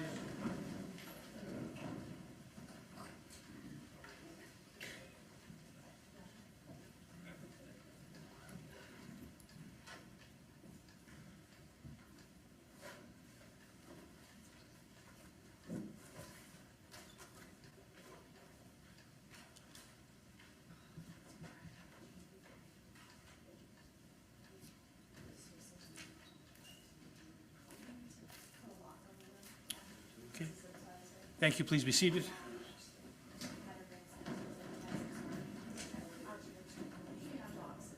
Anything at this time, counsel? From defendant, anything at this time? Okay, all right, thank you. Court will be in recess. Whatever exhibits need to be attended to with the monitor, please do so. Okay, thank you very much. And 9 o'clock on Thursday? Okay, thank you.